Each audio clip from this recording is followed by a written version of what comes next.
by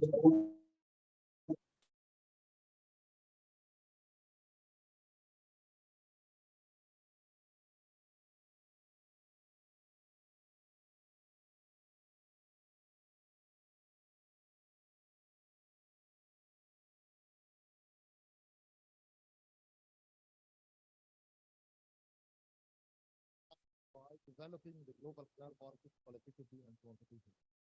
And to do that, we support all stakeholders, starting from the consumer, the business, governments, NGOs, all the stakeholders involved in this.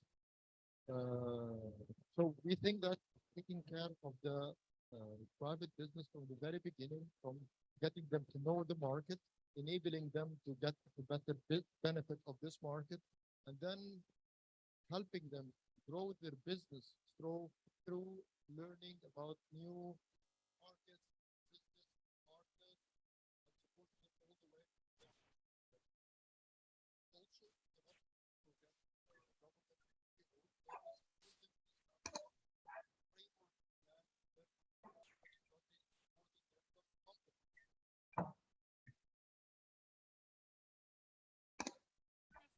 So if I heard you clearly, you handhold the business from start to finish and you stay.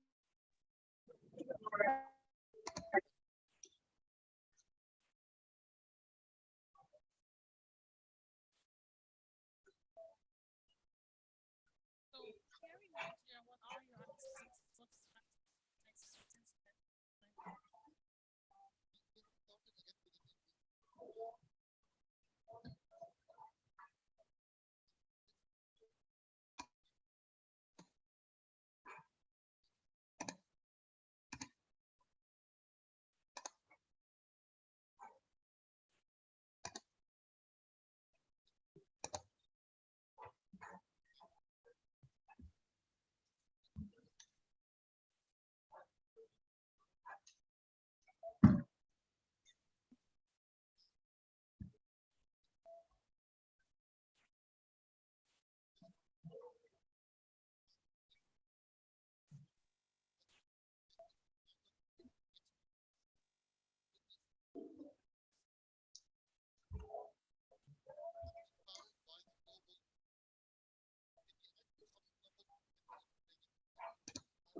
Selamun Aleyküm. Öyle mi?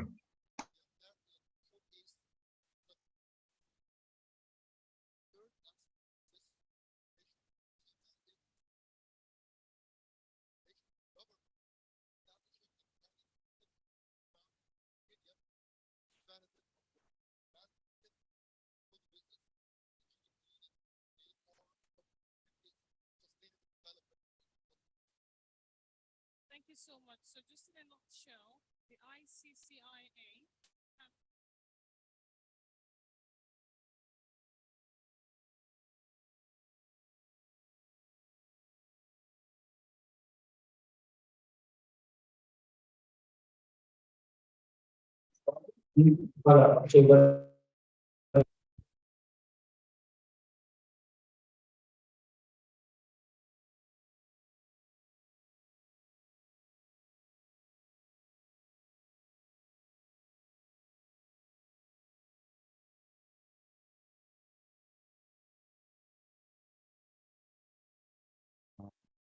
A round of applause. Thank you so much.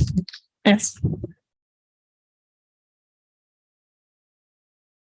For those of you just joining us today, we had day one yesterday, the opening ceremony. We had an MOU signed between the ICHS and Consema.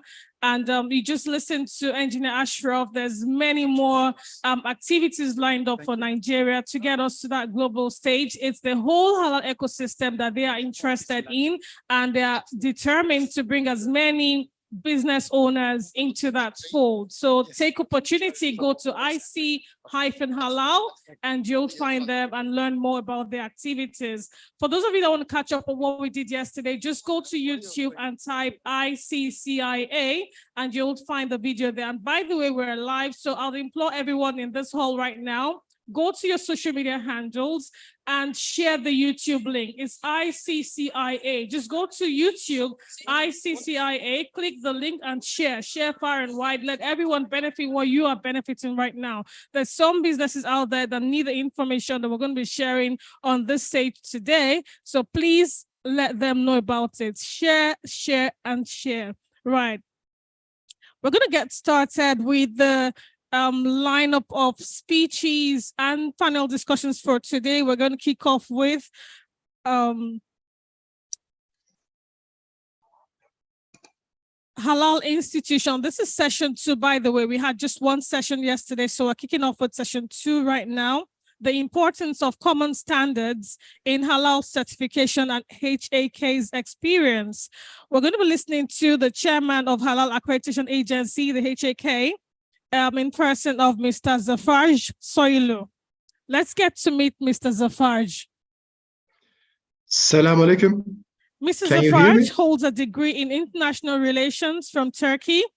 He also holds a master's degree in international economics from the USA. Mr. Soilu has represented the Republic of Turkey as a commercial counselor at Turkish Embassy in Sofia between 2009 and 2014. Respectively, Mr. Soilu served in numerous capacities at the General Directorate of Product Safety and Inspection of the Turkish Ministry of Economy. He is currently serving as the chairman of the board at Halal Accreditation Agency, a role he has held since 2018. While we wait for Mr. Zafarj to join us, may I quickly remind us that it's a 3-day event. We had day 1 yesterday. Today is day 2. We have a long list of sessions. We have sessions 2 all the way to session 9 holding today. 2 of them, 3 actually, panel discussions, and the rest of them, it will be speeches from renowned speakers. So please do us a favor, do Nigerian economy a favor, share the information, let it go viral, let people know that the Halal Expo is currently ongoing here at Landmark Event Center. Some don't know, and they have the opportunity to just walk in and be a part of the event. Otherwise, let's listen to Mr. Zafarj Soilu. He's going to be talking to us about the importance of common standards in halal certification and the HAK's experience. Okay, thank you very much. Can you hear me? I can hear you very well. So is there any problem to hear my voice? Please bear with us. Just Can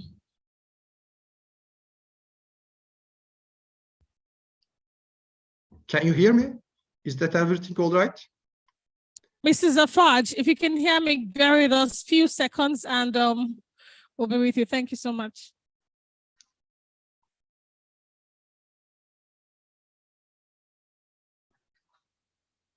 Assalamu alaikum. Can you hear me? I can hear you very well.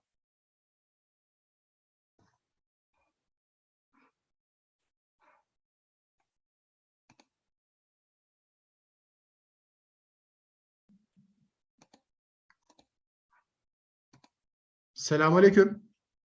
Can you hear me? I guess you cannot.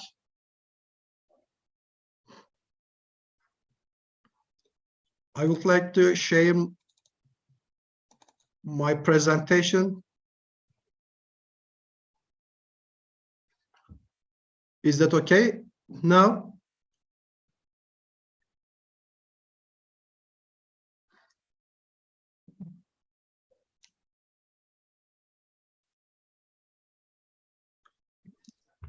Assalamu alaikum. I guess everything is all right in Nigeria, so I would like to start my presentation. My presentation. Bismillahirrahmanirrahim. Is that okay now?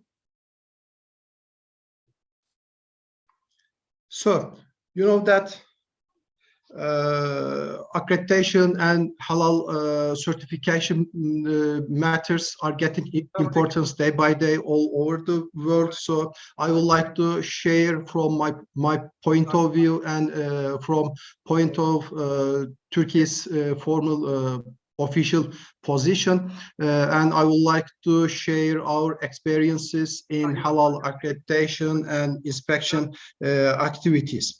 First of all, I would like to say a few words about the why do we need halal certification.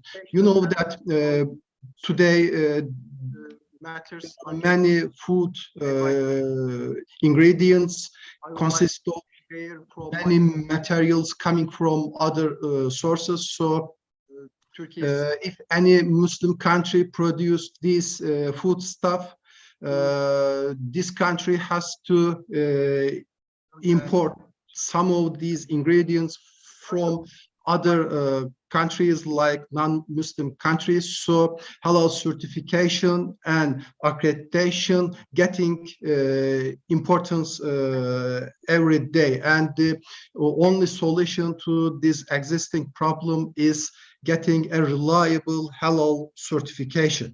And when we look at the current situation, we see that there is a fragmented structure in halal certification in the world.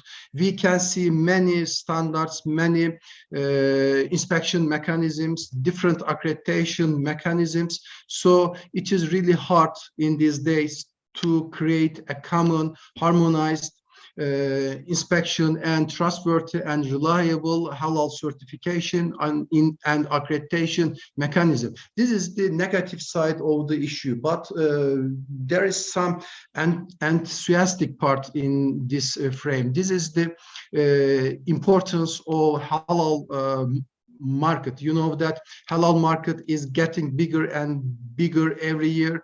So halal economy is the pivotal part of this international economy. This is the positive side of the issue. Unfortunately, as Muslim world, we cannot establish a reliable halal certification and accreditation mechanism in the world, and this creates some problems in this area. First of, I would like to give some examples in these matters.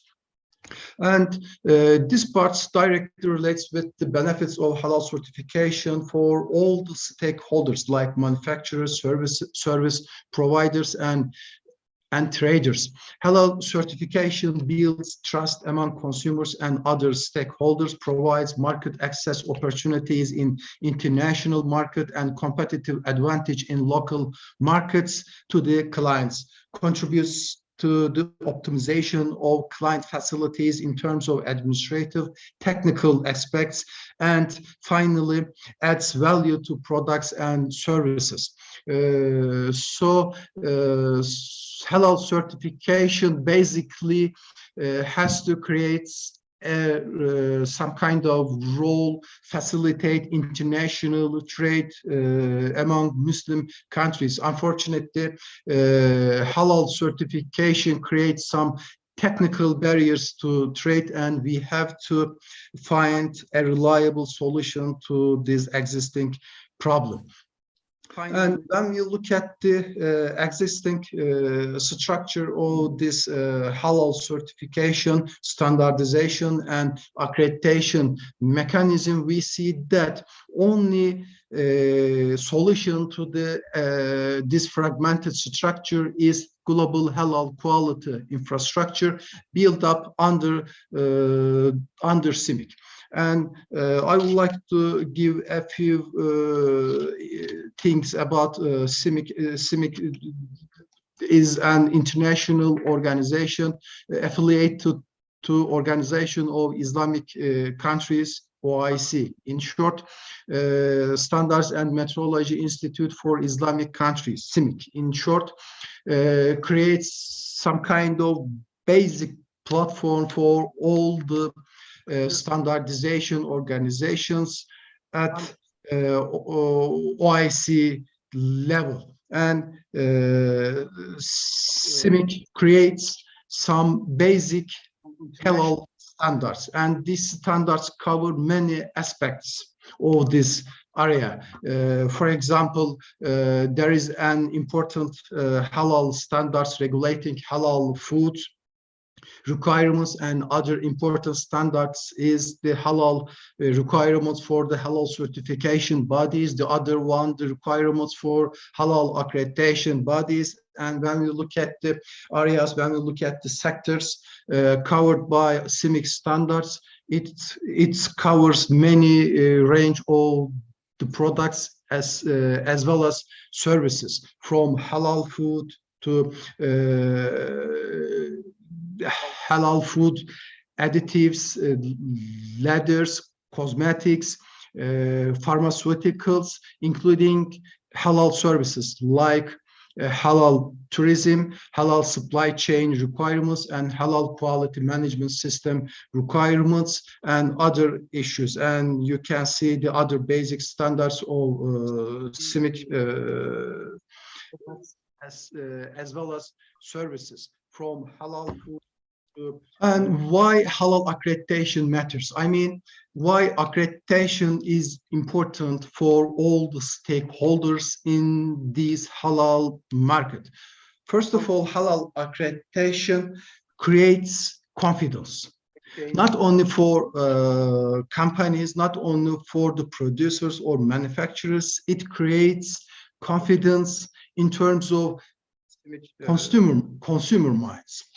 If we don't have any reliable accreditation, it is not possible to create some kind of consumers in the minds of consumers and in the minds of companies and manufacturers. Unfortunately, as Muslim communities, we cannot create a harmonized standardization, certification, and accreditation infrastructure in this area. So whenever we see any halal mark or any halal certificate, we cannot rely on this halal certificate or halal logo. It is reliable or not. And the other important thing in this area, I mean halal accreditation, this is the assurance. Accreditation minimizes the product failure or recalls, and other important part of this accreditation, it prevents dangerous situations and creates confidence for all the stakeholders. Before I go into other halal accreditation agencies, mission, vision, and activities, I would like to give some brief information about Turkey's halal accreditation and technical infrastructure about these issues. You know that Turkey has deep commercial and economic relations with European Union countries, and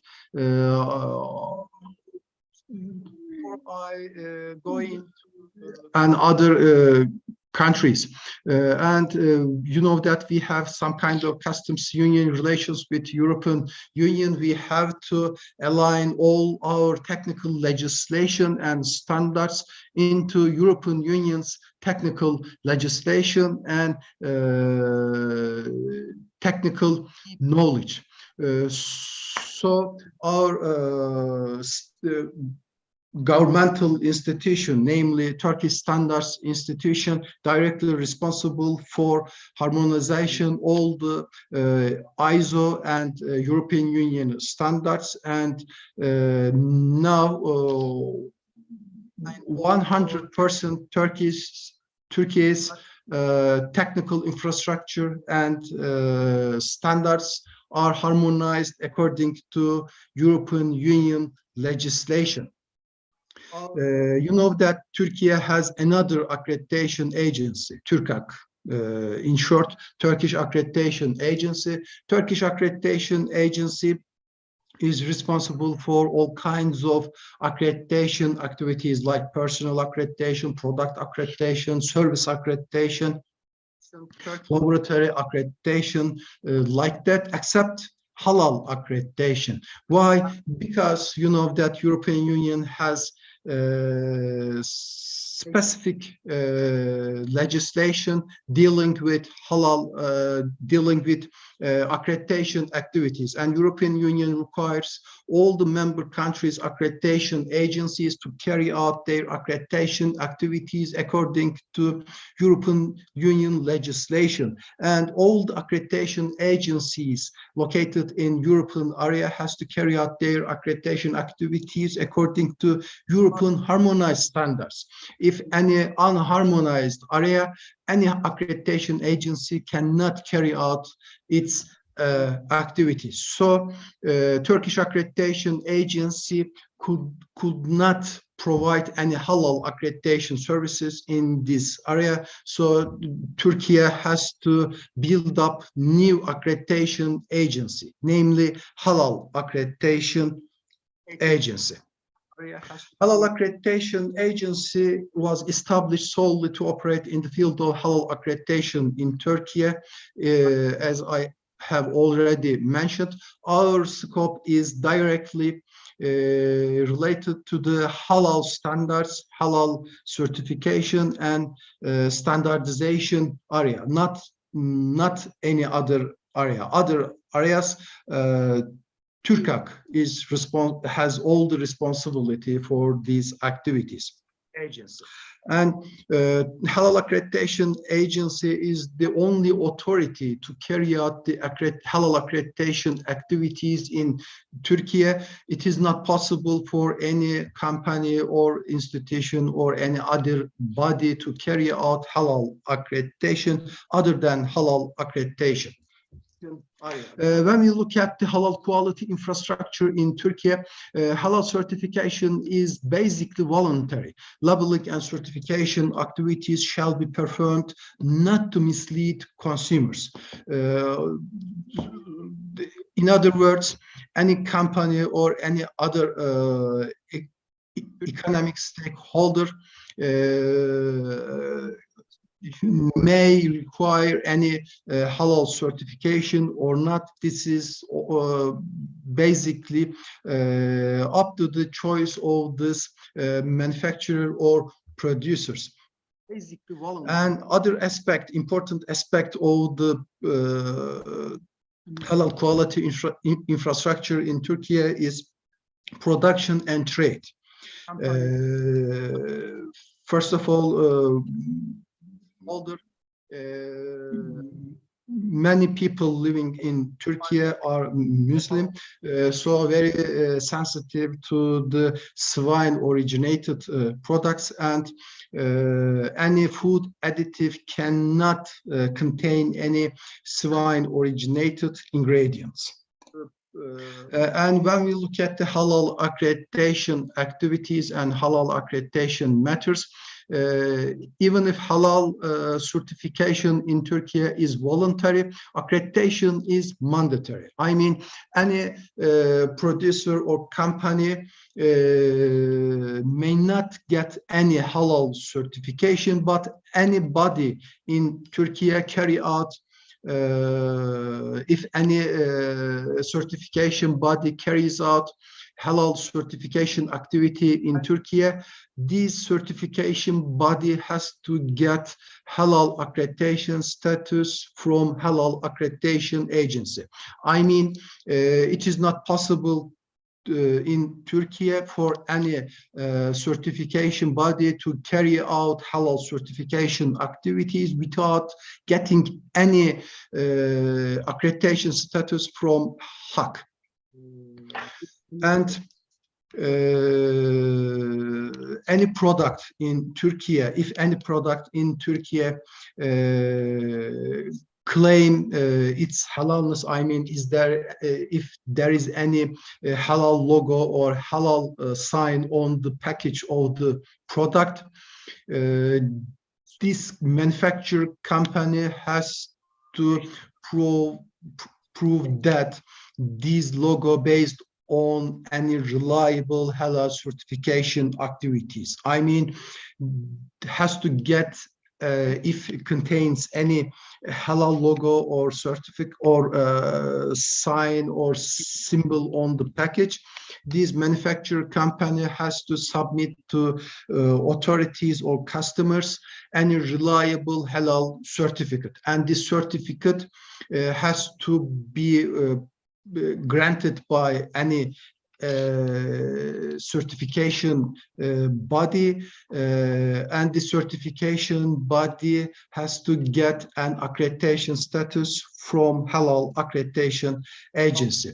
And I would like to say a few words about the Halal Accreditation Agency's activities. First of all, the basic one is accreditation, but other areas like trainings, education also has more important areas. And actually, end of the year 2019, we completed all our technical and personal preparations. And after this preparation, we declared all the work that we are ready to get accreditation applications from all the certification bodies all over the world. And we have collected nearly 200 applications from all over the world, and nearly 50 applications has gotten halal accreditation status, and most of these applications resulted in negatively because our aim not to give accreditation status to every applicant certification body. We know that the main problem in this area confidence, and we established this halal accreditation agency to create confidence in the field of halal certification area. And we believe that the only way to build up this confidence, our inspection and accreditation procedures are very hard, and it is really hard to get accreditation status. It is very difficult to get accreditation status from Halal Accreditation Agency because we mainly follow up all CIMIC standards. You know that CIMIC standards covers up not only Islamic, I mean, fiqh issues, not halal issues, but Taliban issues like hygiene, health, quality, food. That accreditation status issues are very important in these standards. Agency, because and the other area is training activities. We organizing many training activities, and by the way, we have signed an important memorandum of understanding with CIMIC, and we are the only authorized training body in the world other than CIMIC. You know that CIMIC is organizing some main courses, main training activities. Also, Halal Accreditation Agency also holding some training activities based on this memorandum of understanding signed by CIMIC. For now, nearly 1,000 participants from 26 countries, and you can find all this relevant information relevant to this training activities. Find our web page. Also, by the way, we also give great importance international cooperation activities, and we have signed many memorandum of understandings, cooperation protocols, something like that.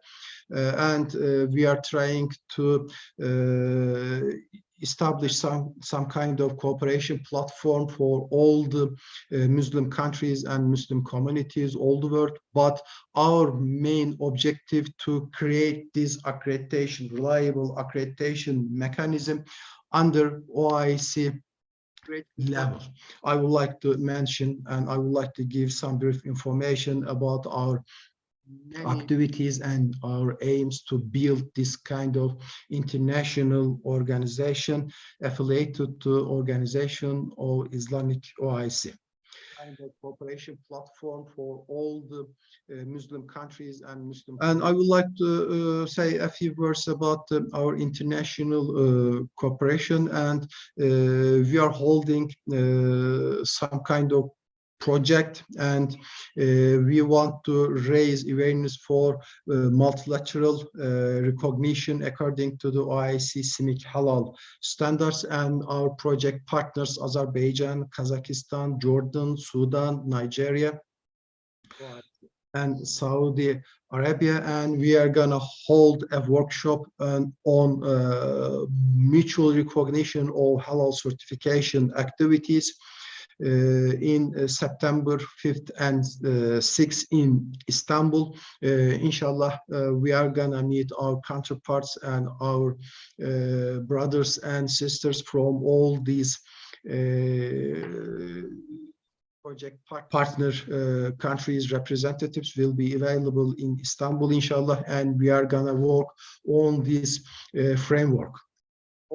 And there is another part of this activity is international conference on the importance of mutual recognition of halal certificates within OIC CIMIC standards. And this conference will be held in Turkey, October 17th, inshallah, in this year. And this conference will be broadcast in YouTube and other social media accounts. And inshallah, we are gonna meet in this conference.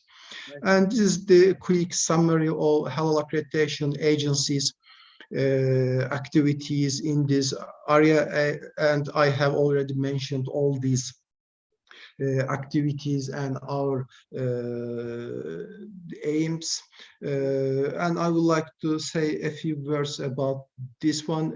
Actually, as I have already mentioned, our accreditation activities began the year 2019. From 2019, we have been collecting all the accreditation activities, and we are organizing some kind of basic CIMIC standards training activities with the cooperation of CIMIC. When we start these accreditation activities, our only scheme is directly related with the halal certification for the foodstuff. But now we are providing accreditation services, not only foodstuffs, but also cosmetics, tourism, laboratory personnel, laboratory efficiency testing, laboratories, bodies.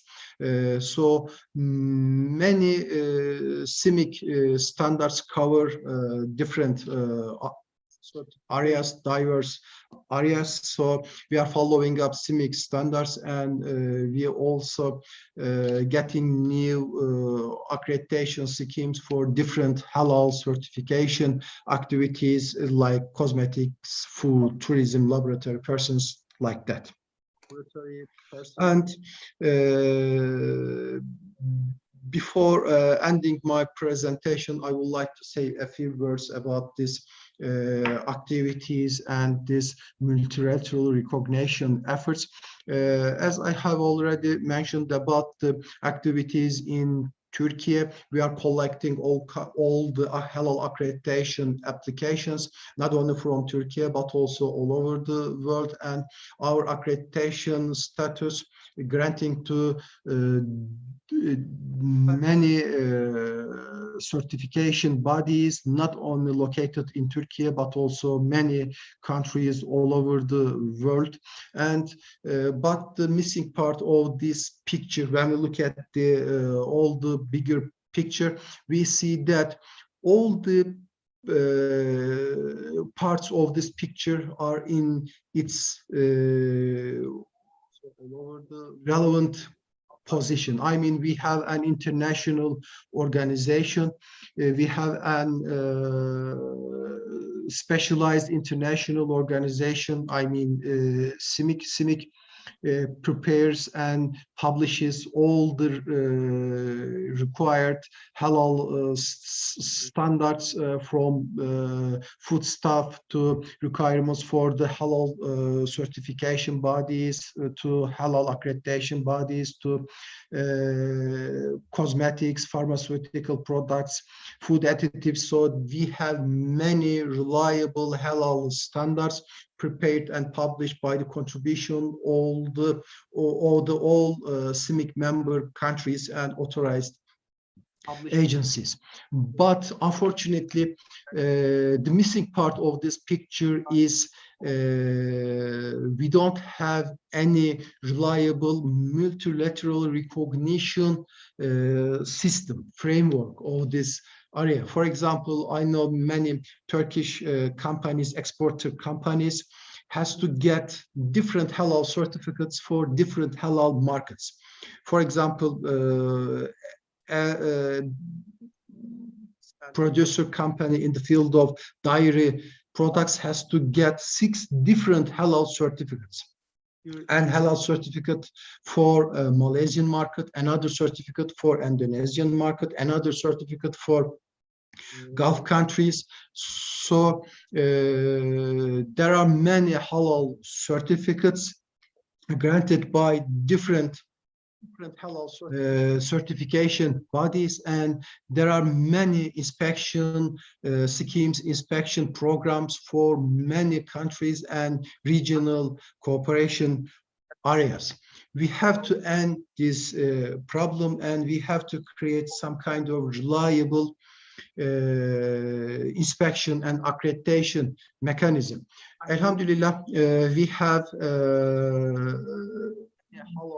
achieved many things in this area.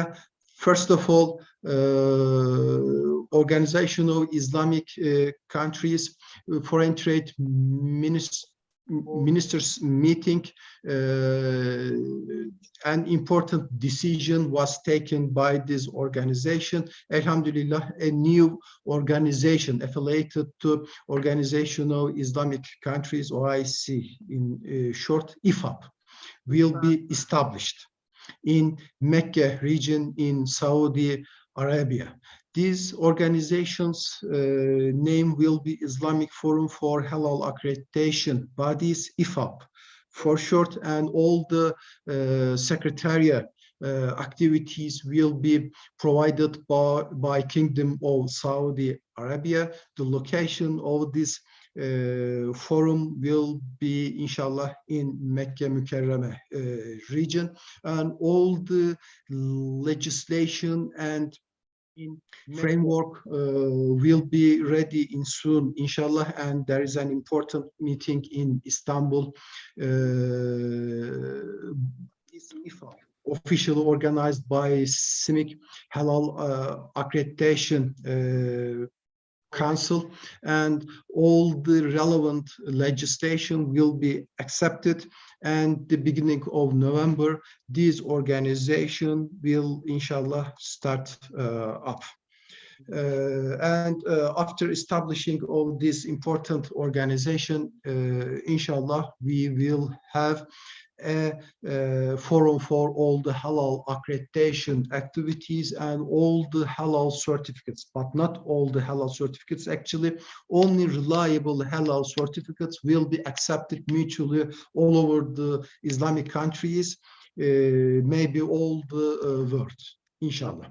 Thank you very much. Selamun Aleyküm. Wa alaikum salam wa rahmatullahi wa barakatuh. Thank you so much, Mrs. Zafarj, for the presentation.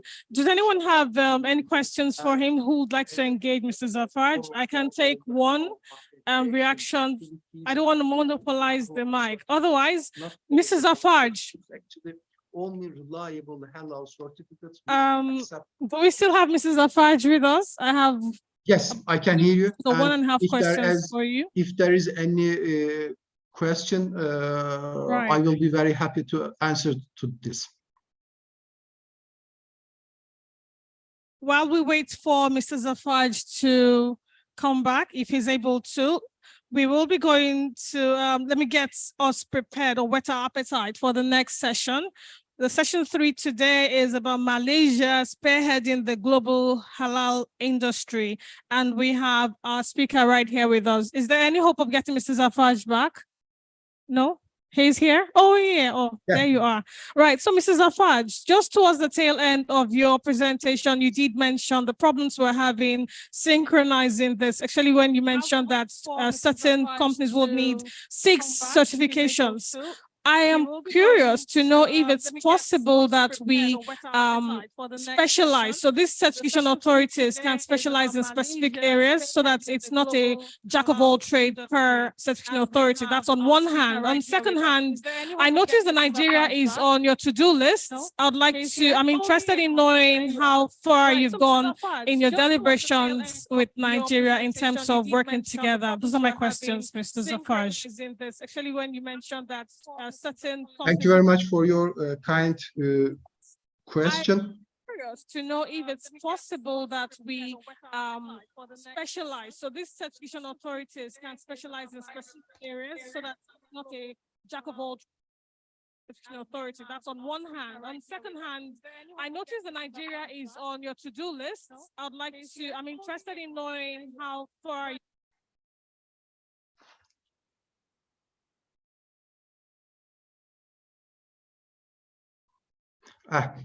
Thank you very much. And first of all, these 6 certification bodies is an example.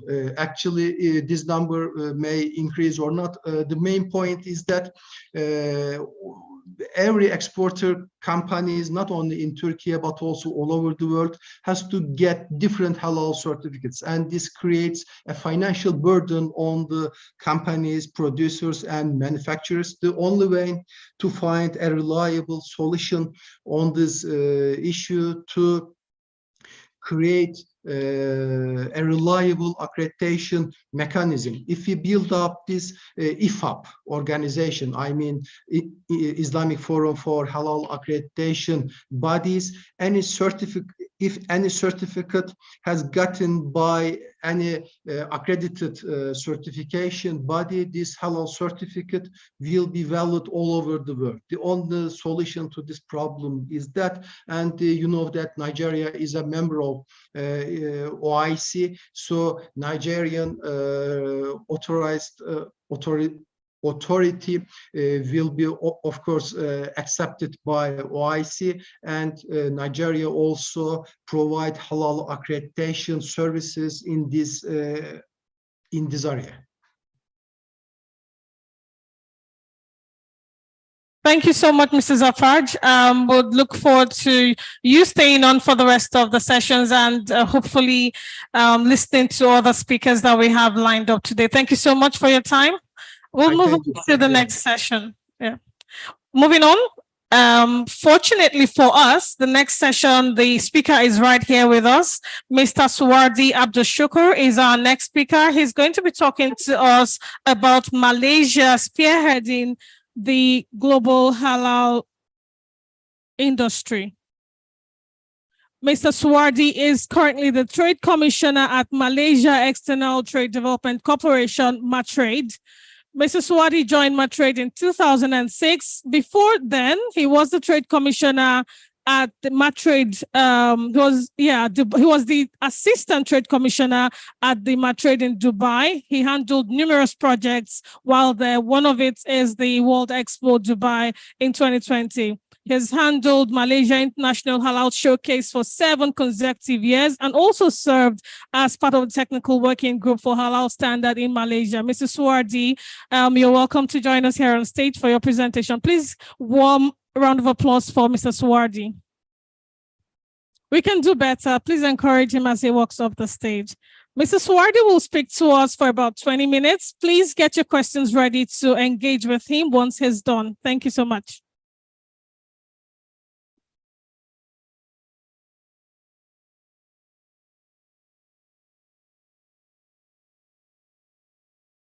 Bismillahirrahmanirrahim. Rabbi shrah li sadri wa yassir li amri wa hlul 'uqdatam min lisani yafqahu qawli.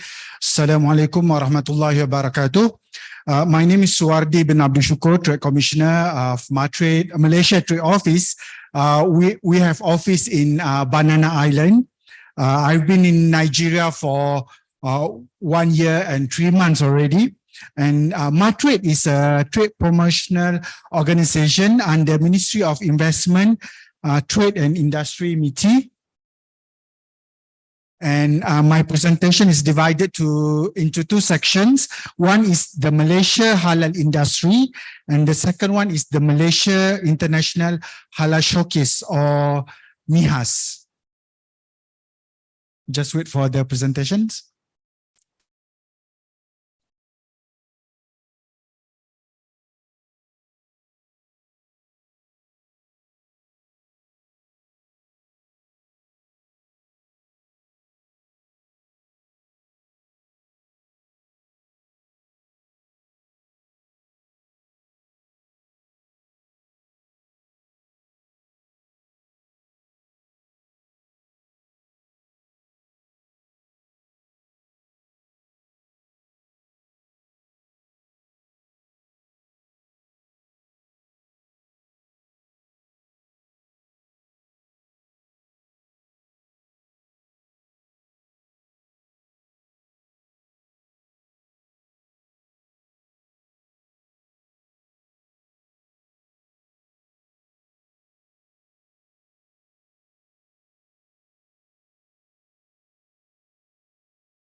Okay. Okay, this is my presentation, the spearheading of the global halal industry, Malaysia. Okay, next. Okay, what is halal? Halal is an Arabic word, simply mean permissible or lawful.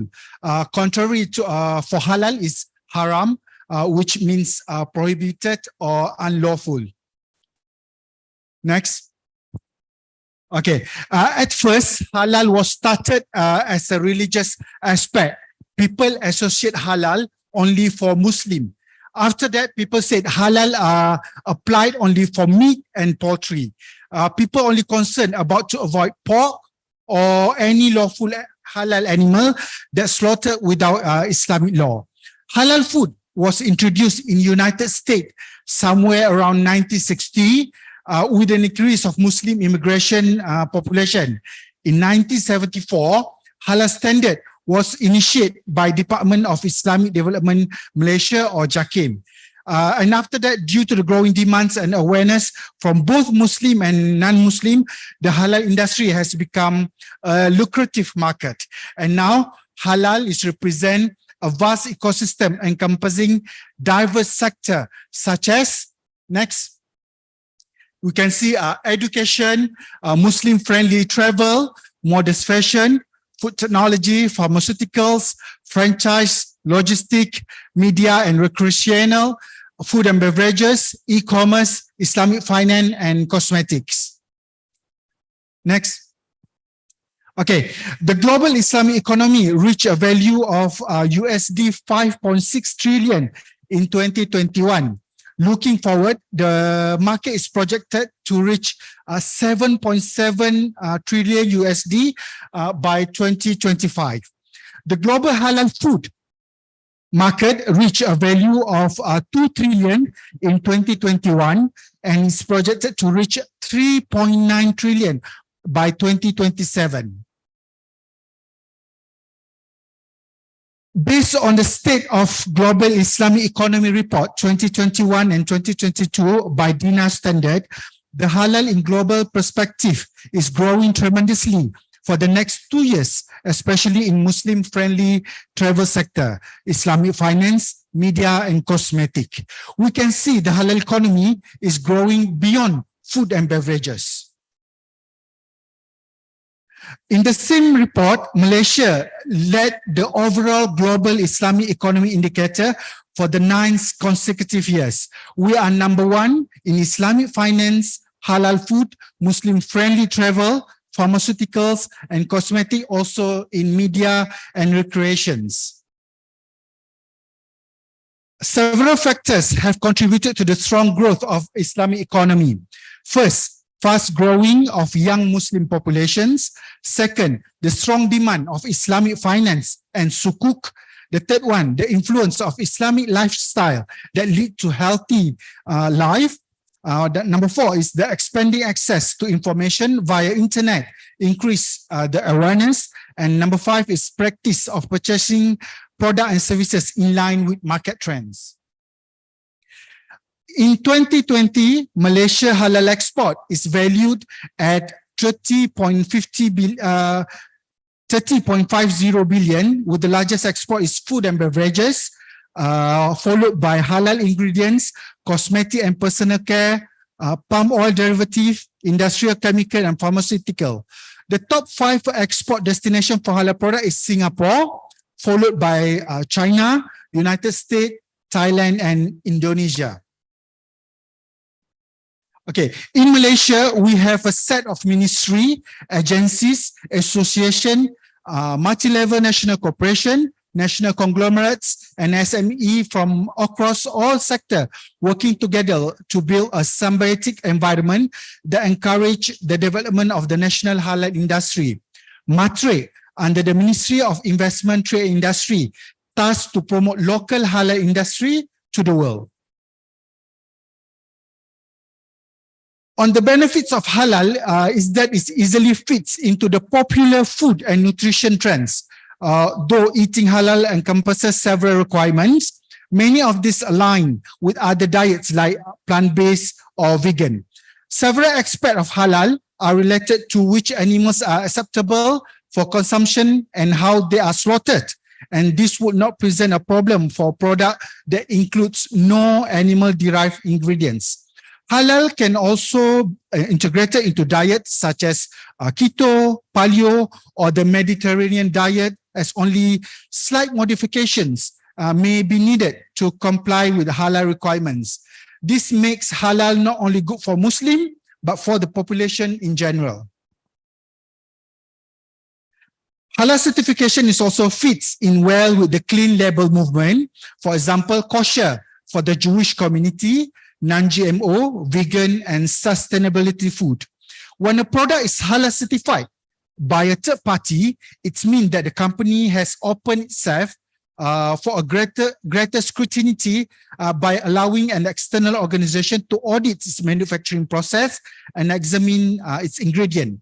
This demonstrates a commitment towards greater transparency as well as improving access to halal food for Muslims worldwide.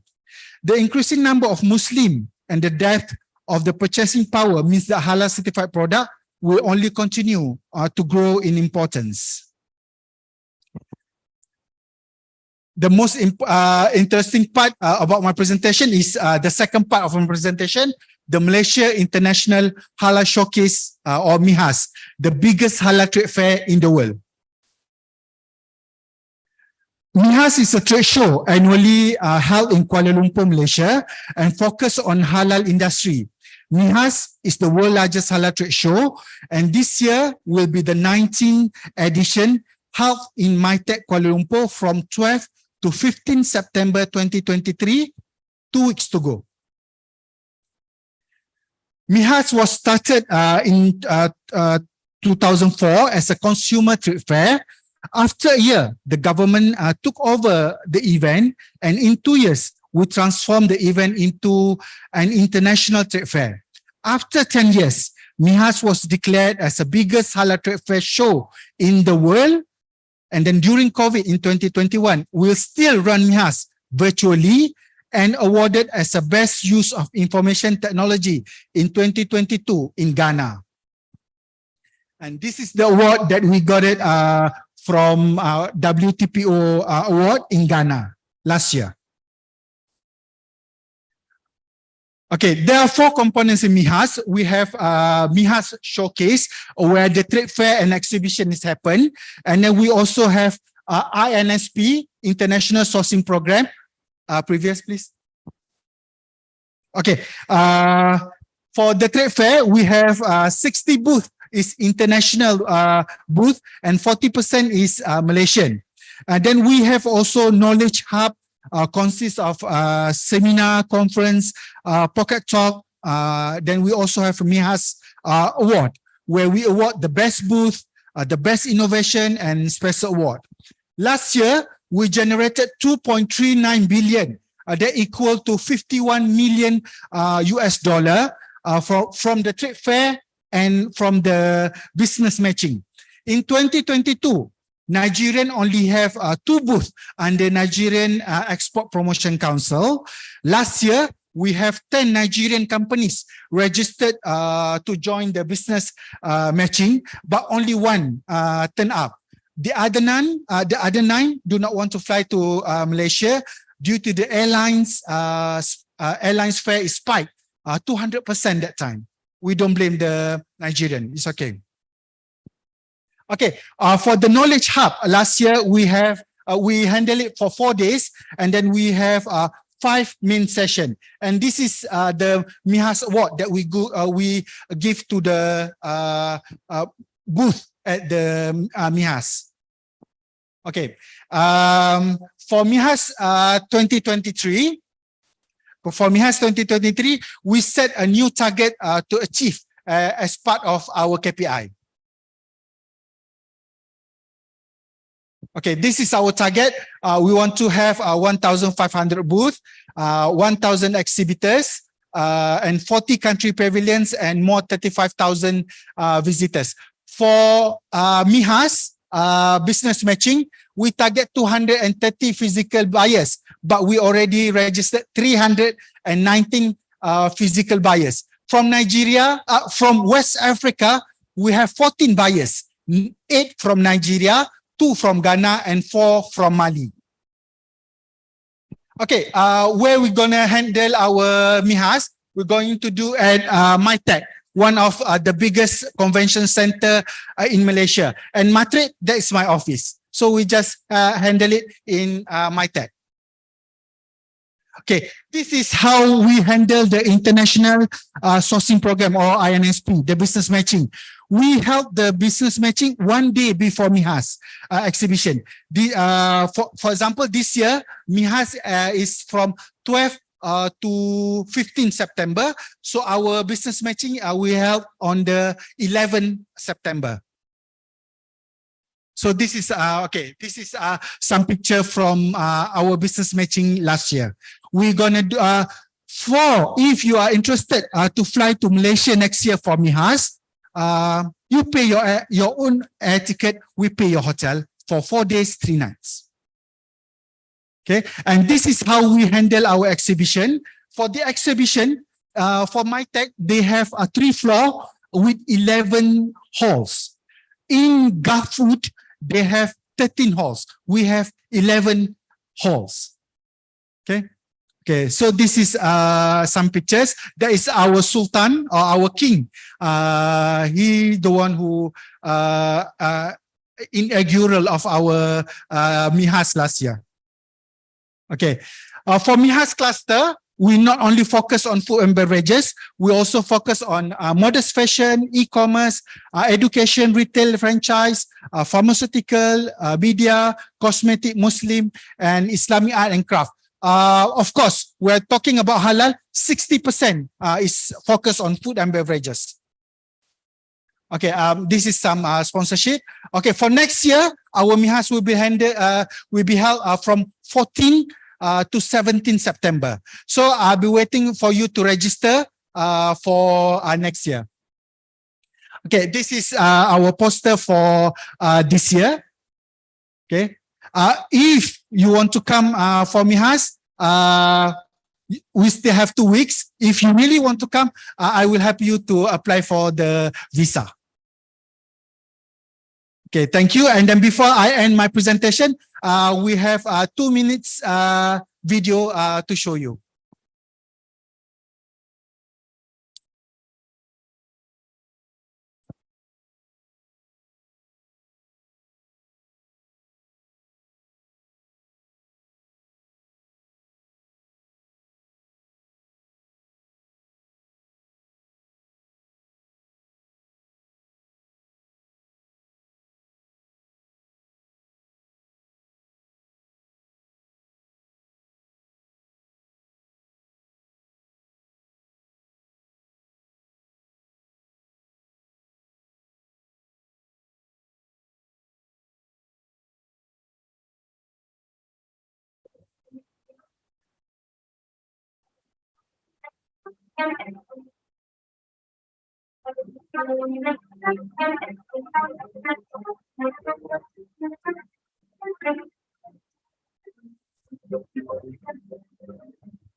Thank you, and hope to see you in Mihas.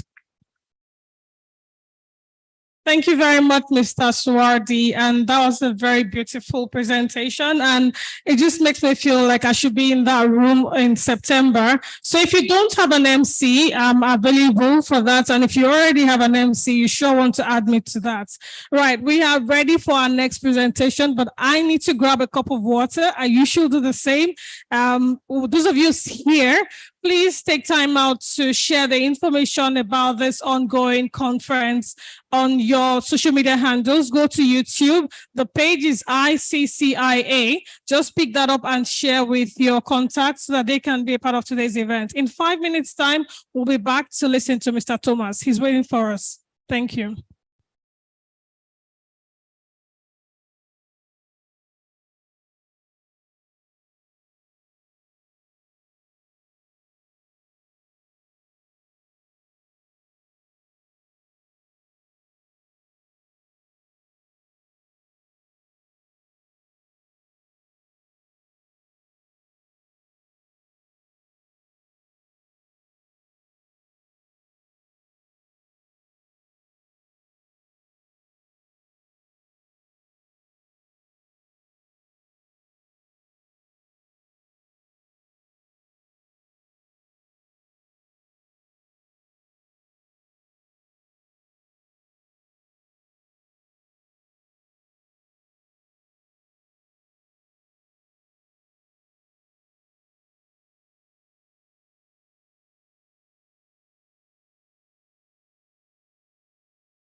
Thank you very much for staying with us. We are back.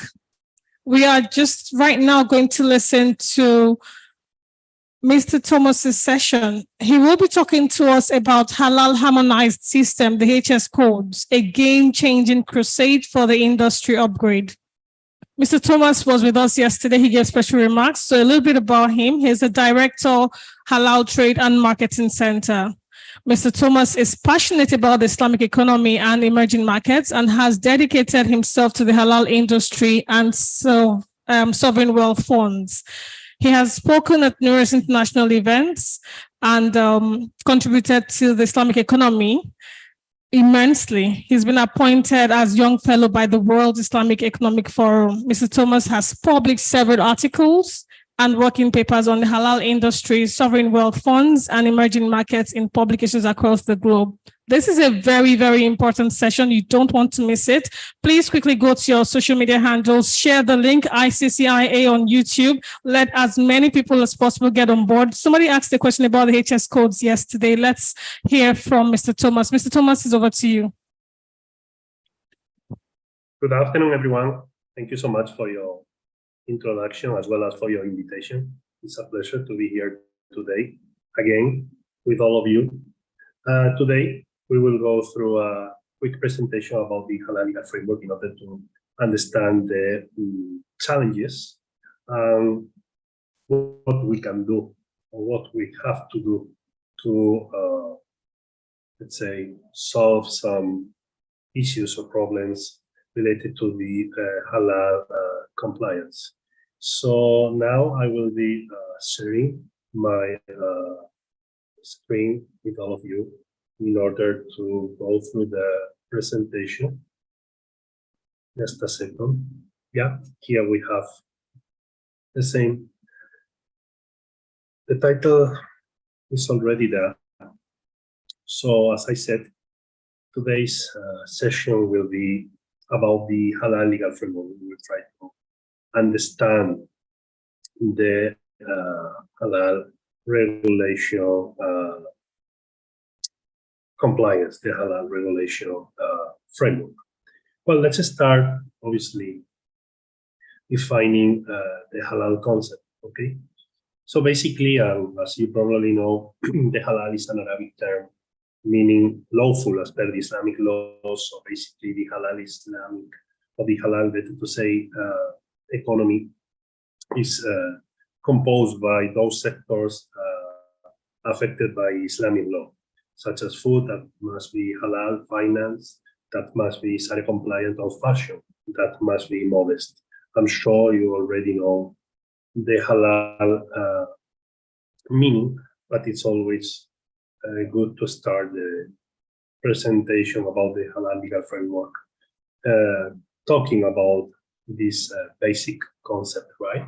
So once we have a clear idea about what halal means, it's also good to share or to talk about another religious concept, tajib, meaning not lawful, meaning let's say good or healthy for the human beings. So halal is close to this tajib, let's say, term or idea.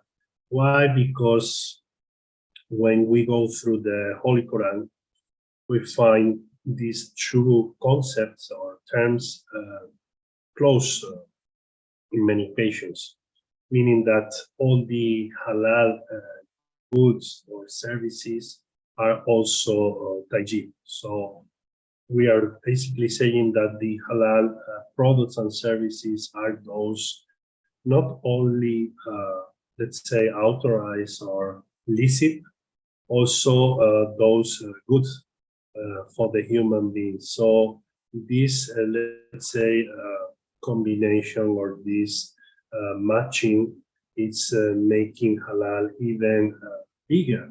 Why? Because halal is good for the human beings, not only for Muslims, for everyone. So now halal is also, let's say, attractive for non-Muslim consumers across the world. So this, let's say, combination of these two concepts, halal and tayyis, they are making the halal market even bigger, because now halal is also relevant, attractive for non-Muslim consumers. Okay, so once we have an idea, a clear one about the basics, let's say about the concepts, now it's also interesting to talk about the halal certification itself. Why? Because, as you know, the halal certification is mandatory or compulsory for marketing different types of consumer goods and services in the Muslim majority countries. But for example, when we talk about the halal certification in the F&B space, sometimes the halal certification is not needed. Why? Because basically, as you probably know, there are some categories, there are some products, some F&B items where, let's say, halal is there by default, no? They are halal by nature. I'm talking about fruits, veggies, cereals, fish, nuts. Basically, we have some F&B categories where the halal certification in principle is not needed, because those categories or products or items are, as I said, halal by default, okay? But they are halal by default, and they don't need the halal certification only if we will be, let's say, exporting them as a raw material, okay? If we use these halal by default items, products for, let's say, going through a transformation process, we need the halal certification, even when the 99% of the, let's say, ingredients of the products are coming from halal by default, let's say, product or raw material, right? So, yeah, for those categories, the halal certification in principle, it's not needed, because we want to export them as a raw material. No one will be, let's say, demanding or requesting the halal certification, right, for those categories. Only if we use those halal by default items or products for elaborating, let's say, processed food items, right? Then we need, for sure, the halal certification, because we have to avoid, right? We have to set up a traceability system and avoid cross-contamination problems in those cases. But it's always good to say that for some, let's say, products, in principle, we don't need the halal certification. I'm sure in Nigeria, there are strong producers for many of these categories, and they are today ready, let's say, to export their products without the halal certification in principle to the Muslim majority countries, because no one will be demanding for these categories the halal certification at the border, okay? But then we have, let's say, all the F&B categories where the halal certification is needed, is compulsory, is mandatory, right? Meat, meat-based products, dairy. Basically, when you look at the, let's say, halal legal framework from the F&B perspective, you always find basically two standards: one for regulating the meat and poultry, let's say, scope, and another one for regulating processed food products, you know, or items. So yeah, this is another, let's say, interesting thing to share with you. There are some categories where, in principle, as I said, the halal certification is not needed. And I'm sure you have in Nigeria companies, producers, suppliers working with this, let's say, halal by default products. So they are now, today, ready to export. Why not to take advantage of this opportunity? Obviously, for the let's say, remaining meat, for the remaining F&B products, meat, processed food, and so on. The producers there, they have to get the halal certification in advance if they want to export. No? Then let's talk about let's talk about the halal legal framework. No? Basically, when we look at the halal market, we find three types of organizations regulating this fast-growing business niche. First of all, we have in the Muslim majority countries the standardization bodies. They are the ones in charge of, let's say, regulating this market in their home countries. They are the ones coming with the rules, with the requirements, with the standards. Okay. Then also in the Muslim majority countries, we have the halal accreditation bodies. They are the ones in charge of auditing the certifiers. They are the ones checking if the certifiers have or not the technical capabilities and the, let's say, religious ones for auditing certifying companies. So they are the ones basically empowering the certifiers, recognizing them or providing them with the accreditations in order to make them, valid options for providing the certification for those companies looking for exporting their product to the Muslim majority countries. And finally, inside the Muslim majority countries, but also outside, out of the Muslim countries, we have the certifiers. Okay, they are private companies, and they are the ones, auditing and certifying those companies looking for exporting their products to the Muslim majority countries. They are the ones auditing the facilities, the production, facilities. Well, once we have a clear idea about the authorities or bodies in charge of regulating the halal market, it's, let's say, good to talk a bit about the standards. No? We have, as you saw, different bodies regulating this market, and we have also different standards. This is a problem today because we don't have an ISO, we don't have a global halal standard. Today, basically, we have different standards, different rules for regulating the same market across the Muslim majority countries. So there is a fragmentation from the regulation point of view. And this fragmentation is becoming, let's say, a bit complex, especially for the producers, because sometimes they don't know or they don't have a clear idea about the requirements, about the compliance process. They don't know which requirements are the right ones, or which standards are the one that they have to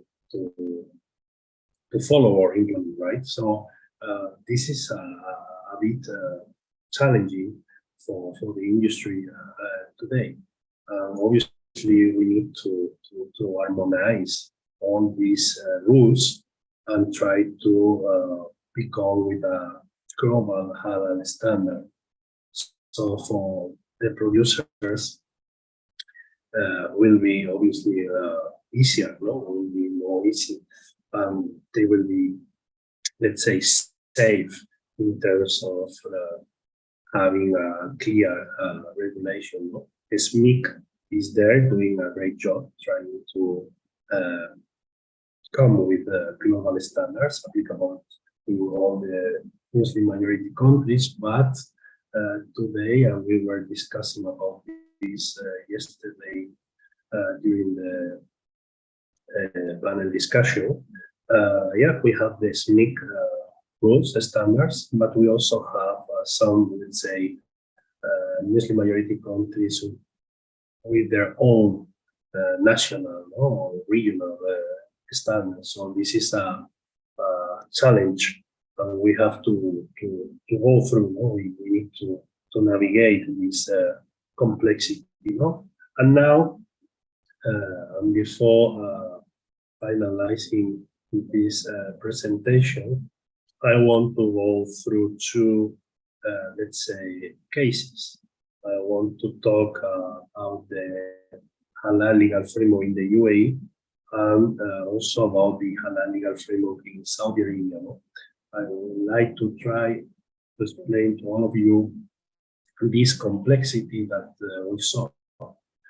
Because, for example, here in the GCC, we have, let's say, very complex and sometimes strange framework for halal. Basically, here you have the legal framework, the halal one for the UAE. And we have, as you can see, different lines. We have 4. In the first line, you can see the logos for the, let's say, standardization bodies, the halal ones, regulating the halal market here in the UAE. Why we have 3? Well, basically because here in the UAE we have our own halal standardization body. The former ESMA, now is Moyat. They came with standards for regulating the halal market here in the UAE. They came with the standard UAE 993 for regulating meat and poultry, and the standard UAE 255 for regulating processed food, for example, in the F&B space. So we have, let's say, our own halal standardization body with our own, let's say, halal standards. But what happened? UAE is part of the GCC, right? It's one of the 6 Arab nations in the GCC. So GCC has also its own, let's say, standardization on, You have here the logo for the GCC Standardization Organization. And the GCO, the GCC Standardization Organization, also came with standards, in principle applicable for all the GCC members or countries, right? And UAE is one of them. So from the regional point of view, we also have, let's say, applicable standards for halal. In the F&B space, we have the GCO 993 for meat and poultry and the GCO 255 for processed food. So we also have, let's say, regional halal standards. And finally, we have the SMIC one, the global one, so the international one, because SMIC, as I said, came also with the standards. So imagine, for a company trying to do business in the UAE, they have these standards there, all these rules for, in principle, regulating the halal market here, in the UAE. So for them, sometimes it's not easy to understand why we have different standardization bodies coming with standards for regulating the halal market here in the UAE. But at the end of the day, here in the UAE, the applicable, let's say, rules or standards are the ones coming from ESMA, before now Moyad, the Ministry of Industry, right? But we are also obviously recognizing the GCO and the SMIC rules or standards. But sometimes when we compare the standard, we find with some specific cases different, let's say, requirements. So, as I said, this is a problem because we are generating confusion, right? Then, from the accreditation point of view, we are going now through the second line. We have something similar, right? Here in the UAE, we have basically 2 accreditation bodies, AIAC, here in Dubai, and in Abu Dhabi, and they are the bodies in charge of recognizing the certifiers here in the UAE as well as abroad, right? They are the ones auditing the certifiers, they are the ones providing the certifiers with the accreditation, for being able to issue certifications, valid ones for the UAE. But because the UAE is also part of the GCC, right? We also accept, let's say, the certifications coming from certifiers recognized and with the accreditations from the GCC Accreditation Center from GAC, right? So we also have, let's say, a complex the space in the accreditation area, right? And then we have the certifiers, but today I was checking, was going through the EAC, ENAS, GAC list in order to find Nigerians halal certification body in order to see if we have or not certifiers there in Nigeria recognized by our halal authorities here in the UAE or in the GCC region. As you can see, we don't have any. We don't have any halal certification body in Nigeria recognized by the UAE or GCC authorities. I'm talking about Nigerian halal certifiers. So this is a problem, of course. In Africa, you can go to South Africa, you can find also in some countries in North Africa or East or West Africa, you can find some certifiers, African ones recognized by our halal authorities here, but in Nigeria, we don't have any. So that's a problem because for those companies, producing, let's say, goods there where the halal certification is needed, you don't have a local or national choice. You have to bring the certifiers or the auditors from all the African countries, and that's not cost effective. So I think in Nigeria you have to be able to come with at least one halal certification body recognized by the halal authorities in the GCC, also in other Muslim majority countries or parts of the world, right? And well, finally, we have also here a halal brand or national mark or halal. It's not mandatory, but it's part of our, let's say, legal framework. So for those companies getting the halal certificate authorities, they have also this logo or brand for marketing their products, for promoting their products here, as well as in other Muslim majority countries. And now, let's go through the Saudi, let's say, framework, compliance system. And here, as you can see, we have, let's say, a similar case or scenario. In the standardization space, we have different bodies coming with different standards. We have the SASO ones coming from the Saudi standardization body, the SASO. Then we have from the regional perspective, from the GCC point of view, we have the GCO ones, like in UAE, and then we have the SNIC ones, But here in Saudi, for example, the applicable standards are the GCO ones, okay? The SASO ones are so similar to the GCO ones, and the Saudi authorities, they are saying that they are following the GCO standards. Then from the accreditation perspective, we have a similar, let's say, issue or problem. We have SFDA now with the Halal Center recognizing the Halal certification bodies abroad. But we also have some, let's say, accreditation bodies recognizing certifications for the GCC for Saudi as well as for the remaining GCC, right? So we have the same with with GAC, right?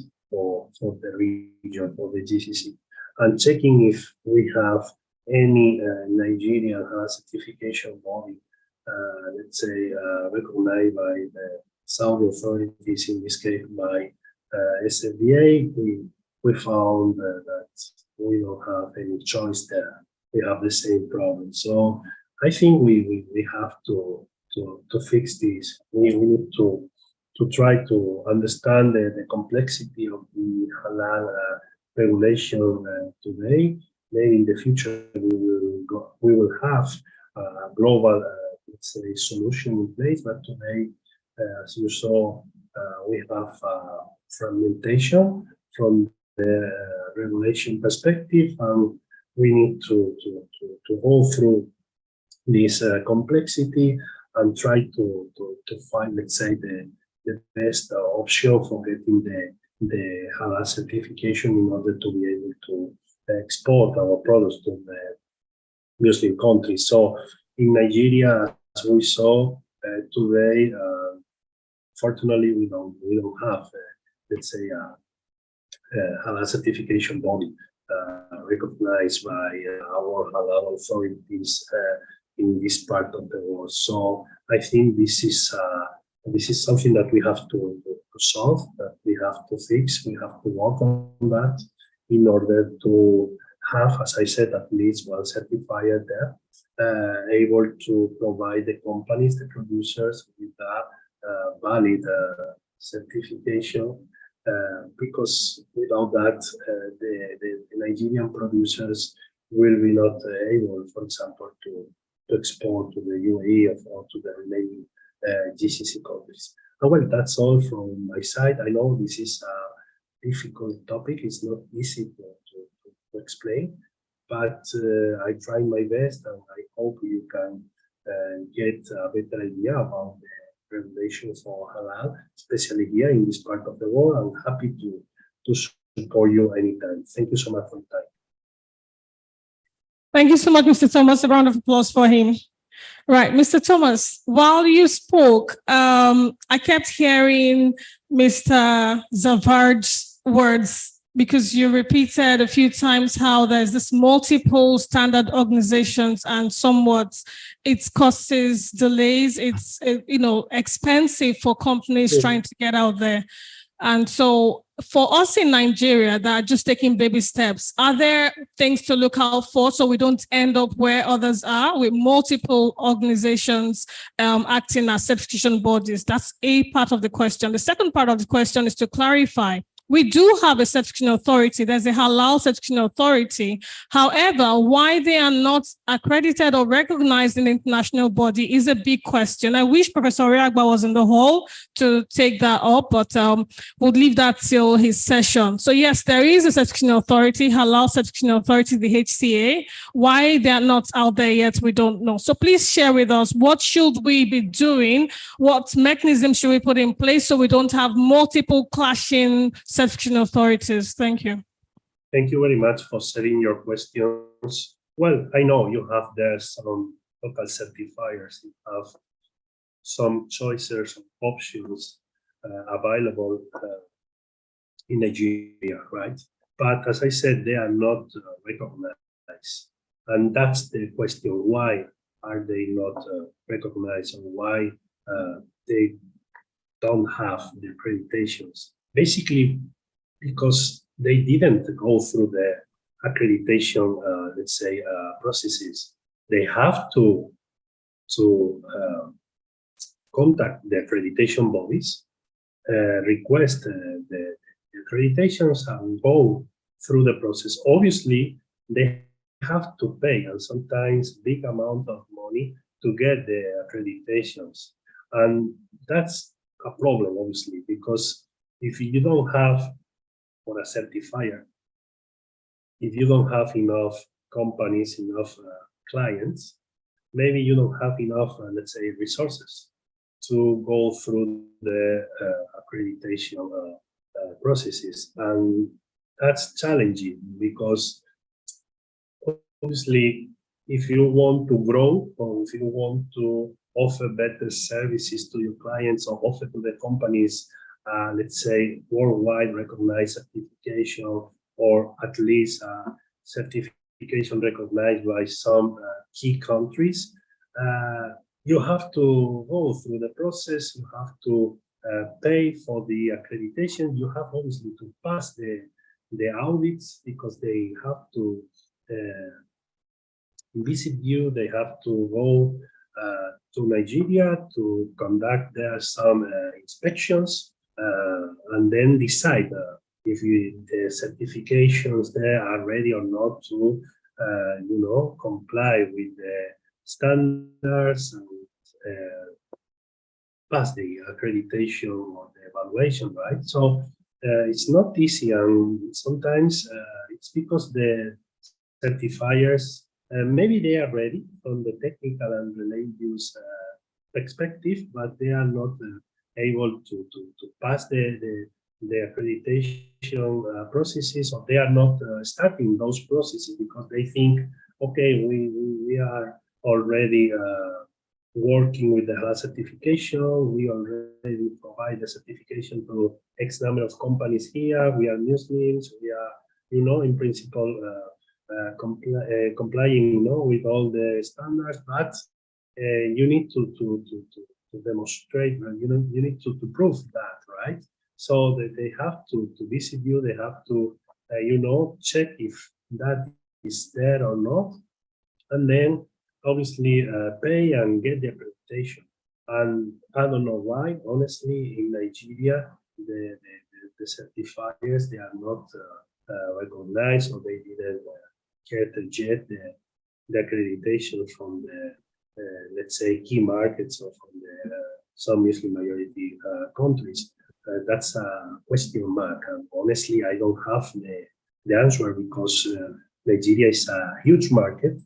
So, and you have their strong companies. So I think it's also a good business for the certifiers themselves. So they must go through the accreditation processes and try to get all the accreditations available. No, you have PAC in Turkey, you have EYAC or ENAS here in the UAE, you have SLDA in Saudi Arabia, you have Shaheen in Malaysia, you have Moon in Singapore, you have BPGPH in Indonesia. You have different accreditations or recognitions in some Muslim minority countries, but for getting those accreditations or recognition, you have to start the process with the bodies in charge of those accreditations or recognition, right? And I don't know why the Nigerian certifiers, they didn't start or get, or the recognitions or the accreditation, and because of that, the producers, they don't have a valid, let's say, choice in place for being able to export the product to some Muslim majority countries. Thank you, Mr. Thomas. You have one more person that wants to speak to you. 1 minute, please. Sure. Good afternoon, Mr. Gero. My name is Nasra Adamu, and I know you have been in contact with my Chief Executive Officer, Diko Ladan of Dar al Halal. Well, the issue of certification in Nigeria is not as simple as you think. There is an absence of the institution. The regulatory framework is not in place. So that's why most of these companies jump and say we are certification agencies. You have to have backing of the regulatory body for the international body to recognize you, because it's a government-to-government issue. And that's what we are missing out completely in Nigeria. So we need, that's what I said yesterday. There is need for the Chamber of Commerce to push for the regulatory institutions to be in place. Once you have your certification from the institutions within Nigeria, then it will be much, much easier for us to key into the global certification bodies. I think that's what my intervention will be. Thank you very much. Thank you. Maybe that's a solution, right? You are right, totally right. Maybe that could work, But as you said, sometimes it's a G2G, let's say, not problem, but question, right? Or issue or matter. Sometimes, because at the end of the day, we are talking, when we talk about the accreditation bodies, We are talking about organizations under ministries here or there. So they are public organizations. They belong to the government, right? And there, or in front of them, in Nigeria and in many other countries, they have private companies, no? At the end of the day, the certifiers, they are private companies. They want to make money. So they need sometimes support from the local institutions. And maybe it's good to have the chamber, it's good to have the Nigerian authorities supporting your certification bodies, at least one, in order to come with a certifier with all or almost all the accreditation, because that's another challenge. I'm sorry for talking too much, but I'm thinking now about the case of France. In France, you have more than 30 halal certification bodies. And in principle, that's something good because competition is good and the companies, they have different choices, right? They can choose. But what happened in France today, you don't have a single certification body, a single certifier with all the accreditations. You have one mosque in Paris with the Indonesia, let's say, accreditation, then you have another mosque or another certifier with a different accreditation. So you don't have a global solution.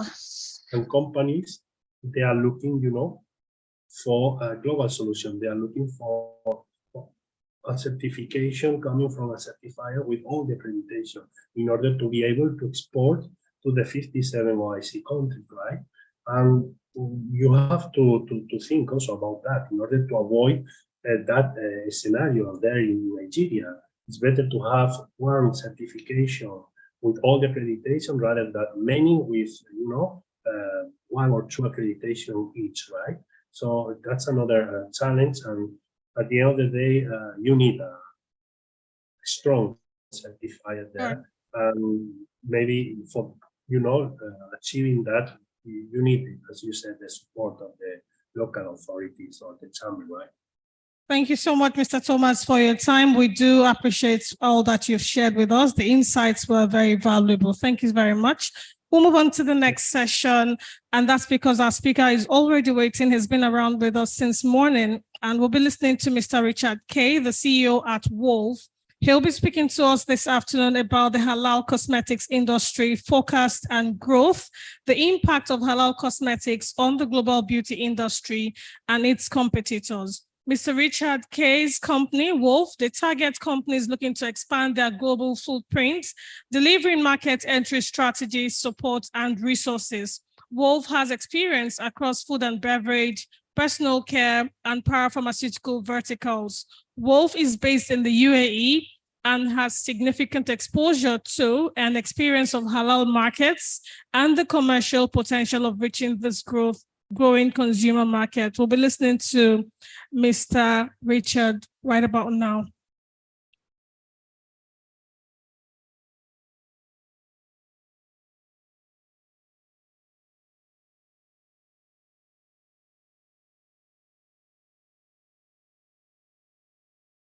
Good afternoon, everyone. Good afternoon, Mr. Richard. We can hear you loud and clear. Excellent. Thank you so much for the invitation. And I think what we're going to do on this session is try and shift the gears a little bit and move away from the discussion around how to get accredited to how to take advantage of the market that is there in Muslim majority and non-Muslim majority countries, specifically within the pharmaceutical area. The pharmaceutical and cosmetics area. I'm going to try and share my screen unless that is being done by the organizers. And then hopefully you can see the content that I wanted to talk about. So the title that I was asked to talk to is Beauty Beyond Borders, Exploring the Global Phenomenon of Halal Cosmetics. The numbers in terms of halal cosmetics are quite encouraging, perhaps even astonishing, as far as the potential for manufacturers and companies that want to get into this area.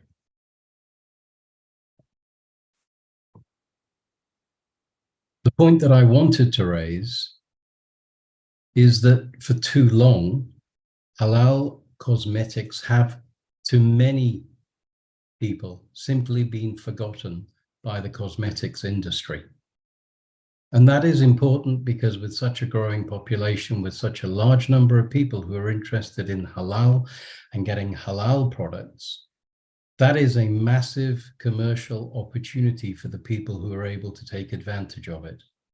And as you heard yesterday on other sessions, halal is not just about whether meat or other food products comply with the Muslim ideals.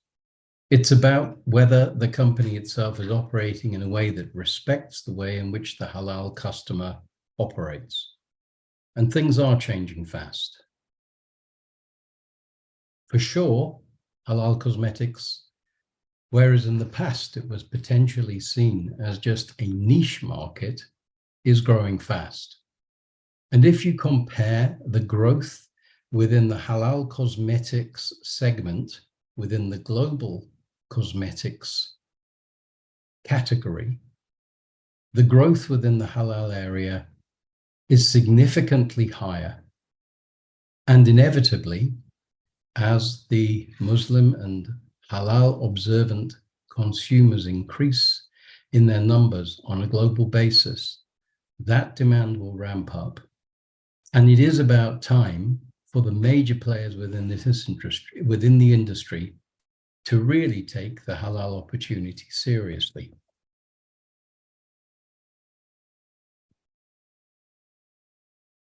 Some of the companies in the world who are dealing in cosmetics have already begun to understand that potential. So major players within cosmetics such as Amara, S&J, Estee Lauder, and L'Oreal have realized that this is a growth category which they can approach and a potential for them to grow their markets, because the halal customer, the Muslim customer, is different perhaps to the customers and consumers that they've been servicing over previous years.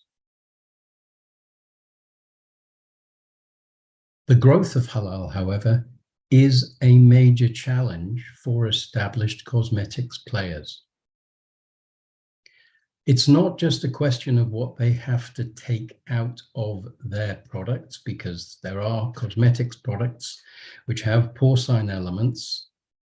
It's the fact that I think that they need to take a different approach towards cosmetics because the consumer is different, because the needs of the consumer are different, and because they need to understand those needs in a different way. Now, why I say there's a massive opportunity here is because indigenous producers, those from Muslim majority countries, already have those principles embedded in their processes, so therefore do not have to change any of the manufacturing methodology that they're already using or their ingredients. And they already have a much better understanding of a consumer that wishes to buy halal products. Now, halal certification obviously is crucial. Consumers want to be able to go into a supermarket, into a pharmacy, into a makeup store, and understand that if something has a halal certificate, it must be a genuine halal certificate. As we know, there is a credibility issue as a result of the number of different halal certificates that are available. And obviously much of the discussion that's taking place within these few days is about how to make sure that that is regularized, properly organized, and is something which consumers are able to see with credibility, delivers on them the products that they really want to see. Now, that halal certification obviously is much more important in some respects in the non-Muslim majority countries, because I believe that in the Muslim majority countries, much of the regulation is such that there should be an expectation within Muslim majority countries that the products that hit the shelf are properly certified. So let's talk a little bit about why halal differs.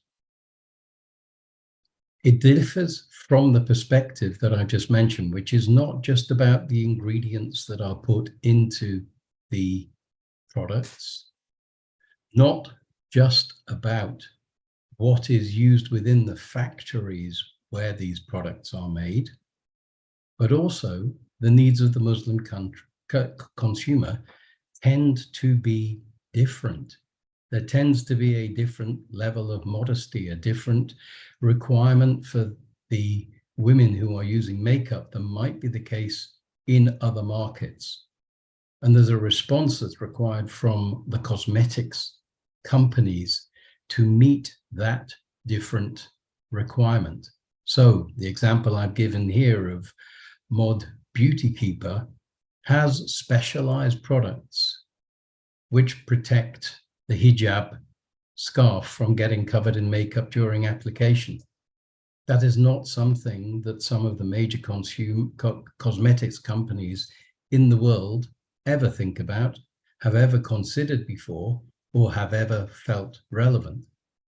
Of course it is to those people who are observant within the Muslim religion, and it is important to make sure that as the market matures within the halal area, this is taken into account and addressed by those producers who really believe that the halal market is a continuing trend and not just a fad.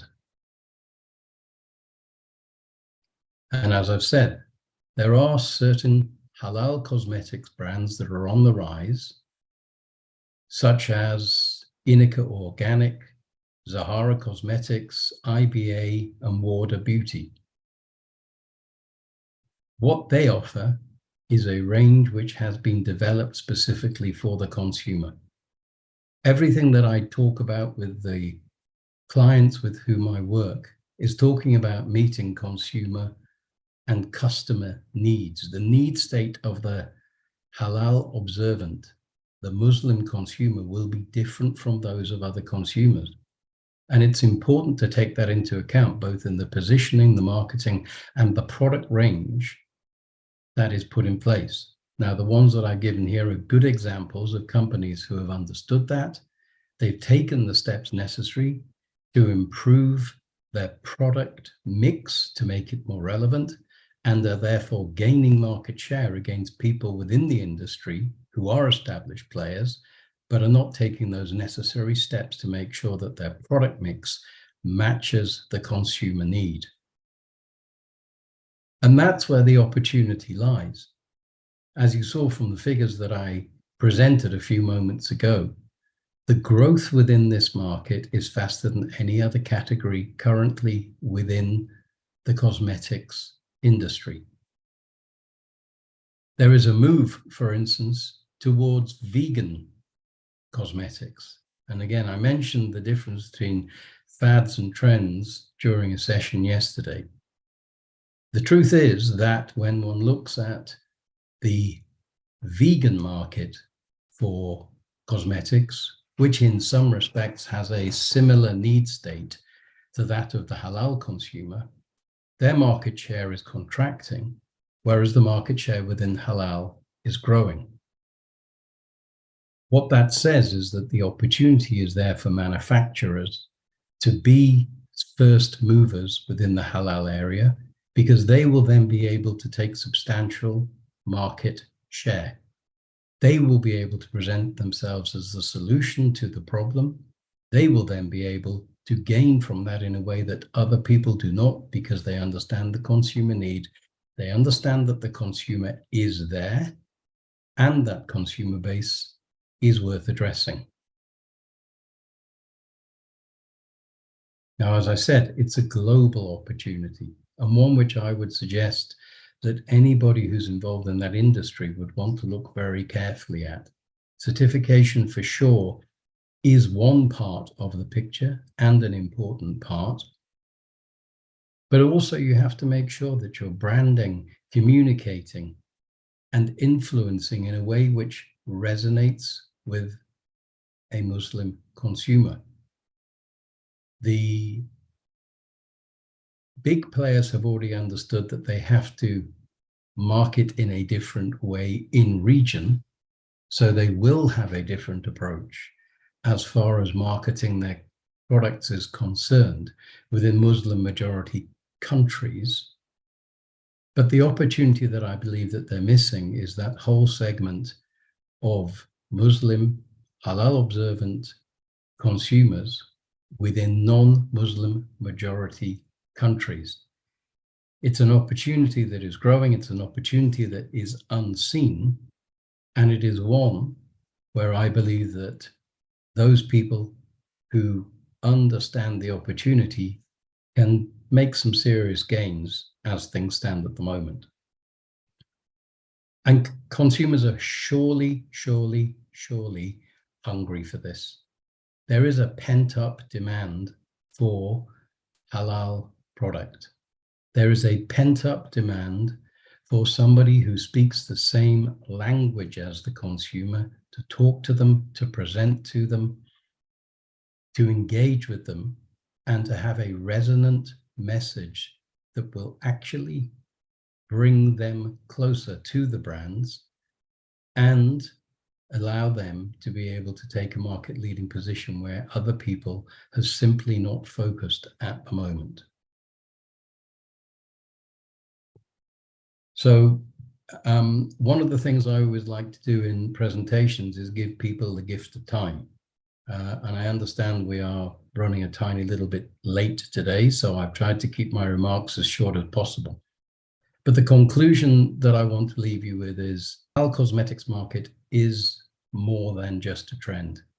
There is a growing demand, it needs to be addressed, and those parties, companies, organizations which recognize that and act upon it have the opportunity to bring a great deal more innovation and diversity into this industry than is there at the moment and be the winners.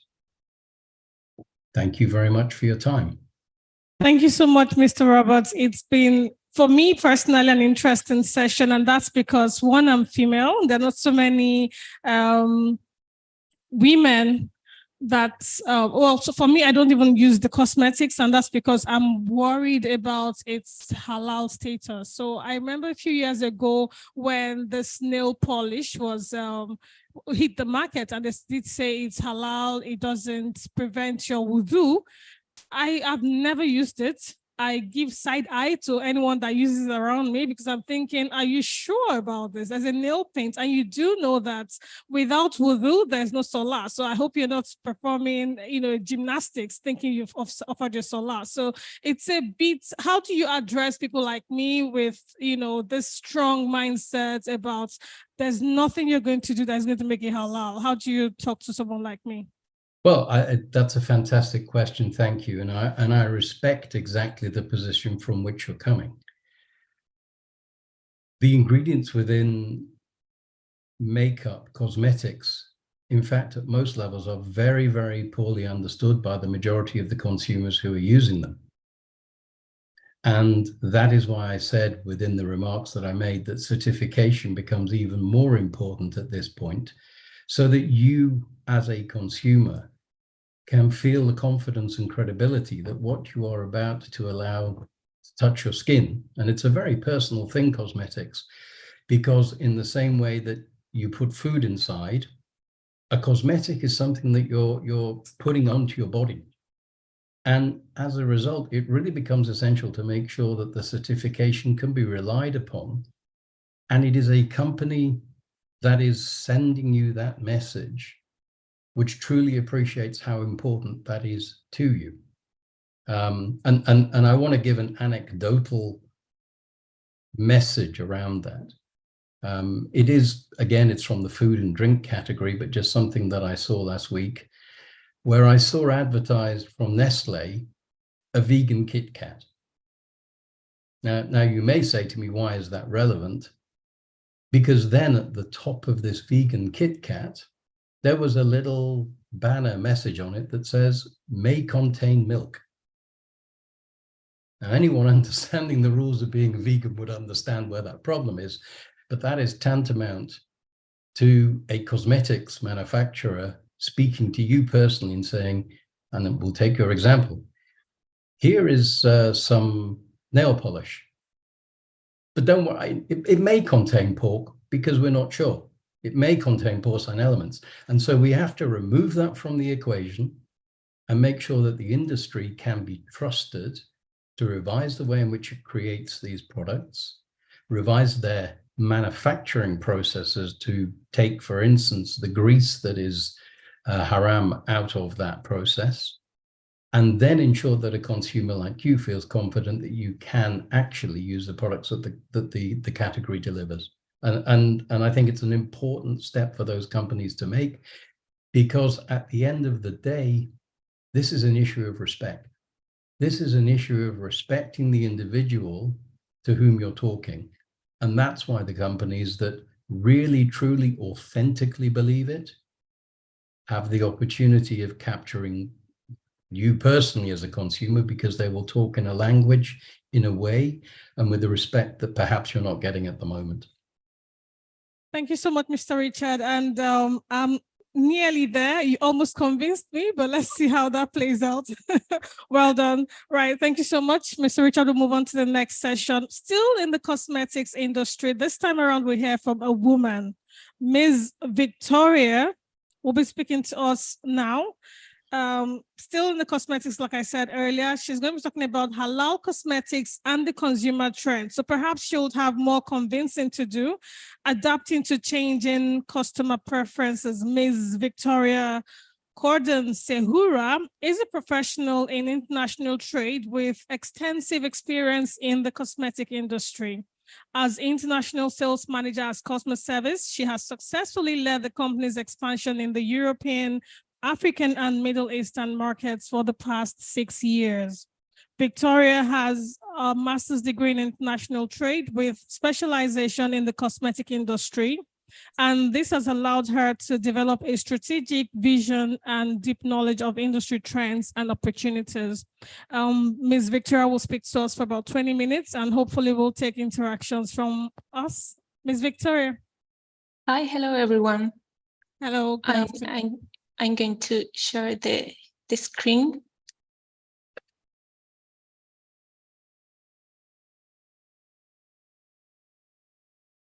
Okay, so hello. It's an honor for me to be part of Halal Expo Nigeria. Sorry, I think the screen. Are you seeing the screen?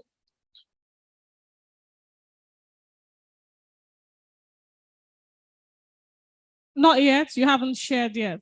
Oh, okay. Yes, we can see you now. Okay. So thank you for joining me today in this talk on the topic of halal cosmetics and consumer trends adapting to changing preferences. My name is Victoria, and I am International Sales Manager at Cosmo Service, a consulting company in cosmetic regulation. Over the next 20 minutes, I will share with you some insights on the halal cosmetic market, the changes in consumer preferences, the challenges and opportunities it presents, and how Cosmo Service can help you to enter new markets. To begin, let's establish a common understanding of what halal cosmetics are. It is something that Mr. Richard and other people have said before, but the term halal means permissible, and it refers to products that are conform to Islamic Sharia law. Halal cosmetics are free from any ingredients considered as haram, such as alcohol, pork, blood, or animal-derived products that are not slaughtered according to Islamic guidelines.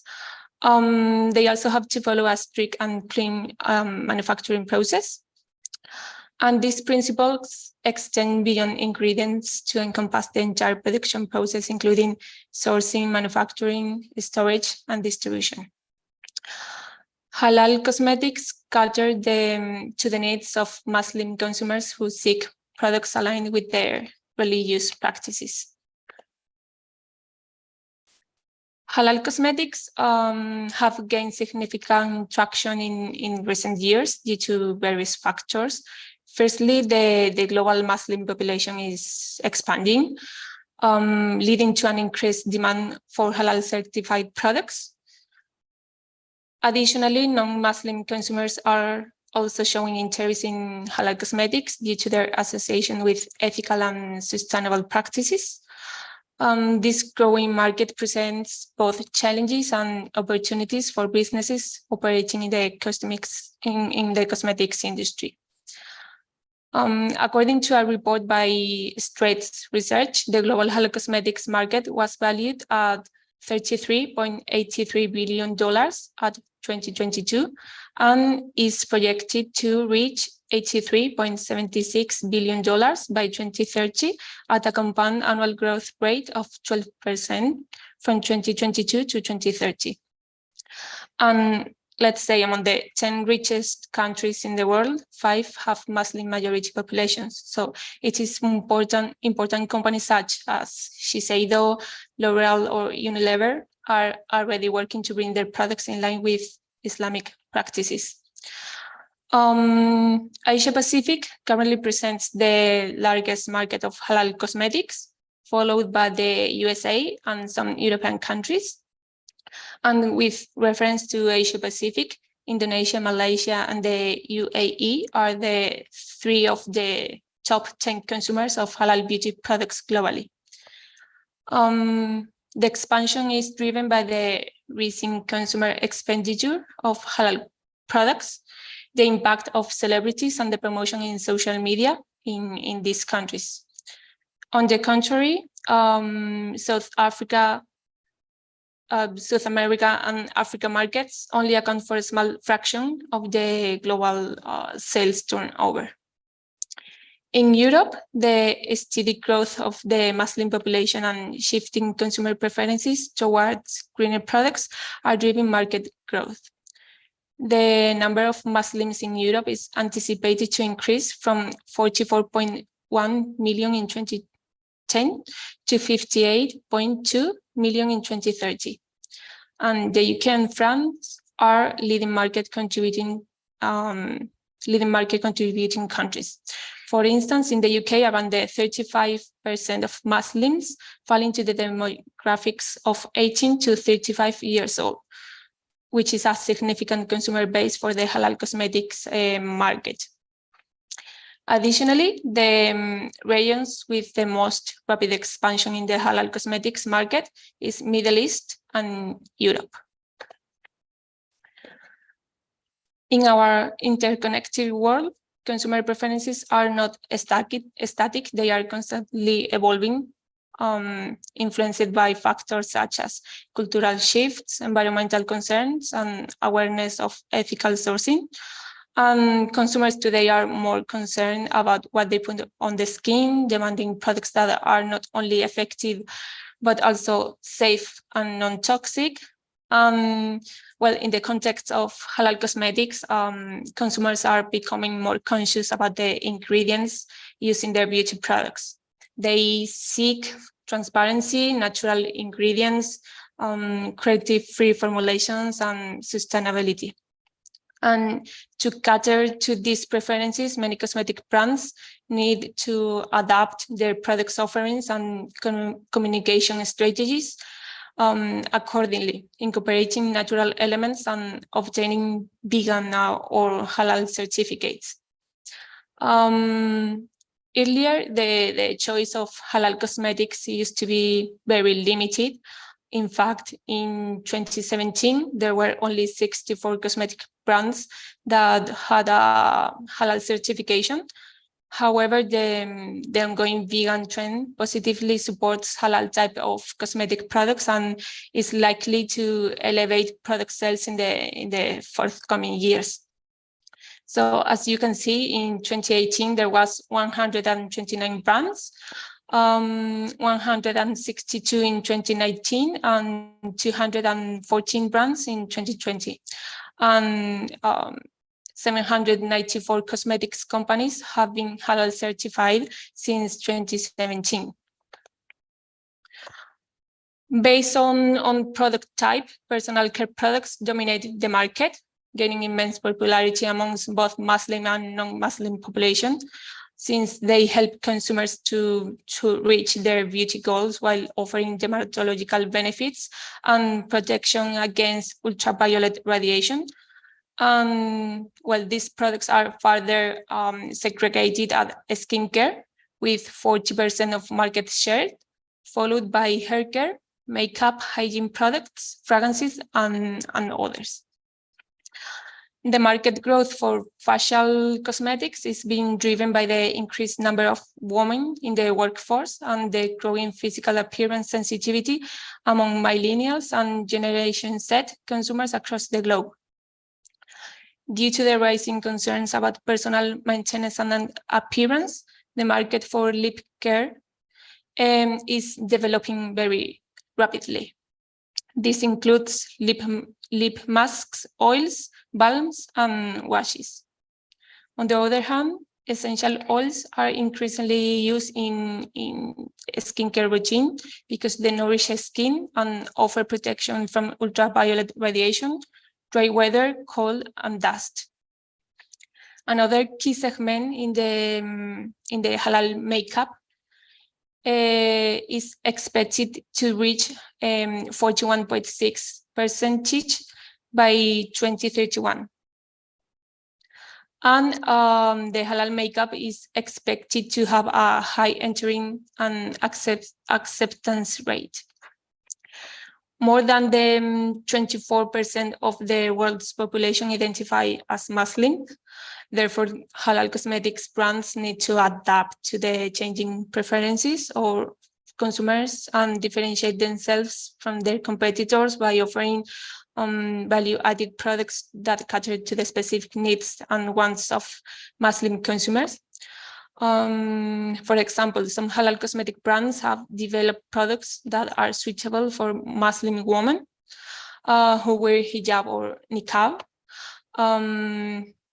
For example, breathable nail polish that allows water to pass through during the ablution, shampoo that nourishes hair that is covered most of the time,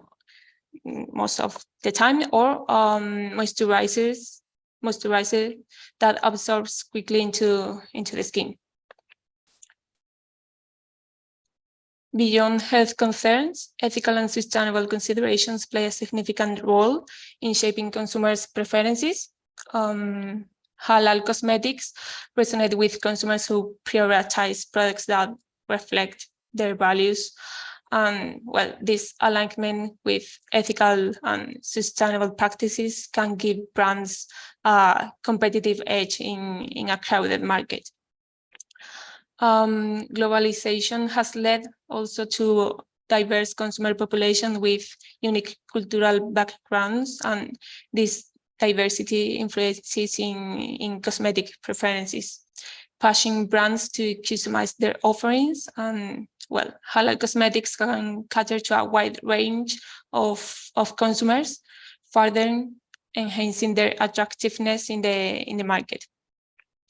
And while the growth of halal cosmetics presents opportunities, it also comes with challenges. Ensuring compliance with halal standards throughout the supply chain requires meticulous attention. Moreover, there might be misconceptions or lack of awareness about halal cosmetics, which brands need to address through education and transparency. And additionally, the market faces misconception and lack of awareness about halal cosmetics in non-Muslim populations, inhibiting its potential reach. However, there is an opportunity here. The market can thrive through collaborations between international cosmetic brands and local halal certifiers, which will enhance the accessibility of halal cosmetics and tap into a broader consumer base. Furthermore, brands need to adopt several strategies. Investing in research and development, which will enable companies to create innovative halal cosmetics to stay on top of emerging trends, being transparent and educating consumers about the benefits of halal cosmetics, and using tailored marketing to resonate with diverse cultural backgrounds. In addition to halal requirements and certification, cosmetic brands also have to comply with cosmetic regulation in the countries or regions where they want to place their products. In this regard, we are going to talk about cosmetic regulation in the EU, UK, and USA, which are focus markets for the biggest brands. So if you want to take your business to the next level, and if one of your goals is selling your products in other markets, it is the moment to expand your business internationally. At first, why to choose the EU, the UK, and the US markets? Because they are growing in the global market and they are not going to stop. As we have seen before, people in these markets are focusing on halal cosmetics. Well, one of the advantages of marketing cosmetics in Europe, United Kingdom, and the United States is that regulations cover a big territory. So your cosmetic products can reach to the hands of millions of consumers in some of the largest economies in the world. Entering these markets altogether, cosmetic products can reach to around 1 billion people. The European, together with the US, are the largest markets for cosmetic products in the world. And among the European countries, Germany has the largest market for cosmetic products, followed by France, Italy, the UK, Spain, and Poland, among others. Now, the EU market is formed by 27 countries, including others like Norway, Liechtenstein, and Iceland. The free circulation of consumer goods is, in fact, one of its main advantages, as there are no barriers and tariffs among the EU countries. And since 2013, they have the same cosmetic regulation for all of them. Also, complying with the European regulation will open up doors to other countries that have similar regulation or accept the documents as valid for their own regulation. So, is the assurance of safety required for the products intended to use prior to marketing? For the EU, yes. Proof of the safety of the cosmetic product and each of its ingredients is a responsibility of the legal representative in the EU. This market works under the EU regulation number 1223/2009. Also, the same is required by the UK regulation, which is at the moment a transposition of the EU one. It is called the Schedule 34 of Product Safety and Metrology Statutory Instrument. And regarding the US, the FDA protects the consumers from unsafe or deceptively labeled or packaged products. Proof of the safety of the cosmetic products and each of its ingredients is a responsibility of the manufacturer or its distributor in the US. And this regulation works under the Federal Food, Drug, and Cosmetic Act, the Fair Packaging and Labeling Act, and the new MOCRA update. So, is my product considered as a cosmetic in the EU, UK, and the USA? Cosmetic definition is very different between the EU or UK and the US. For instance, while the SPF, antiperspirant, dandruff, or toothpaste are cosmetics in the EU, they are considered as an OTC product in the US, and therefore a different regulation applies. A product can be considered as drugs or cosmetics depending on the ingredients, the claims, and the intended use. Now we will see the EU and UK cosmetics compliance. The step 1 is the product information file, which is the compilation of technical documentation required for each cosmetic product to be placed on the EU and UK markets. This is a legal requirement, and the files are open to inspection by the competent authorities. What should it contain? The product description and a cosmetic product safety report, which has 2 parts: a cosmetic product safety information and a cosmetic product safety assessment. It has to be performed by a highly qualified safety assessor that is responsible to ensure both PIF parts. The step 2 is the notification to the corresponding portals. The products must be notified into the Cosmetic Product Notification Portal, or CPNP, for the EU, or into the Submit Cosmetic Product Notification, or SCPN, for UK. Only one notification is made for all the EU countries and another for the UK. However, it is important to highlight that some information in the label, such as function instructions and warnings, must be translated to the official languages where the cosmetic products are going to be sold. And well, this notification is made only when the cosmetic product is considered as safe, and it could be notified into the portals by the responsible person or by a distributor. The step 3 is the responsible person, which is a legal or natural person based in the EU or UK who will act as the unique representative throughout the EU and the UK markets. A cosmetic product might not be placed on these markets unless there is a responsible person established in the corresponding EU or UK market. And the responsible person ensures that the cosmetic product is safe for human health and the compliance with the obligations of the cosmetic regulation. Who could be a responsible person? Only a legal or natural person based in the corresponding territory, in the EU for sales in the EU countries, and in the UK for the British sales. And it is important to keep in mind that the responsible person must have the necessary knowledge in terms of cosmetic regulations, since they will be the first contact for health authorities and custom office, and they must be updated with the changes in the regulation that may affect the cosmetic products they represent. Now we are going to talk about the USA. There is a new update in the FDA regulation called MOCRA. This is the Modernization of Cosmetic Regulation Act.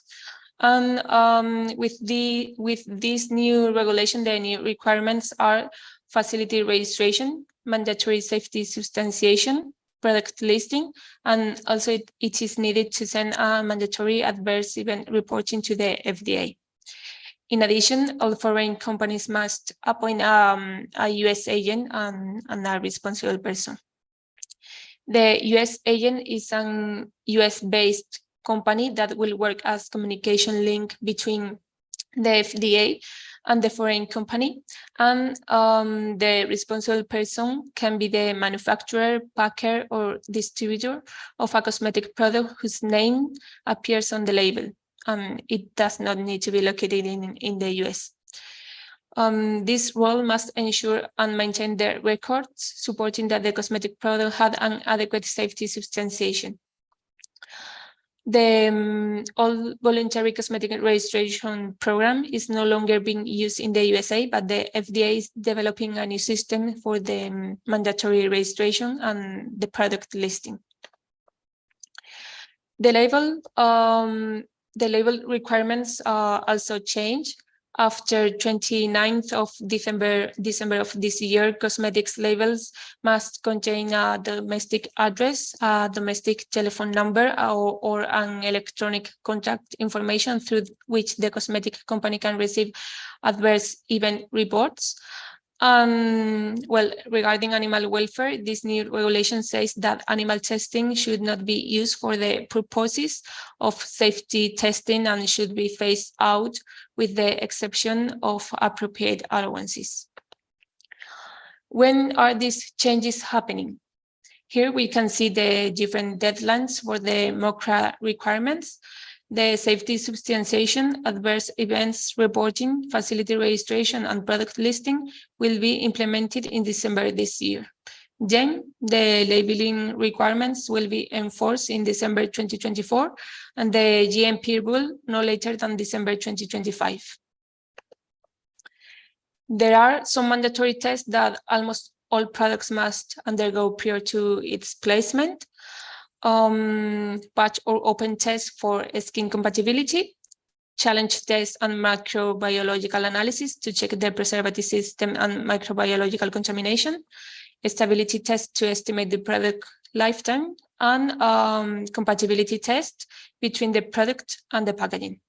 Additionally, there are other tests that products need to carry out to substantiate claims. For example, dermatologically tested, SPF, hypoallergenic, or moisturizing. In conclusion, the cosmetics industry is undergoing a transformation driven by the changing consumer preferences, a growing Muslim population, and an increased focus on ethical considerations. The trend towards veganism and environmental concerns are also influencing the growth of the halal cosmetics market. The main halal products used between Muslims and non-Muslims is personal care, and skincare, lip care, and makeup are on top of this category. Brands must comply with the cosmetic regulation of the countries where the products are going to be sold, in addition to the halal requirements, which means knowing and respecting the differences in the market. Ingredient and labeling review must be done before placing the products in any market, and working with your regulatory and marketing partners from the beginning will differentiate your product from the competition. To succeed in this market, companies must understand the significance of halal certification, embrace transparency, and adopt sustainable practices, and invest in innovation. And adapting to changing consumer preferences, brands can not only meet the demands of consumers, but also contribute to a more conscious beauty industry. So how can customer service help you? From customer service, we can analyze and review your labels, ingredients, and claims, and also prepare all the paperwork, such as product information file and safety substantiation. We can act as responsible person for the EU and UK and as US agent. And through the Customer Service and Islamic Chamber Halal Services Partnership, you will be able to obtain regulatory compliance and halal certification for your cosmetic products. So that's all. I hope this conference has provided valuable insights into the adaptation of consumer preferences in halal cosmetics. Thank you for your attention. Thank you very much, Ms. Victoria. So do we have anyone, does anyone have a question before we wrap up the first half of today? Any questions, anybody? No. Right. So Ms. Victoria, just a quick one. It's not a question per se, it's just a reflection from your presentation. I like the fact that you had one single regulation for 27 countries and others, including Iceland, for example. I wonder how they were able to achieve that, because it reduces bureaucracy a lot. It reduces unnecessary expenses on the companies that are promoting their cosmetic products.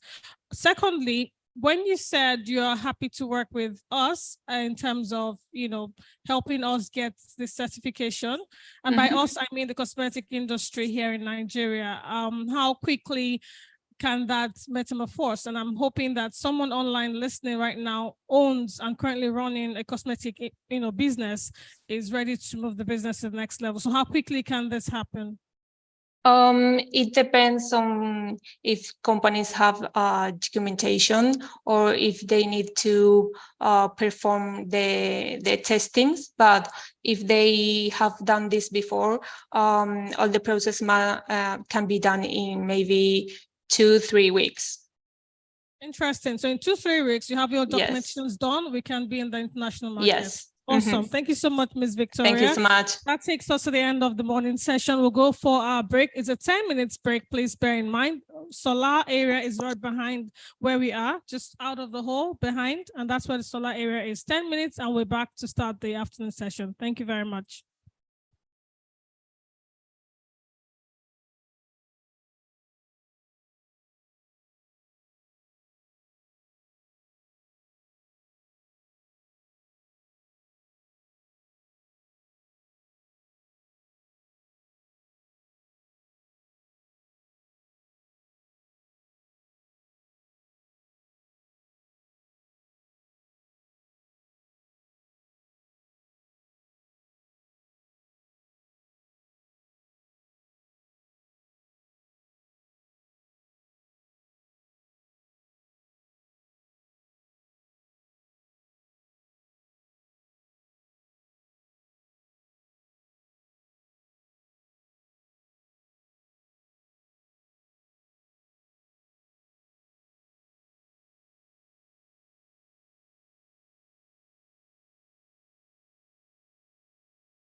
You're welcome back. Thank you very much for hanging in there. And we're about to get started with the afternoon session.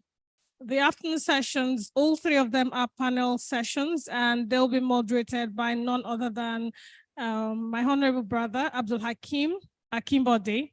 You already met him yesterday. He's the Deputy Registrar at the IIFP, the Institute of Islamic Finance Professionals.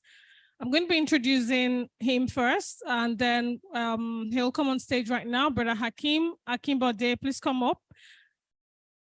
Joining him on stage will be our first panelist. Bear in mind, this session is a hybrid. We have one of our panelists joining us virtually, and that's Maulana Mahmoud Yaqub. He's going to be joining us from South Africa. Mrs. Rukoya is here, so I'm going to introduce her first. Ms. Temilade Rukoya Agumbiade is a chartered accountant with over 14 years experience spanning entrepreneurship, accounting, project management, food safety, branding, customer relations, and management. After gaining invaluable experience in the accounting industry, she decided to follow her passion for entrepreneurship and founded T Crown Foods in 2016. T Crown Foods is a fast-growing food processing and packaging company that officially commenced operations in July 2018. T Crown Foods was recognized and awarded the third best agro-processor in Lagos State by the Lagos State Ministry of Agriculture. Please give a warm welcome to Ms. Rukoya Agumbiade as she joins Hakim on stage. Please encourage how we can do better. Joining us all the way from South Africa is Maulana Mahmoud Yaqub, the General Manager of Sanha. He'll be speaking about the challenges and opportunities of halal food exports to non-Muslim majority countries, while Ms. Temilade will focus attention on the impact of technological advancements on the halal food industry here in Nigeria, challenges and opportunities. Right. Maulana is someone that has experience in the media space, having presented radio interviews and several programs. His background is in law. He has sciences in law Islamic course, as well as Islamic personal law course. He conducts workshops on halal certification and auditing locally and abroad. He presents conference papers on halal certification, as well as provide training on halal and quality management systems. He holds ISO accreditation, GSO accreditation, as well as EIAC accreditation. Maulana, assalamu alaikum, you're welcome. Wa alaikum assalam wa rahmatullahi wa barakatuh. Abdul Hakim is over to you. Thank you very much, Amina. And I think by now you can go for a long break. You've been on the session for some hours now. Thank you for joining, and also thank you to our speakers, Maulana Mahmoud Yaqub, joining us from South Africa. And also, I also have Mr. Milade Rukoyat Agumbiade joining us here in Nigeria. And also to all our participants, physical and virtual, thank you all for joining this session.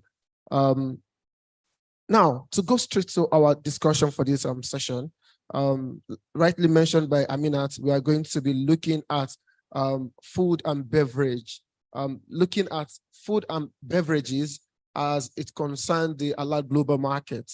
And we are going to be speaking directly at the impact of global challenges and opportunities on halal food industry. To start this conversation, I'm going to start with Maulana Mahmoud Yaqub. Sir, we are aware that you've done a lot of activities back in South Africa, looking at your contribution at the South Africa Halal Authority, and also your contribution globally. We'd like you to discuss with us the challenges and opportunity of halal food exports to non-majority Muslim countries. Thanks a lot, Abdul Hakim, and good afternoon to all. And in the Nigerian language, Ikasan to all who are joining us from Nigeria as well. With regards to exports and the challenges and opportunities that are there for the halal market, I think let's just go briefly, and perhaps certain presenters have already given a brief overview of what halal is. Halal and haram is an Arabic terminology which means permissible or impermissible, and it's not exclusively used for consumable items or even cosmetics for that matter. However, these two terminologies are used for all acts of worship or anything that a person would like to do within Islamic law. However, it has become synonymous to consumables. And if you do a Google search on halal, it would, the search would show up as 80%, perhaps 80% would show you that what you can consume and what you cannot consume. To consume to consume halal is an imperative compulsion on individual of the Muslim faith, and it demands that if you consume haram, it has effect on you spiritually, and in the same way, if you consume halal, it has an effect on you positively. In today's world, an individual living in today's world, we cannot underestimate the global home that we are living in today. And whether you're residing in Lagos or you're residing in Durban here in South Africa, what transpires in various parts of the world definitely affects us, whether it's be politically or otherwise. And because we live in this global world, we need to communicate, we need to make living easy for individuals in various parts of the world. And that is why halal becomes an imperative in terms of making this type of product or halal products available for the individual of the Muslim faith. And a person of the Muslim faith in today's world, he's also migrating to various countries. He's not living in his home country. And there are various aspects that you would need to look at when we're looking at opportunities and challenges of importing or exporting from a majority, what we would call non-Muslim majority countries. Discussing the global home that we live in, and it is a required norm to facilitate smooth trade between countries, companies, etc., in order to satisfy the needs of a third of the global population. And we all know that, the people of the Muslim faith make up third of the global population. And that is why halal becomes an imperative for products destined into such markets. There are certain countries that have taken halal more seriously. That one that comes to mind is Japan, has made it essential or has preferred that companies also acquire halal certification so their products become more available into markets. And if you look into South Africa, the experience that we have had is that the state and government has taken interest in halal, in trying to promote halal parks, in trying to promote halal trade locally and internationally. And when we look at halal, as I have seen the program, and you have had many presenters discussing various aspects, halal goes beyond food, and there is this misconception that halal only relates to food and beverages, etc. But you have halal finance today, and you would find in the finance sector here in South Africa that your conventional banks offer Sharia banking, which is halal finance. You have halal tourism, halal media, halal fashion, cosmetics, pharmaceuticals, logistics, recreation. And this has become a phenomenon today, that companies are going into such aspects with regards to halal and making halal available for the person or for that concerned individual of the Islamic faith. Now, if you look into perspective or with regards to challenges, looking into, I can give the experience that we've had within South Africa and looking at how it has affected people exporting out into various countries. The first aspect that we need to know and we need to find out is what are the requirements of countries that we are exporting into. So if you are taking product out of Nigeria into various countries of the world, the first aspect that we need to look into is what are the regulations with regards to that country accepting your products coming in. And this is what we have found in the past since 2016, 2017, that there is a change from the Middle East where companies need to be compliant with GSO standards in order for products to be exported into that country. And HCBs like ourselves need to be compliant with such standards and acquire accreditation. So it is essential that one of the challenges is that we need to understand what are those requirements for countries that we are exporting into, what are the standards that we need to be applied for the products that we are exporting, etc.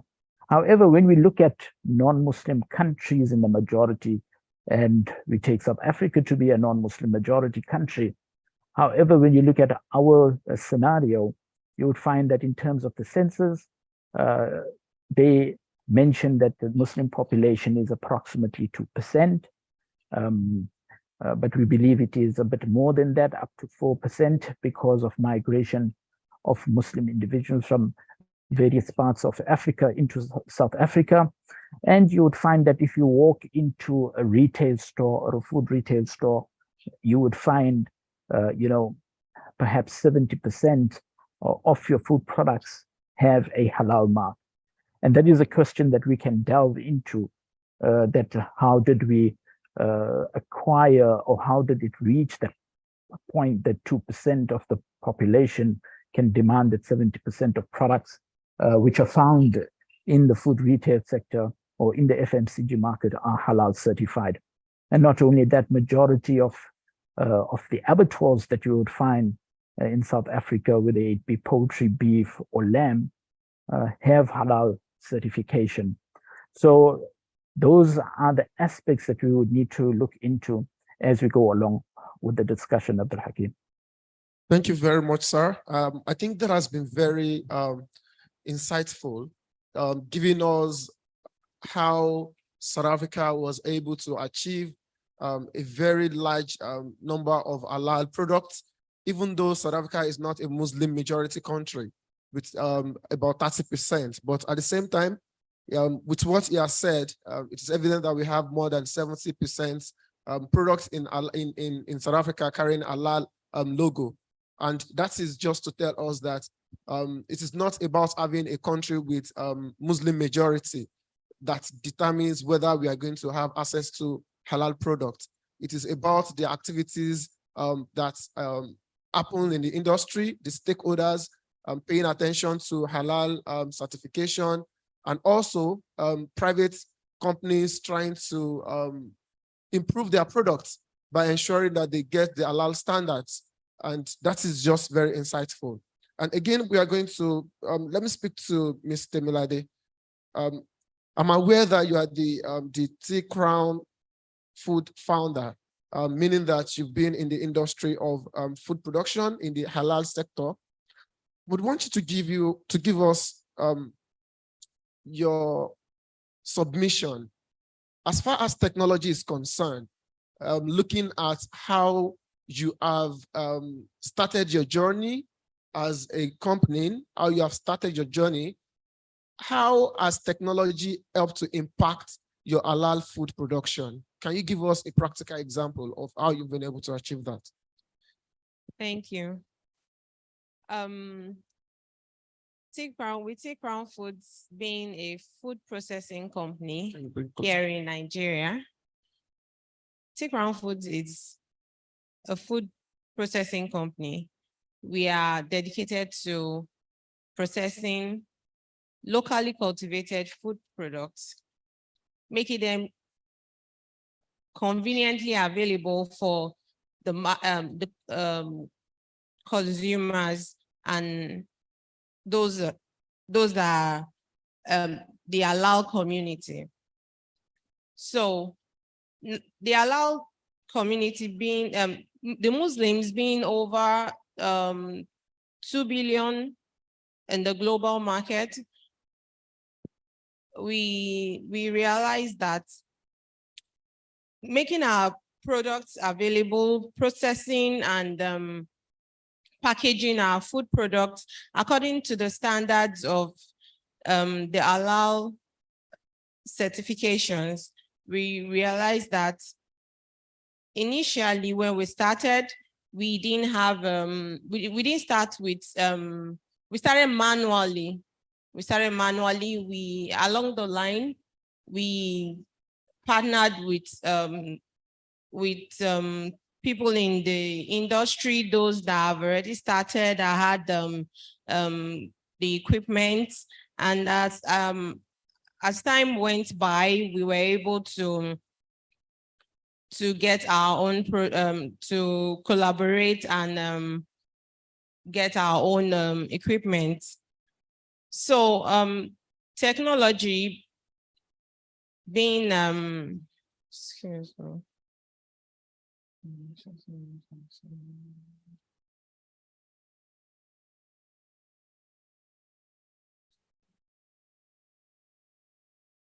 Okay.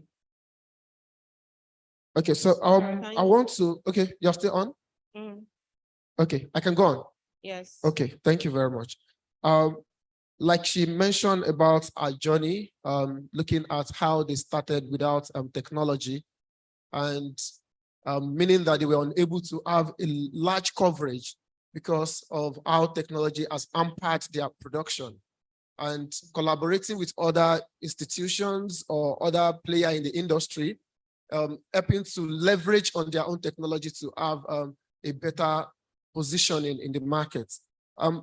That speaks to the fact that many of these products that they have, majorly, some of them are still at the local level. But in order for you to push it a bit further, you have to implement some technological purchase, maybe instruments or equipment in your processing level. So I'm aware that at some point you had to invest in buying maybe an equipment, maybe worth 2 to 5 million naira. Am I correct? Yes. Yeah. So, and how has that been able to help your production in the practical sense? What are that equipment? For what purpose did you use it for, and how has it impacted your production? Thank you. Okay, when we started, for example, we started with ofada rice. We were processing manually. We blow the rice ourselves. We process manually. But along the line, we got an order from one of our customers who had who was living with diabetes, and he requested for about 50 kg worth of ofada rice, and it came to my knowledge that okay, we can't do this on our own. So I had to Google to check around for companies who can who has these machines, and will be able to we can outsource to them, and they'll be able to distone this rice for us. Fortunately, we got one, and as time went by, we were doing business together, but we found out that we didn't have the capacity, and we were told that okay, before we can do this for you, you have to bring about I think 200 kg or thereabouts. This is to a business that just started. We were growing, we were leveraging on the orders we get from our customers, and we couldn't meet up, so we had to partner with people. We had to speak to our angel investors, and we were able to acquire our own rice distoner. So after that, we also got we introduced our beans flour. which we don't use the local way of processing the beans, like sun drying. So we had to invest in a food grade dehydrator.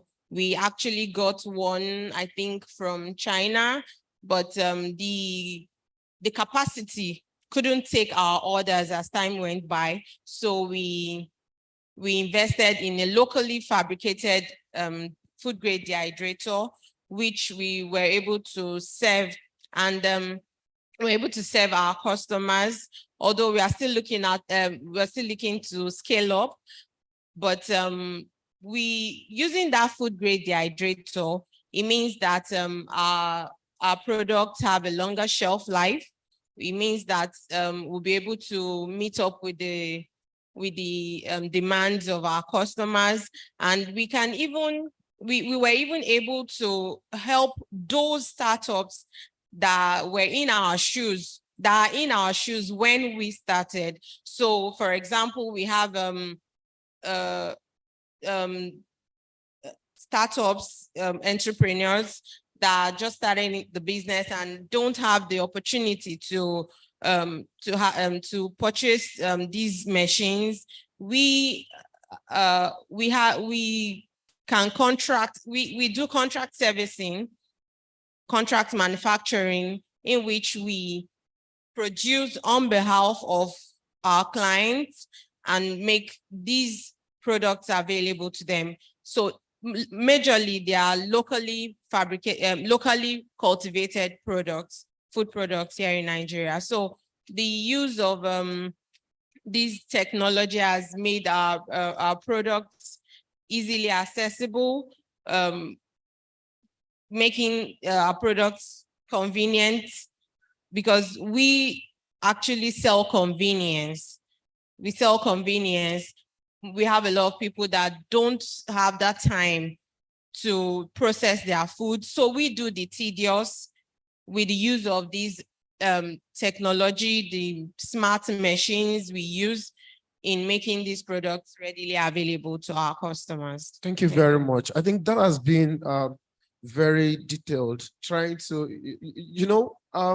when I saw some of your products online, where you have a couple of branded local foods, the rice, the beans, and all of that, even skinned beans, where the beans has been peeled and it is white. Yes, so I wonder how you were able to do that, if not with the use of technology. I mean, because doing that at large level requires, in a way, bringing technology to play a key role in doing that.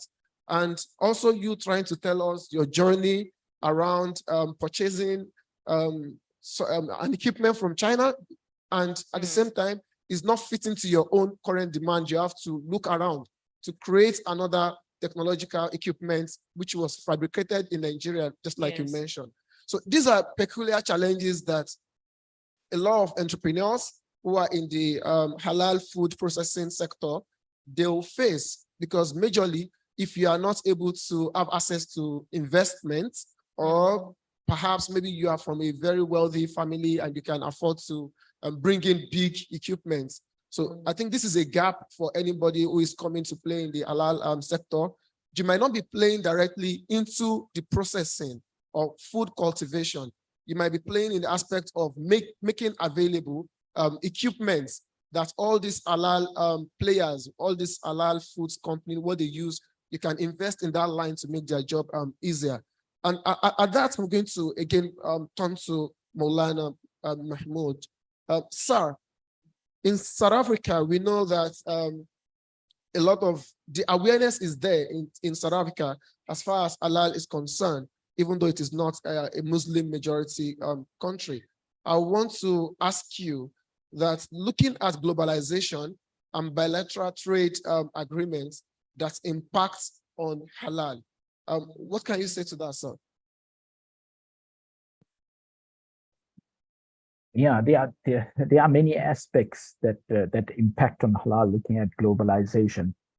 When we look at globalization, we are reaching out to far greater number of people who are coming into contact with halal or the concept of halal. Many individuals or even companies, even in today's time, when we speak to certain companies, their knowledge on halal is very limited. And it's only limited because that is what they are exposed to. And that is why educating, we cannot emphasize much more on this, is educating on every level within the industry. So first and foremost is education to consumer on a consumer level, that you try to explain to them what halal is. In fact, in today's food industry culture, or in the food industry that we work in today, and how does it change on a day-to-day basis, the complexities with regards to food products change on a daily basis. That education needs to go right down to grassroots level. So grassroots levels is that educating the consumer, educating the student or the child that is in school, educating, having road shows in specific places of worship, etc., so that people are armed with education and understand what halal is. Then going on to the level of industry, or joining up with the industry role players, people that are in the food industry, whether it is scientific organizations like we have here in South Africa, which is SAFOST, or SAFI, which is the flavor and food industry, whether it's a restaurant association, whether it's a chamber of baking chamber of commerce, going into such industry stakeholders and explaining to them what halal really is, what does it entail, etc. So those are the things that we need to do in order to overcome the challenge of removing this skepticism, or what we can say mistrust, or people are ill-informed of what halal is. And generally, when that explanation is given to such role players or individuals, they have a much more better understanding and are much more open to what halal really entails. And you would go from an individual who would ask you that, what do I have to change my entire process or manufacturing process in order for me to be halal? If you want to make cheese halal, do you pray on the cheese, etc.? So those are the type of questions that come from industry. Up to this day, you will get people that are ill-informed or are not aware of what halal is. And when you explain to them that, it's having a look and investigating and verifying raw materials used in your facility and your production processes, etc., to see compliance with halal regulations and requirements, they become much more at ease and understand what it is all about. And I think that would take us a long way in overcoming the challenges that we have within the industry and globally as well. Yes. Okay, thank you very much, Maulana. I think this also underscores part of those major points that we had yesterday, trying to express the fact that the need for advocacy in the halal industry is very key. And, advocacy from top to bottom, and also from bottom to the top. And this also means that we have to reach out through a lot of events and activities that is targeted at both the consumers as well as producers.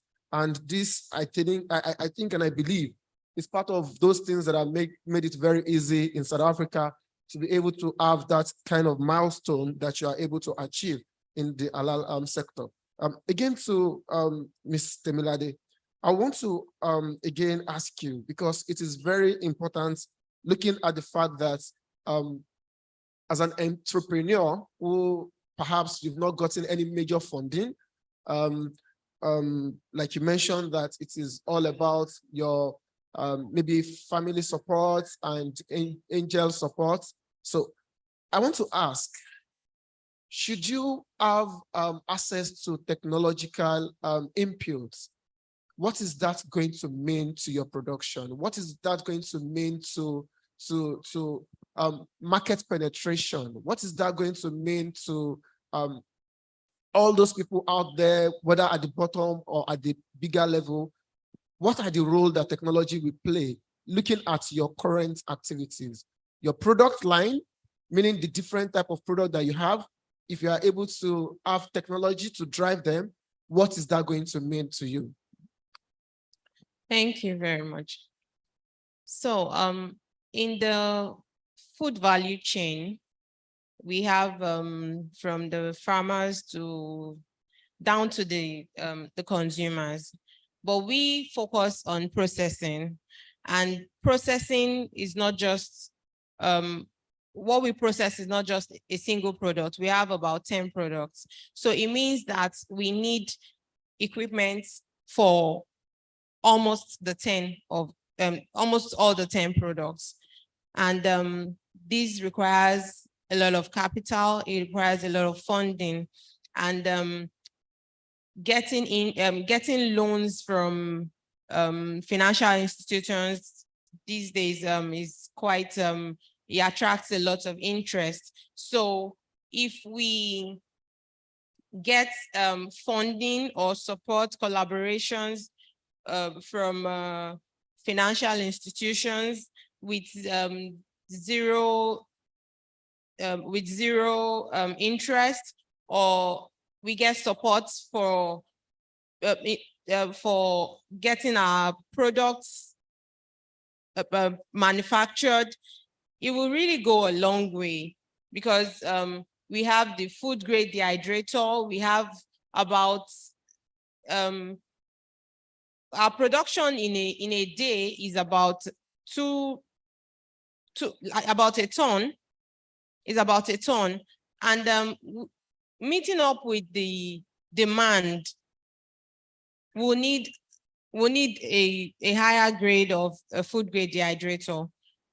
Likewise, the stoner and a lot of all these machines. So getting funding will really go a long way for us to serve our customers, for us to serve the halal community, they allow consumers, and it will also go a long way in we being a role model for startup entrepreneurs who don't have these equipment. We would be able to, when we get this equipment, it will enable us be a pioneer in this phase, in this value chain, and that will really go a long way. Okay, thank you very much for that submission. And again, I want to maybe turn to Maulana. I think we'd want to looking at the fact that non-Muslim majority countries, and also looking at the intra-Africa trade on halal. What is your experience around that? How can this be tapped into? Yeah, see, when we look at intra-Africa trade, there is this misconception, what we have found in our experience, that, you must only look at export into the Muslim majority countries like your Middle Eastern countries, or the belt, the Asian belt, which you would find Indonesia, Malaysia, and that's where you want to import. But what we forget is Africa, the number of Muslim consumers within Africa is so huge. They are the second biggest next to the Middle East. And to import or to export into these countries are much, much more easier. However, there needs to be collaboration between HCBs within these countries in terms of products being halal certified by yourself and exporting into that specific market or that specific country, and that country also having an HCB that has similar regulations and standards, etc. So one of the challenges that we find ourselves in is that regulation and standards of halal although there is some drive towards standardizing it globally, but because it's a religious concept and it is open to interpretation in terms of requirements, etc., we haven't achieved a standard global halal structure or that is acceptable by all HCBs. However, there are certain structures that have been developed where a certain group of HCBs would understand and accept another HCB's halal product, etc. So going into it, having this or exporting into Africa or inter-Africa trade makes it much more easier for us. And obviously, we have the various formulations of group of countries like your ECOWAS or your SADC countries, which makes it easier to trade in between these countries. But sometimes it's halal or halal certification, because like I've mentioned, it is misunderstood. People do not understand the reasons behind it and what it can bring to yourself as a country and to yourself as a company as well. So it is essential that when we are doing this type of trade, inter-Africa trade, we always look at the country that you are exporting into, the needs of that country, the demographics of the country, the type of product that you are trying to export into the country, etc.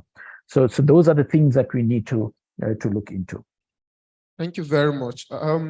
Again, so Mr. Milade, and on the last note, before I come back to Maulana, I want you to share with us on the job or on the field, you and your team must have encountered different challenges vis-a-vis maybe sorting for raw material or during the processing line or transportation line or even reaching out to your customers. I would want you to share with us practical challenges that you encountered maybe during the phase of your journey. Which of it can you share with us?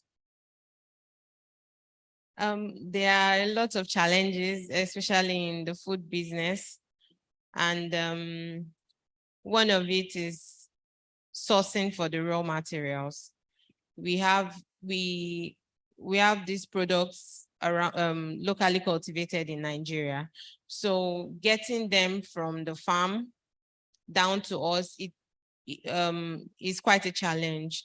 Getting the quality you desire is a challenge, because sometimes, most times, for example, we have beans, it comes from up north. You know, getting them, it depends on what you get. You know, fine, we get people to go there,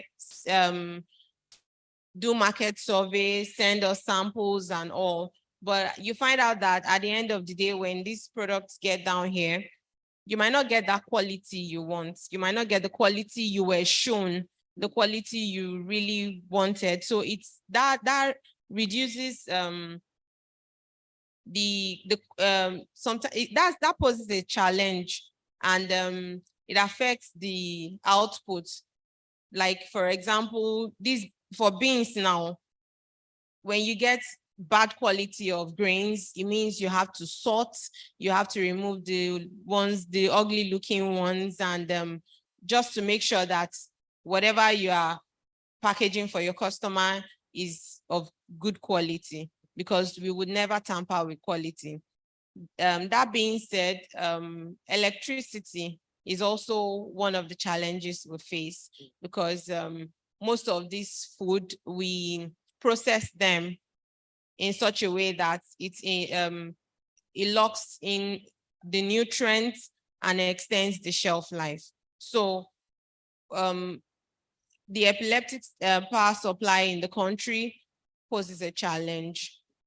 That poses a challenge, and availability of getting our products to our customers is also another thing. We have a lot of people in the food business now, and after production, you also have to make sure that you get these products to the end consumer, to the end users. That means you will have to go from one store to the other. And if you don't have a presence in that store, it might be difficult. We have an online presence. We have a website where our customers can get most of these products. And aside from that, getting the equipment is also another challenge, because we have a lot of products. For example, we've been on the research of getting a machine that can peel beans. We have machines that peel beans, but we have a standard, we have a quality of peeled beans that we sell to our customers. That beans has to come out whole. So when you're peeling beans and you want your beans to come out whole, we've not gotten a machine that would do that job perfectly. So sometimes we do manually, and that way, that's also another challenge. So all this put together are some of the things we face on a day-to-day basis in the food processing. Thank you very much. I think that has been very elaborate. Going from farm to fork, that is just the journey you have taken us through. And I'm also going to chip in because as an entrepreneur as well, into Kilishi branding and all of that, looking at you sourcing for your quality halal meat, and you have to go up north, and what you get, what you ask for versus what you are getting is a problem that we need to find a solution to here in Nigeria. Exactly. Because many a time this is what you are shown, and by the time it gets to your house for delivery, you are going to see something else. Exactly. So that also happened in the food industry, right? Yes, it does. And preservatives also. We try as much as possible to use food edible preservatives, but because we cannot control what comes in from the farm, that poses a challenge. And we've gone through a lot of training, especially with NISPRI and other food safety organizations to bring forth food that we can preserve with edible preservatives without the use of chemicals. So that also is a challenge. Thank you very much. I think if we are following with this conversation, it's a lot of gap that is telling us that there are a lot of opportunities cutting across different angle. And at that point, I'm going to speak to Maulana for the last time. I'm going to ask Maulana, looking at what Africa offers and the challenges, we'd always hear that there are a lot of opportunities in Africa for businesses, for food, and the halal industry at large. So what are the offers of Africa and the challenges that we face? Yeah, with regards to challenges that we face in terms of halal, is specifically like what we have mentioned, is that halal is not something that is regulated by governments or by governments that are ruling, or the ruling government of the country. It is generally managed or introduced by private organizations or not-for-profit organization or public benefit organizations that would start up or assist companies within these various countries with regards to halal and halal certification. Because they are not Muslim countries, and they are, like we've mentioned, majority non-Muslim countries, it becomes difficult for government to regulate, and government generally feels uneasy to regulate religious phenomenon or religious criteria and or requirements, because they would not like to delve into such aspects.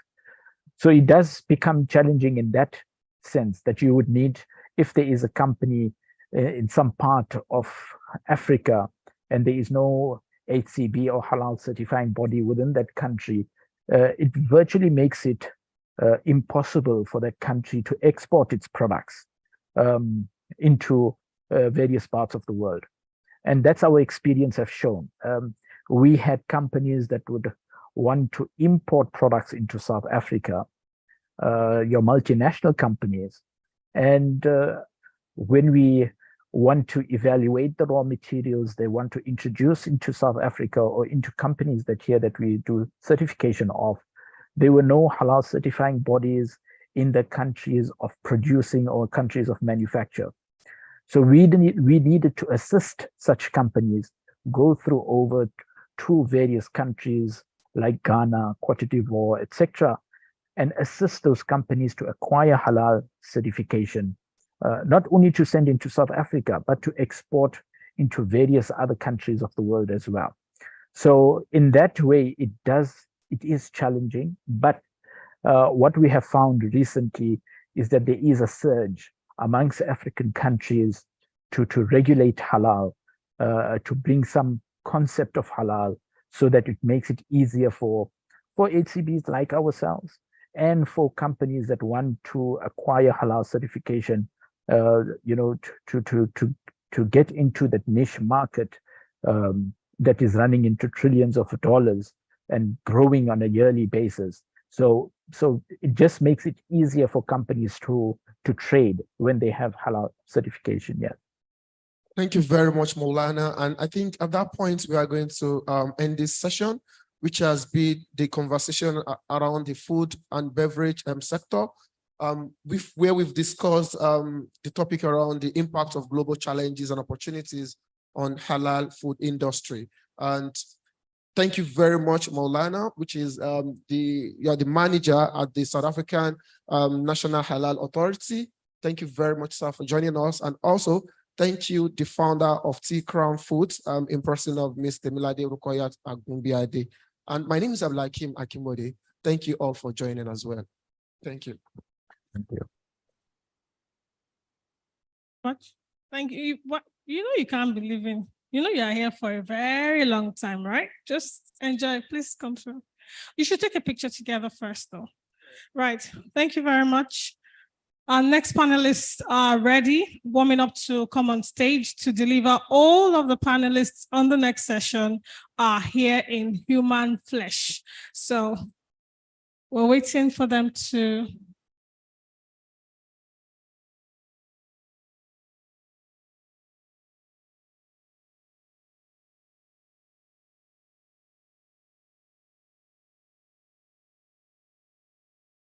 This time around, we're moving away from the food industry. I think tomorrow at some point we're coming back there, but today we're going to the Islamic finance and financial institution. So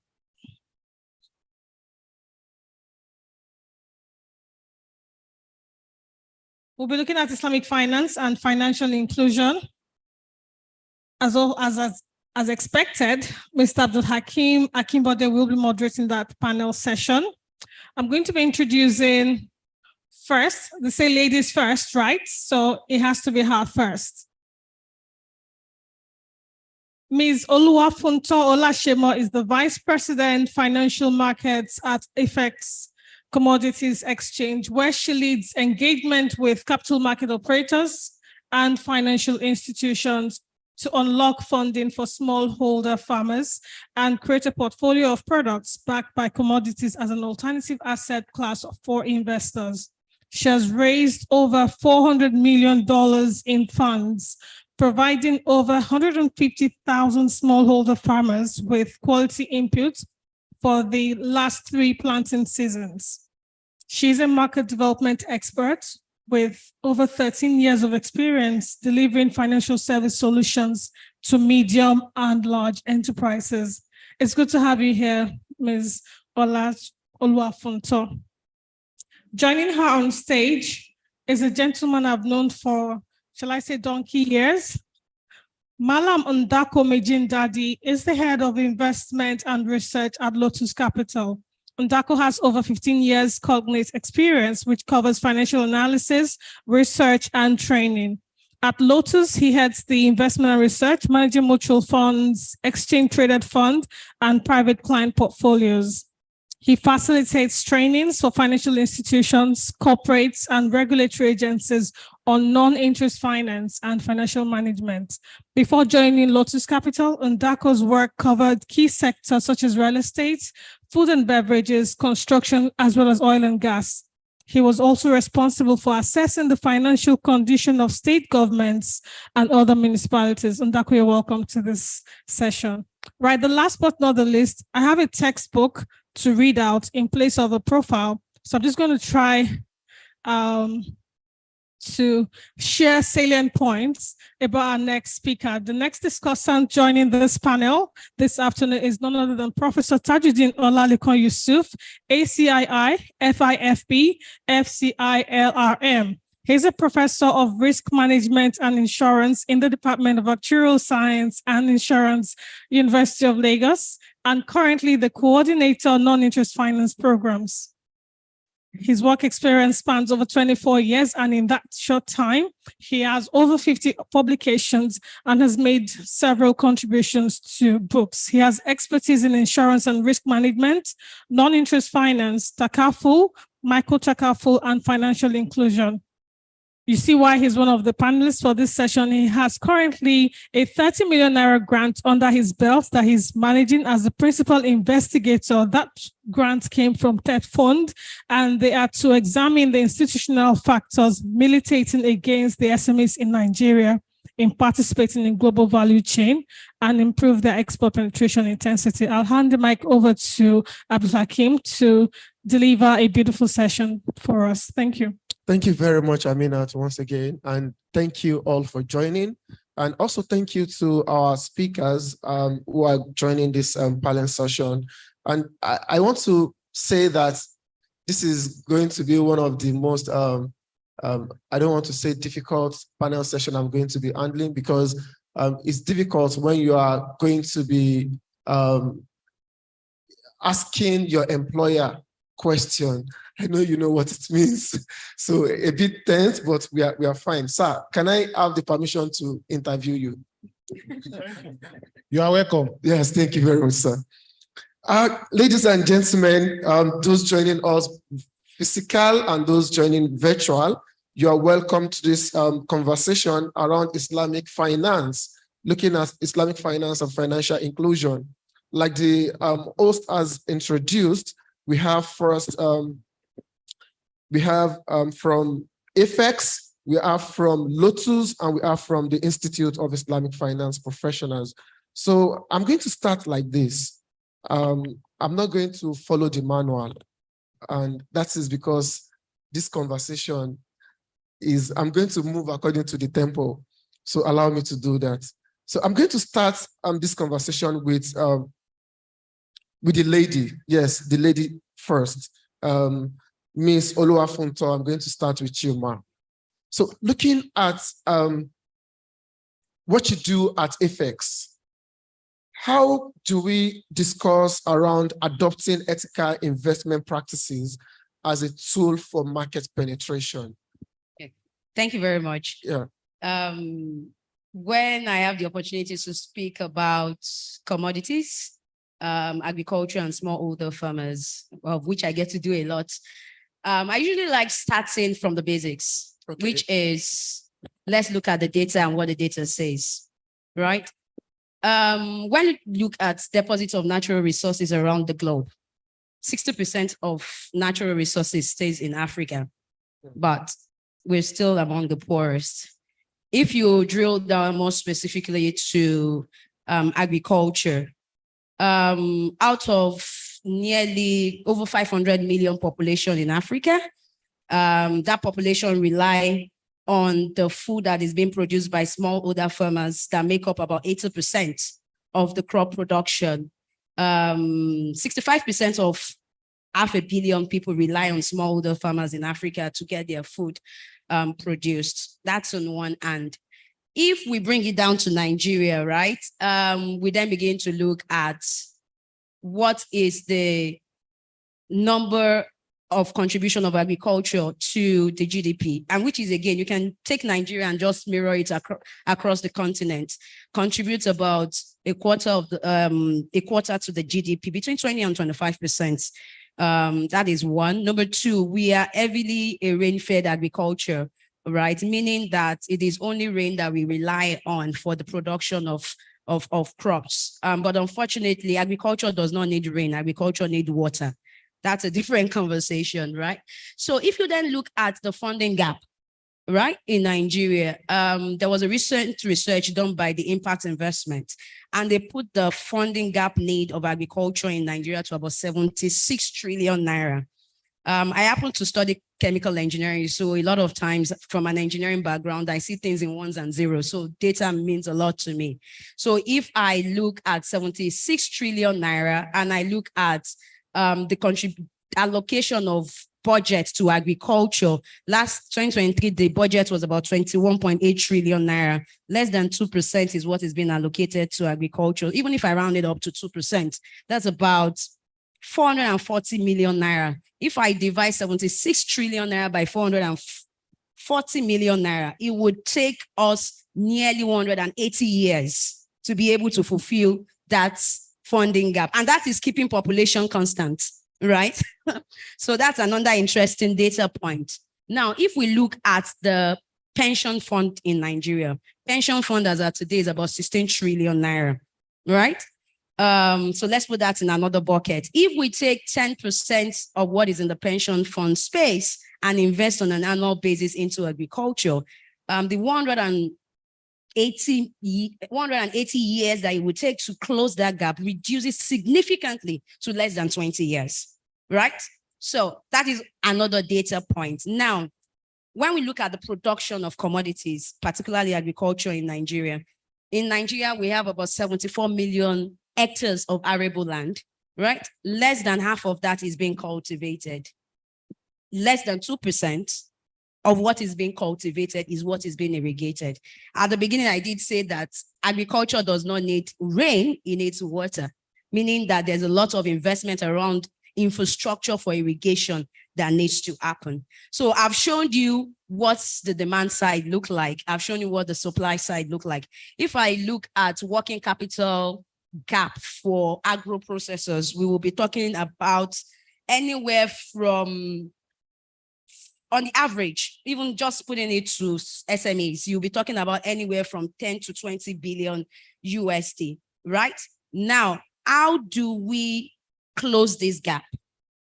Because there's a lot of problem on our hand, which goes to why are we not producing as we should produce? Our population is growing at above 2% annually, but the rate of productivity of agriculture is less than 2%. Automatically, it's told us that we will never be able to feed ourselves if we continue at that rate, except something change. There was a Maputo declaration that says every government of the member country must do 10% at the minimum towards agriculture. Less than maybe 1 or 2 countries are doing that. If that's on the government level. Now let's go to the private sector level. The biggest spender is usually the government in any economy. The next spender is the bank. If you look at the loan book of the bank, at best, between 3 and 5% is what goes to the loan to agricultural SMEs. And usually, they do that through Anchor Brewers program, what they get from the government and all that. So it leaves this huge gap for the private sector. And then looking at how can ethical close that gap. I always tell people, when you look at commodities, when you look at agriculture, because of the highly fungible nature of agriculture, meaning it can change its form from physical to cash and cash back very seamlessly in a very fluid way. It makes it a very good asset class to be used to finance that value chain the ethical way. And again, we can look at so many, I'm not an Islamic scholar, but again, thanks to Ndako, I've had to read up a lot of things. They are our Sharia advisor on most of the transactions we do. So whenever I ask me a question, I have to go back to the textbook and read up. So if we look at the different approach, we have Salam, we have so many, right? If we look at the Salam structure, it fits perfectly well because it's a buy and sell, buy at an haircut and you sell back. That helps unlocking the working capital from the private sector. I think the challenge that has always been there is, if I, as a financial investor, as an ethical financial investor, want to invest in that value chain, what instruments am I investing in? Who is the issuer? How has the transaction been structured? What are the risk mitigants? What are the risks in it and how has it been mitigated, right? If anything should happen, what's my fallback, right? So the lack of structure, that is number one, ethical, number two, transparent enough to show where the money is coming into the system and how the money is flowing back, is missing. So it is going to be nearly impossible if we do not come up with innovative products to be able to do any form of financial inclusion to address the issues of the value chain. And again, if you look at the challenges of farmers and smallholder farmers generally, they have many challenges, but based on my experience, I've just narrowed it down to three. One is access to markets. A lot of the farmers are in very, very remote villages, right? In fact, when we started out in 2012 as a commodities exchange, but we got our license from SEC in 2014. When we started out and we said, you know what, there's no way you can even do commodities trading if you don't know where the supply of the commodity is. Because for a commodities trading, you need to guarantee the quantity and the quality of what's being traded on your exchange, right? So in doing backward integration, it opened our eyes to see that most of the smallholder farmers, some of them don't even have any means of identity. Some of them, we are all living in Nigeria, but some of them can't even recognize themselves as Nigerians. So how do you even want to do financial inclusion when there's no basic form of identification, right? So because they don't have that basic form of identification, it's impossible to bring them into the value chain. It's impossible for them to have access to markets, because the next best thing to them will be to sell to a middleman that comes to the village every fortnight to gather the commodities. Right. So access to market is a major problem they are facing. The second is going to be access to credit. Again, ties back to the form of identity. You can't borrow someone you don't know that doesn't have any financial footprint money. Right. So how do you bring them into the value chain? By creating financial footprint for them. Right. The third is access to storage. A lot of time they produce, but they can't consume all the produce. They consume some, they sell some, but nearly between 40 and 50% of what is being produced is wasted because there is no proper storage, right? So year in, year out, the level of output of commodity into the markets keeps dropping. So ability to solve those three problems of access to credit, access to market, and access to storage facility is a fundamental part we need to look at, because in solving those three problems, you will come up with innovative products that will flow capital from the private sector into that value chain. All in all, you are able to bring in the smallholder farmer into the value chain. For us at AFEX, what we've done is, based on these three problem areas for the smallholder farmers, we've created prototype products. One is called the input financing.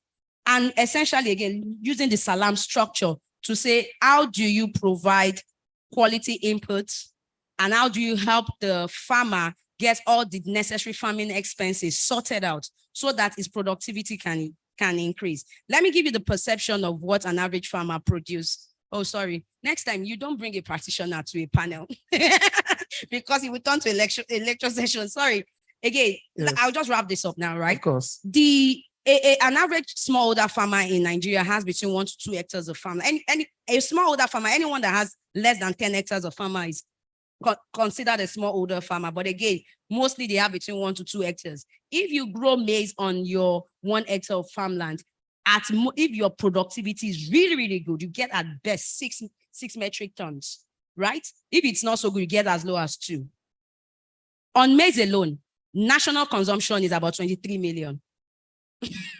So imagine the number of farmers you need to put together. So one of the things we did with the input financing and using the SALAM structure, we do both the Morobaha and the Wakala structure, depending on who the issuer is to bring the farmers into clusters of cooperative, understanding the number of farmland that need to be cultivated, right? It automatically tells you the amount of fertilizer that will be used, the amount of seedlings and all the pesticides. And based on that, we put them into productivity bundle. So 1 unit can contain fertilizer, seedling, and all the things in it. And if the guy needs, if he's doing, say, 2 hectares, and each hectare needs 3 productivity bundle, automatically he gets 6 productivity bundle. Those productivity bundle already have a value for today. So you're pretty much giving him, selling the fertilizer to him, and he's going to repay you back with the grains from his land, right? And the price of the grain is just the cost of the fertilizer plus maybe a 10 naira, a 20 naira. So that is one way we've been able to solve for and give them for the smallholder farmers in Nigeria. Again, from what you write, we've raised over 500 million USD in solving for that value chain. But again, I'll stop at that because there are other solutions for SMEs, processors, aggregators, and the rest of them. Thank you. I think that has been very, very loaded. And thank you, Ms. Oluwafunto, for that elaborate discussion about the challenges that you mentioned around access to market, access to capital, and also the credit access and storage. And again, one of those things that you mentioned that speaks directly to part of what we are going to speak to next is talking about Islamic finance and also financial inclusion, how you have been able to using Islamic finance products as an instrument, leveraging it to help smallholder farmers. And that will take me to the next conversation, which I'm going to be speaking to Professor Tajuddin Yusuf, who is the president of the Institute of Islamic Finance Professionals. Sir, I want you to take us through Islamic finance, because for some of our listeners who may be getting to hear about Islamic finance, what is Islamic finance and how can we see Islamic finance as a bedrock for financial inclusion? Thank you very much. Islamic finance is an alternative to the conventional finance, not a substitute. It is based on Sharia principles.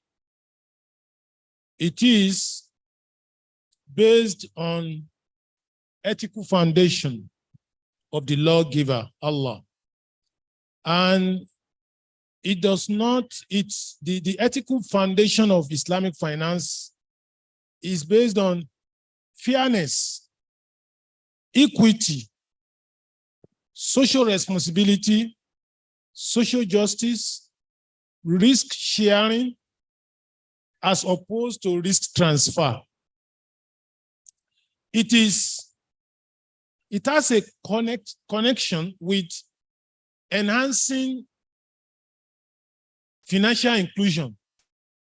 Like she has mentioned, most people cannot access financing through the conventional setting because of the terms and conditions.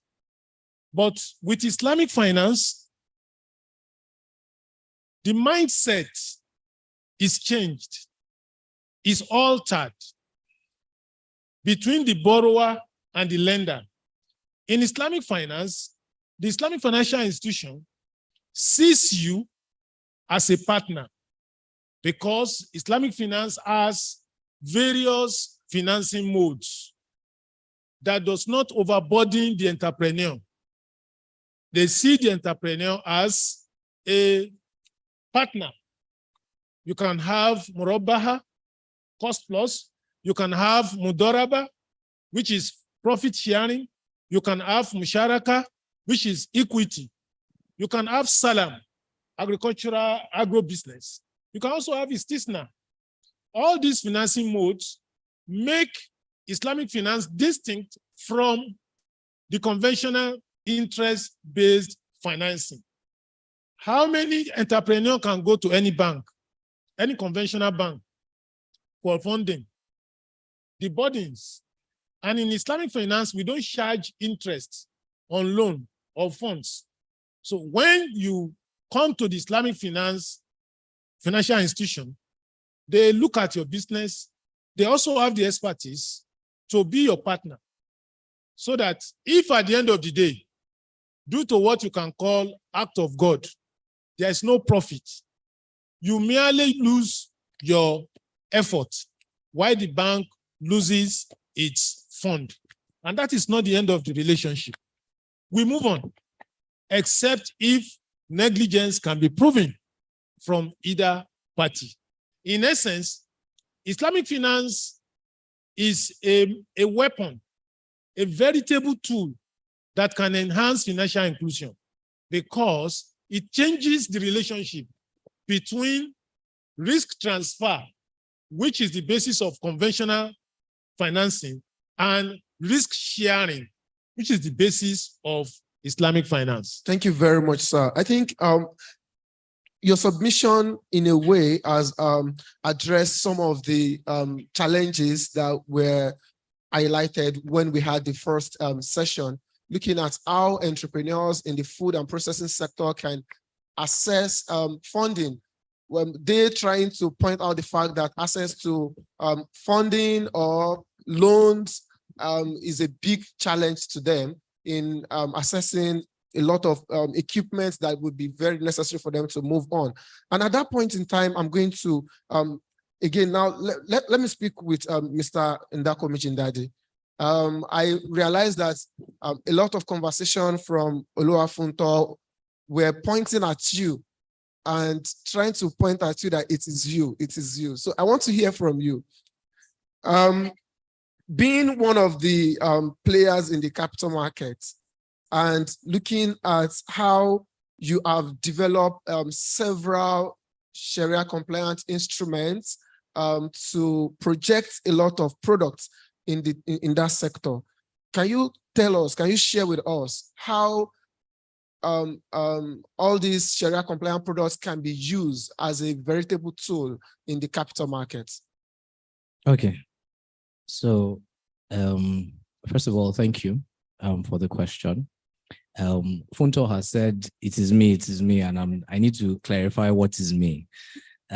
So I am an intermediary, right? I'm an intermediary institution, that's my company, Lotus, between investors, regulators, issuers, exchanges. So we're the institution that tries to bring everybody together and create the asset and grow the market. So that's what we do. Yeah. I'll also try and just paint a small picture of what the industry looks like today and how it has helped as a tool for developing this market. We have financial institutions, we have financial instruments, and we have financial markets. So these are the three pillars for a financial system: institutions, markets, and instruments. Now, for this financial system to work, we have to have companies like ours that are institutions, whether they are exchanges, whether they are advisory institutions, whether they are banks, providing some level of intermediation. Now, in doing that level of intermediation, they need instruments, right? Now, those instruments, like Prof had said, would be things like Salam, Istisna, Mudaraba, Musharaka, and what have you. The instrument will not come to you as a Musharaka. It will not come to you as an Istisna. It will come to you as a financial instrument written using an Islamic contract. So you would see an equity product, you'll see a bond, you'll see a savings account, you'll see a commercial paper, but all these things are financial terms that are built on Islamic finance constructs. These are our instruments, right? And then we now need a market where the investor or the depositor can come, engage with this instrument, right, and generate value, okay? So that's just how it is put together. So for us at Lotus, what do? We have to ensure that the institutions exist and the institutions are strong. We have to ensure that the market exists and the markets are strong and efficient. And we have to ensure that the instruments are available.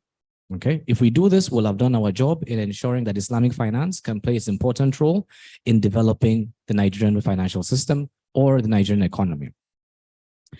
So as a start, we created an asset management company because we decided that one way of bringing new people into the market was by mobilizing savings. A cheap way of mobilizing savings without creating an entire bank, right, was to have a mutual fund. A mutual fund is almost like I would say, a registered cooperative that is not a cooperative society, okay? So it's just a group of people coming together with small amounts of money to make investments. So we started the first Islamic mutual fund in 2008, okay? We're able to prove that there were people available to do that kind of investment as far back as 2008. And I'm not saying that we're not looking for financial inclusion, but as far back as 2008, if you can imagine, the minimum investment that we had for that fund was 20,000 naira. That's in 2008. And at that time, we had people that had never invested in the Nigerian capital market at all. We got about 20,000 of them, over 20,000 of them that were interested in non-interest investments. We aimed to raise about 2 billion naira. This again was in 2008, over a decade ago. And we were about 130 something percent oversubscribed back then. So for us, that told us that this was working, okay? Shortly after that, we started working on more instruments. And so we went into Sukuk using Ijara. We did Sukuk on the basis of Istisna for private entities and things like this. Once we got our institution strong, our instruments strong, we started working with exchanges and regulators. By 2013, we had regulations for Sukuk issuance, we had listing rules and a lot of all these things, and the market began to come together. So today, when we look at the commodity space, for instance, Funto has mentioned that part of the challenges that we have is that you have smallholder farmers who might not be eligible for credit. You have investors, some of you in this room might be investors, who want to invest in the agri value chain or the commodities value chain, but do not want to give your money to an uncredit-worthy smallholder farmer, right? It's a problem. And then you have intermediators who have to find a way to get money from you to that smallholder farmer in a way that is compliant with Sharia principles. And so we create instruments like what Funtok currently has. What we've done for them now, they have the likes of commercial paper, they're short-term instruments, right? She's mentioned one like input finance note. What it does is it has a credit-worthy intermediary in the middle that people are confident giving money to. That intermediary has profiled all the farmers, the smallholder farmers, has done all the due diligence. The investor base is comfortable giving money to this intermediary, and this intermediary will pass the money on to the smallholder farmers. Everybody is fine. And we're doing this in a Sharia compliant manner, right? And then we take that instrument and we put the instrument into the market. So even people that will not participate initially can come later on, see how it is working and buy into the instrument on a continuous basis, and it keeps going. A new farmer comes in tomorrow, he can get money. A new investor comes in tomorrow, he can give money to a smallholder farmer, and that system works. That system is currently available and is currently expanding. So I'm trying to demonstrate how Islamic finance in practical terms can bridge this gap, this funding gap or this instrument gap between what we need as an economy and what is available within the halal industry to finance that gap. Thank you very much. I think the picture you created help us understand better how how you practically use Islamic finance instruments between both the institutions and looking at the same time the markets as well as looking at the instrument, to all playing together simultaneously and everybody is happy. And at that point, I'm going to speak with Funto. Looking at your conversation earlier, you were able to clearly give us the challenges faced by the farmers, and also how you think you can come in, or any player can come in to fill that gap.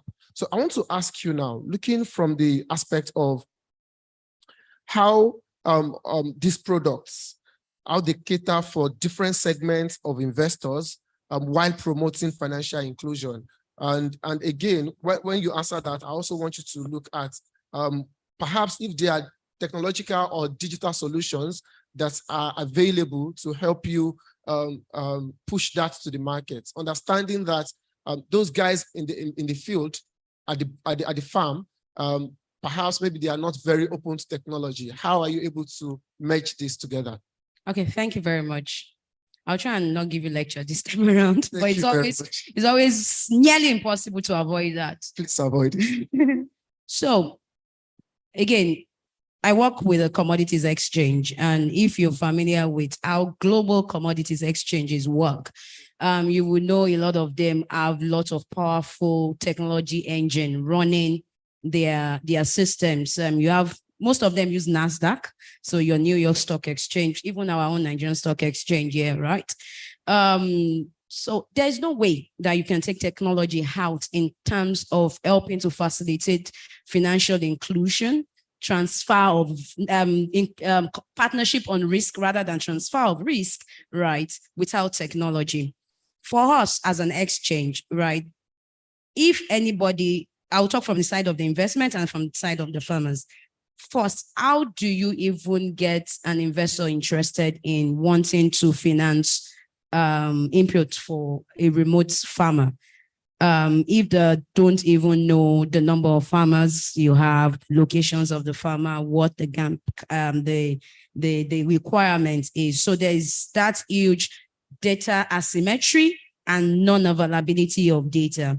So technology has helped us in terms of bringing together those data. So, right, so there we have process for data collection, we have this process for data interpretation, and then we have process for data dissemination, because it is the data or information that you disseminate that the investor is going to work on to say, okay, this meets my risk appetite, I can partner with you, so we share the risk and the rest of them. So we have a trading platform with a front-end user interface that allow investors to be able to access all the back end and being able to say, I want to buy into this product. Now, how do those data come into play? Again, understanding that I'm in Lagos here, you have farmers in Kaduna, Nasarawa, across different geopolitical zone, depending on the commodity you're looking at. But if you focus just on the staple commodity, your maize, your sorghum, your soybean, and your paddy rice, that has a combined industrial consumption of about 8 million metric tons, then you're talking about the extreme northern part. Some of them, again, no financial inclusion, no form of identification. So what we've been able to do, we have what we call Workbench. It's a technology that allows us to get the first step with the farmer by getting them registered, give them their first means of identification, and then give them their first financial footprint. And what we do basically, we leverage on the CBN basic guideline for creating bank accounts, right? That allow you to just say with a phone number, with your BVN or with your NIN, you can create the basics. So with that, we're able to then register those farmers. And as of today, we have nearly 500,000 farmers registered on our platform. Again, it's one thing to say you have farmers. The other thing is, are they really farming? So we have also on the Workbench, we're able to geomap each of the farms, right? And basically saying, if I am farmer A in Saminaka, for instance, you could literally pick the geo points of the of my farm, and that is available for you to use anytime. So that's one way. So with that, we're able to then gather those farmers into clusters of cooperatives and then being able to then extend those inputs to them. Anybody, whether it's a grant, whether it's a government agency, or whether it is even private financial investors, can then say, based on this data that I have, I can invest. So there's Workbench that allow us, more like a depository system that allow us to register the farmers, that allow us to able to warehouse their commodity for them. Sometimes they harvest those commodity, again, we saw for their storage. So sometimes they've paid their loan, but they have excess and they don't want to sell immediately. So in that instance, you can then issue them an electronic warehouse receipt that makes them to keep it. So technology comes into play in all phases, in the process of the farmers, in the process of getting the farmers registered on the platform, in the process of data aggregation, data interpretation, and data dissemination. And then for products, when investors want to come, we have a platform called COMEX. Typically how you would interact with your broker, where you can pretty much onboard yourself, fund your wallet, and invest. So technology is a very, very critical part in all we do, right from when you bring in the farmer into the value chain. And then for the for the last part of the technology then becomes the processors. A processor is in Lagos, right? But wants to access commodity in the north. The way the map or the landscape of agriculture in Nigeria is you have your producing zones and you have your consuming zones. Your producing zones are up north. And the reason is because their weather just supports those commodities to get to the right moisture level, not because of any religious or sentimental reason that people make it to look like. And then you have your processing zone, which is down south and west here, where the factories are and where most of the end consumers are. So our platform also allow big tickets like your breweries, your food and beverages, your feed millers to be able to go on that platform and say, I need 5,000 metric tons of commodity. And because you've aggregated those 5,000 metric tons in bits from all the smallholder farmer, that matching then happens on the exchange trading engine. And then the farmer gets a fair value. The processor gets his commodity at the best quality. Thank you very much. I'm going to speak to Mr. Mijindadi, also trying to give us a bit about technology and how Lotus Capital, being the pioneer in this sector, how you've been able to adopt technology to reach out to your customers, looking at their different levels. And again, I also wanted to touch on understanding that there are a lot of risk associated with commodity investment. So how has Islamic finance approach helped to mitigate all these risks that are abound? All right, so for technology, and at least for Lotus Capital, it's important for me to mention who our stakeholders are. So our stakeholders are investors. What does an investor need? An investor needs an easy way of being able to put money into your accounts or institution, select products that they want to invest in, monitor the performance of their investment, and take money out, right? Now, your investor profile is also diverse. So you have institutional investors who, for whatever reason, have a lot of technology requirements. They want to be able to integrate to those platforms using APIs. They want real-time data. You also have retail investors that want a situation where they're able to use their mobile phone to be able to make investments and track investments. They also want to be able to use USSD if they don't have internet banking or internet or anything like that. So our technology systems have to be very robust and very diverse, right? So we need to provide, or we have provided, low entry technology in terms of USSD for all the things I've mentioned. We've provided mobile applications for investment performance reporting, for investments, for redemptions. We provided a chat bot for people that want to use WhatsApp to be able to monitor their investments. We've also provided API integration for institutional investors, and things like that to integrate with exchanges. So all the works. Like Punto mentioned, it's almost impossible in this day and age to operate in the financial system without a very deep appreciation of technology. Yeah.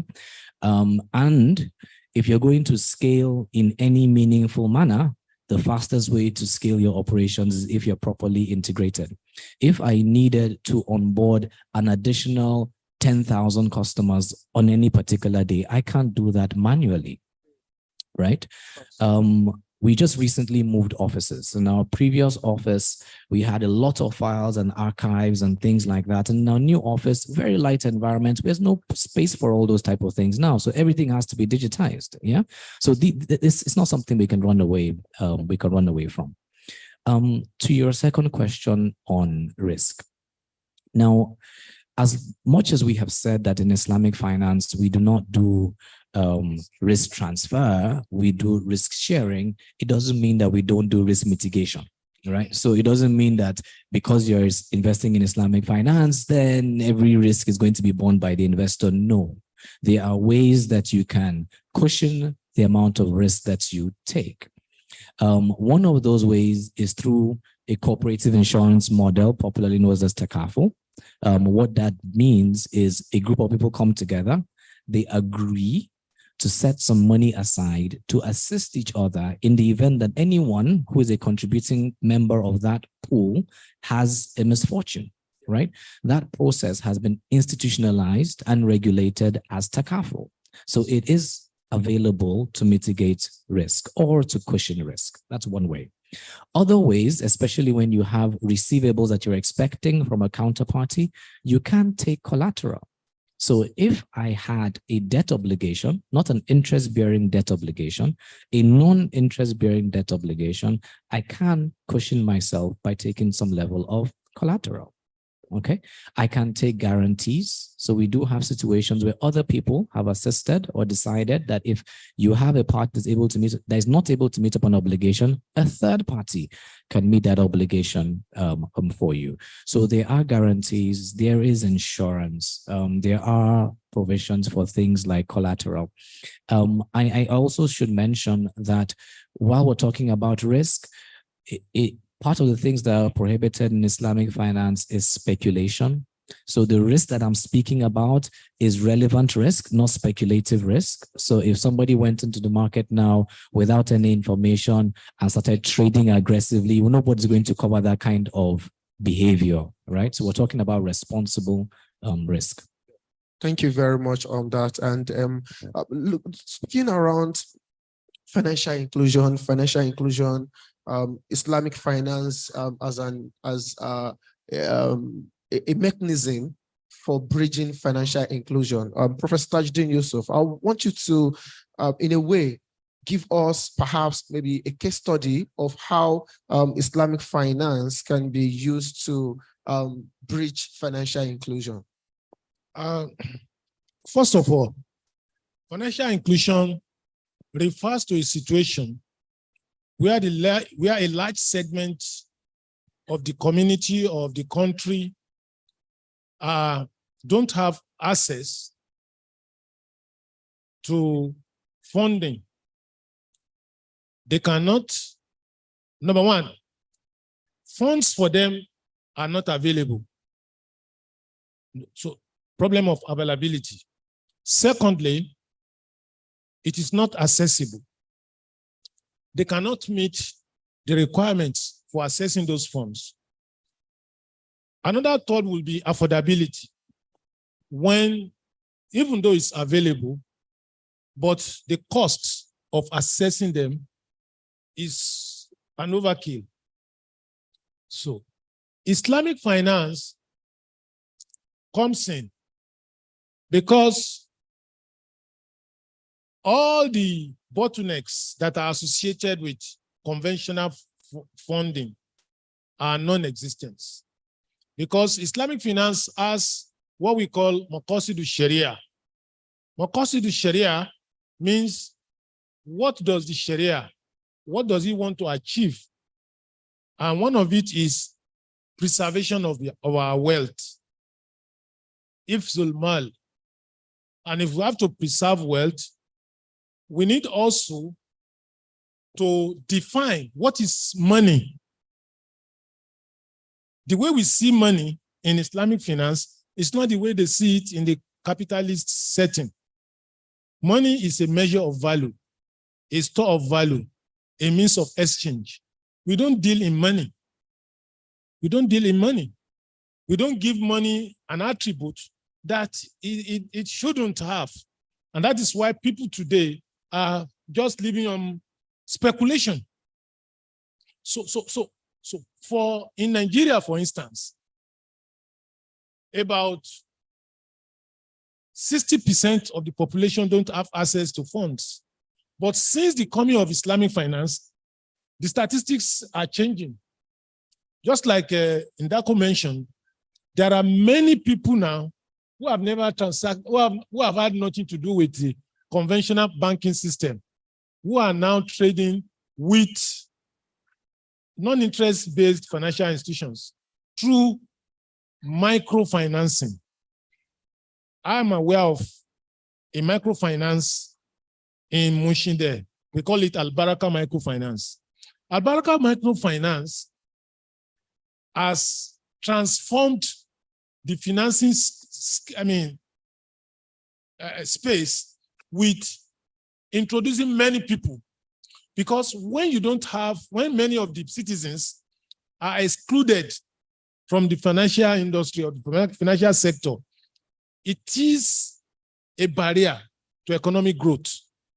When people don't have, particularly the informal sector, Nigeria today is dominated by the informal sector than the formal sector. But Islamic finance comes in there and attract these women into the formal sector through microfinancing, through creating clusters of cooperatives. And you have a lot, in fact, what I can tell you today is many conventional cooperatives have transformed to non-interest-based cooperatives because it is very, very attractive. Another thing is that the non-interest financing modes or sector does not discriminate on religion, tribe, whatever, or social status. It does not. All you just need is if you have an entrepreneurial spirit, you have a very sound idea that can be invested upon. You can walk into any non-interest financial institution, whether banks, whether asset management companies, whether microfinance banks or micro takafu, and you can be onboarded without too much bottlenecks or stringent terms and conditions. So Islamic finance has done a lot, and it can still do better in the sense that if we can overcome three problems, we have three problems in that area. Problem of awareness. It's a global problem. It's awareness. Let people be aware. That's a challenge. Then the manpower, the technical manpower for Islamic finance. You have many people who are very vast in conventional economics and finance. You also have many people who are very vast, who may be very vast in Sharia principles. But those who match the two are those we need, and they are in very serious short supply. That's another challenge. Then, capacity. Because conventional setting has been there for centuries. Non-interest-based financing, Islamic finance, is not up to 100 years, about 50 years or plus. So with time, and the rate of growth is 20%. Globally, 20%, it grows. And look at what some of the non-interest financial institutions in Nigeria are achieving. So we can say that with halal industry coming on board, it has to grow with Islamic finance. Because even if your processes are halal, but the funding is haram, it is still not halal. Of course, the funding must be halal to make the processes halal. So you can see how Islamic finance and halal and the halal industry can only work together. You can't separate the two. When your processes are halal, Sharia compliant, the sources of the funding must also be halal. So we feel that the future is bright. Islamic finance will go places. It's already going places. And all the stakeholders must keep our hands on deck and make sure that we keep on marching on. And it will be a win-win situation for everybody. Thank you very much, sir. And I think one of those things that you said, which is a punchline for me, if you'd ask me, is that you can be considered as as halal organization, except having a financial base that is halal and also with a process that is halal. So this also is a message to T-Crown and other entrepreneurs in the food industry that if you need funding, access funding from halal institution, and that is talking about the Islamic finance institutions. And with that, you can put that fund into your processes to make it halal as well. So you don't look at one aspect, you have to look at it holistically. And looking at it holistically, I'm going to speak with Funto. Looking at a lot of Sharia compliant products that you've done at FX, I'm sure you have a whole lot of them. Can you give us just within the next 3 minutes a case of your products that you've done, and also looking at how all of these products can also be pushed across Africa, not just looking at Nigeria? 3 minutes. Okay, thank you very much. FYI, FX has operation across Africa.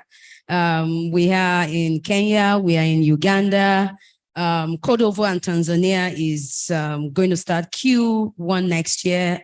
Ghana potentially later in the year. Our goal before year 2025 is to have operation across 10 African countries. In terms of geographical location, it's going to be like an East and West African expansion. So you look at your Zambia, your Tanzania, Uganda, and Kenya, then Ethiopia as well. So in terms of products, one of the biggest one that I will talk about is the asset-backed commercial paper, right? And what the asset-backed commercial paper try to do is to provide short-term working capital to processors who ordinarily do not meet the requirements of going to a conventional bank or approaching a conventional market. Again, just as I mentioned, commodity has intrinsic value. And I like the fact they mentioned that money is just a store of value, right? So because money is just a store of value, my money can be commodity because of the intrinsic value that it has. It depends on how you have defined it.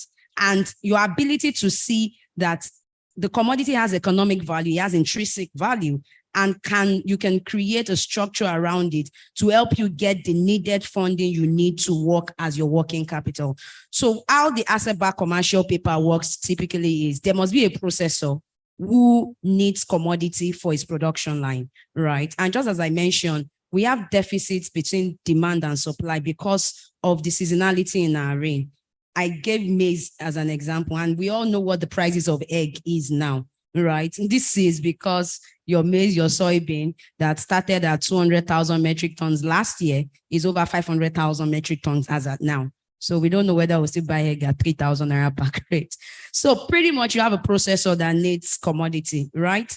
So it is not a speculator. It needs the commodity, but it does not have the money to buy the commodity now. And if it doesn't secure the supply of commodity today, chances are that somewhere in the future, he will not have commodity to produce and he will have to shut down his production plant.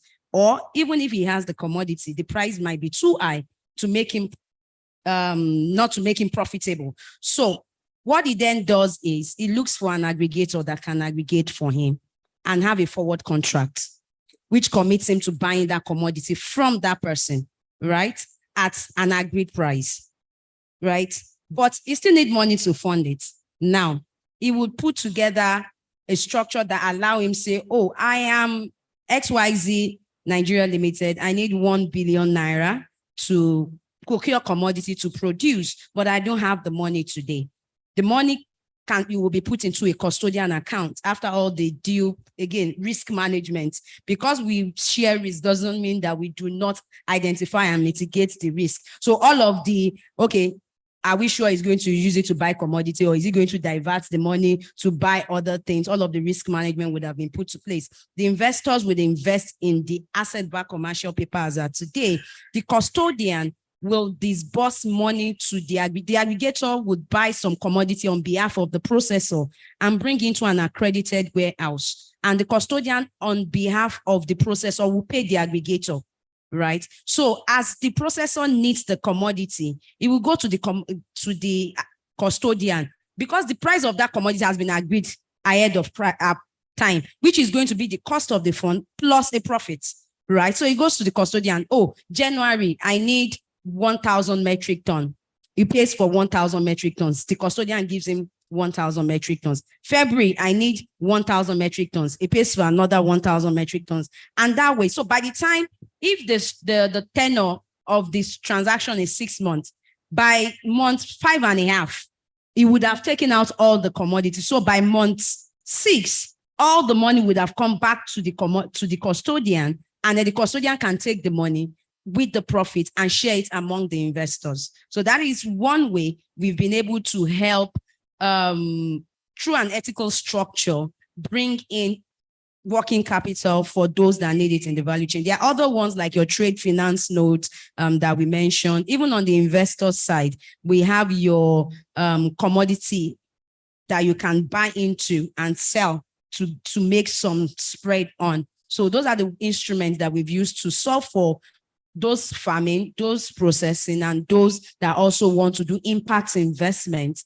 in the value chain. Thank you very much on that. And just to add a layer to that, I'm going to speak with Ndako. Looking at the fact that at Lotus Capital, you've done a whole lot of big tickets businesses, cutting across both private, state, and federal governments, pulling so many big transactions. I want to ask you, what are the kind of specific strategies that you use as an operator to attract investors into these capital market activities? And again, just to add to that, I know you are going to take it very fast, is that looking at the fact that we have a lot of instruments, Sharia-wise, that can be used in the capital market, and the fact that some people will say, okay, let's start with Murabaha, and along the line we tell, oh, it's like Murabaha alone cannot drive this to the end. We need to add forward Ijara to it and all of that. This is speaking to product innovation. So how are we able to, at the back of creating product innovation, how are we able to remain Sharia compliant? Okay. First of all, I want to appreciate Funta when I heard her describing the ABCP. I can see you. Mean, I can see your gesticulation. The amount of satisfaction I got from that explanation, I can't explain it. So thank you. So thank you. Yeah. So two things. Because she's a practitioner, and I don't think everybody really understands. You have a practitioner who has a conventional method of doing things, who decides to take the initiative to do it in a Sharia compliant manner. And it's not easy, to make those, to make those adjustments and to stick with it is not easy. So I think we should appreciate it when it happens. Thank you very much, Funta. Okay, so how do we attract people to invest in non-interest finance products? In 2017, I think that would be my best case study. In 2017, we wanted to issue Sukuk for the federal government. The federal government, big time issuer, they deal with institutions. You don't find the regular me and you buying a federal government bond without going to their bank, right?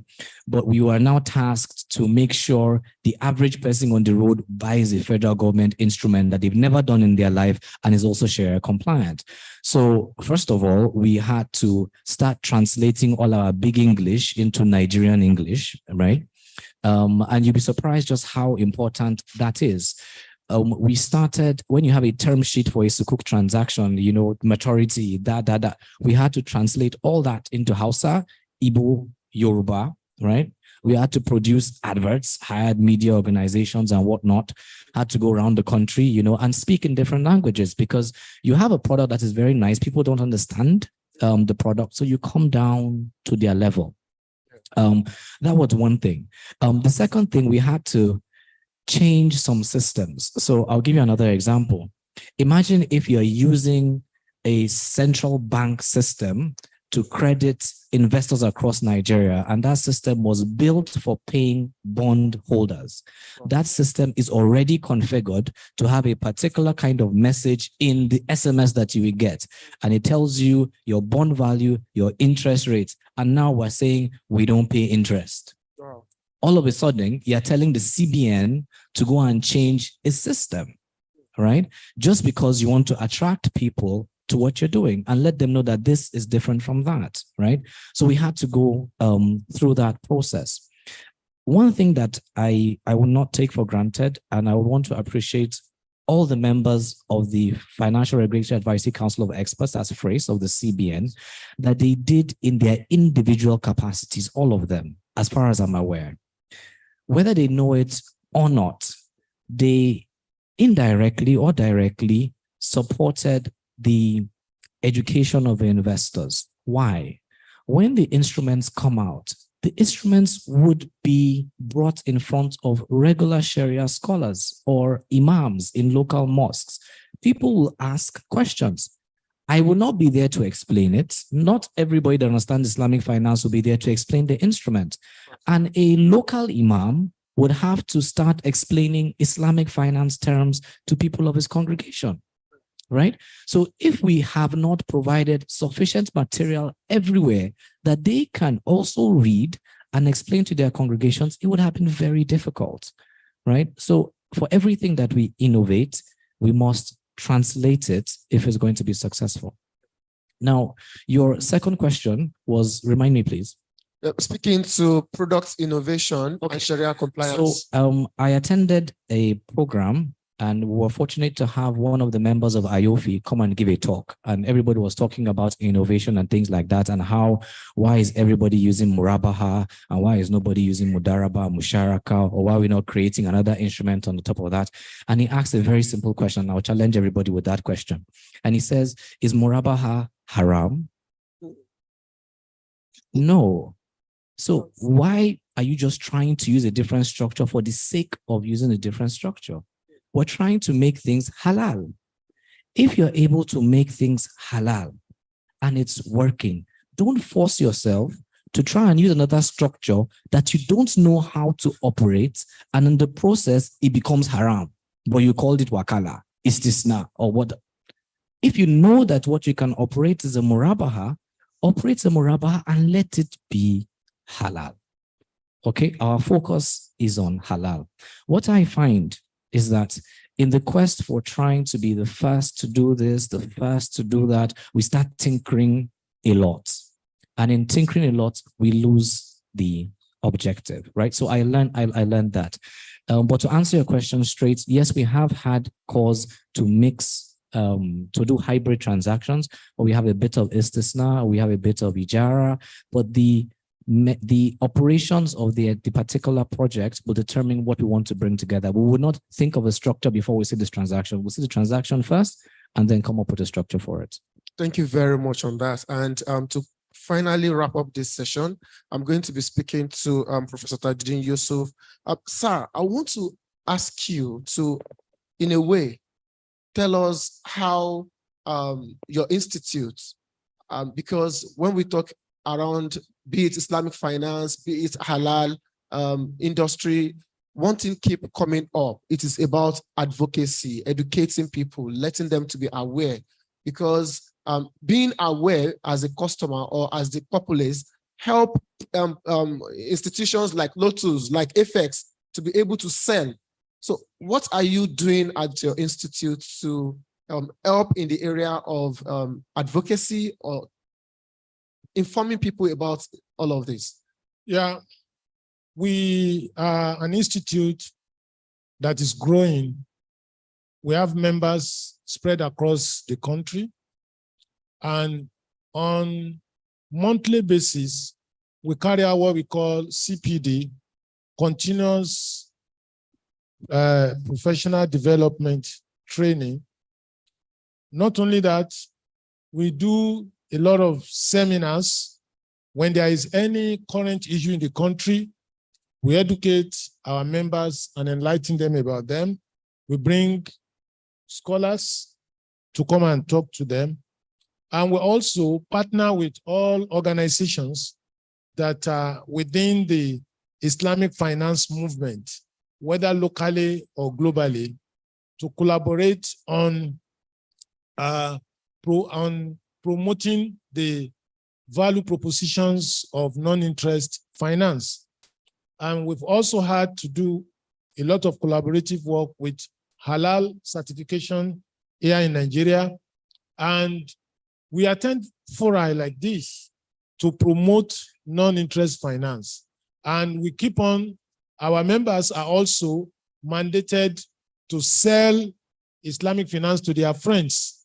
And we have not only Muslim members, non-Muslim members are there. Once they are ready to comply with with what we do. We don't only do that, we sign MOUs with conventional organizations like the ICANN, like ANAN, like CIS, like Association of East, Risk Management, Enterprise Risk Management. So we have a lot of MOUs with all the conventional institutes too. We do collaborative work. And I tell you, we don't only restrict ourselves to Nigeria. We have dealings with them in Gambia, in Ghana, to sell this Islamic finance. We have had our Abuja outreach. We are planning that of Kano and that of Yobe. So it's a big thing, and we always let people feel free to come on board. Recently, we launched Islamic Finance Literacy Project. But this is targeted at new graduates and people who perhaps they are in their university, final year in their universities, to onboard them. You understand? We have our mobile app that when you have that mobile app, you can graduate from one stage to another on your mobile phone, you know, and it's very affordable cost so that you can become, I want to say, an Islamic finance expert just in the comfort of your room. So these are all the things we are doing for now to promote Islamic finance in the country. And very soon, we are going to leverage and deploy a lot of technology in delivering our services to our members, to the members of the public, to the government. And we also try to offer advice to government. For instance, in this issue of palliatives, how best can you make the palliatives be real palliatives for Nigerians using non-interest finance model? And we are very happy doing this, and we always call on people to come and join us so that we all can grow this sector. Thank you. Thank you very much, sir. And at that point, we are going to draw the curtain for this session, which has been the discussion around Islamic finance and financial inclusion. And I want to thank our speakers, starting from Professor Tajuddin Yusuf, the President, Institute of Islamic Finance Professionals, and also want to thank Mr. Ndako Mijindadi, who is the head of research at Lotus. And finally, I want to thank Funto, also coming from Apex. Thank you all for joining and for your contribution, and also to our physical and online support participants. Thank you all for joining as well. My name is Abdulhakeem Akimori. Thank you very much. Thank you very much, Hakeem. That takes us to our Salat break. It's time now for Salat al-Asr. We'll take a group picture very quickly, the panelists. So please, we'll leave now. Check your time, whatever time it is on your wristwatch. Make sure you're back in here at 4:20 when the next panel session will commence. So please take your lunch, grab a snacks, observe your Salat, whatever, walk back into this hall. 4:20 on the dot, we'll kick off the next panel session. Thank you very much for your time. We'll see you at 4:20 p.m.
Hello, you're welcome back. We're getting started with the last session for today.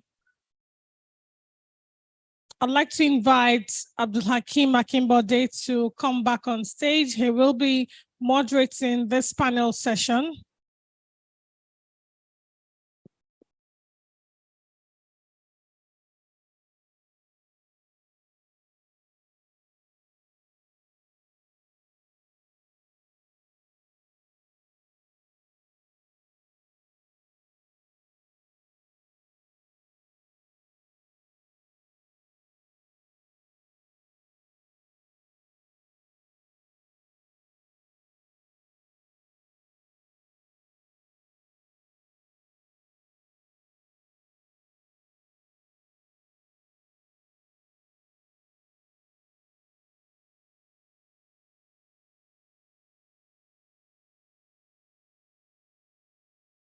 Sure.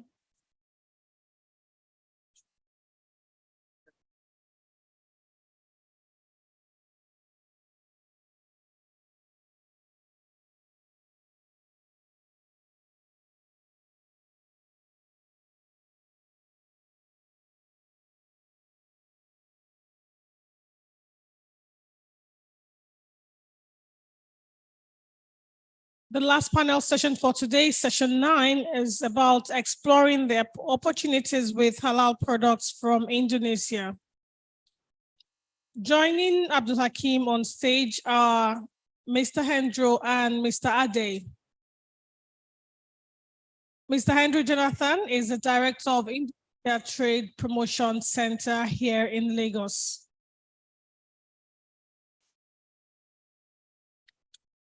Good afternoon, sir.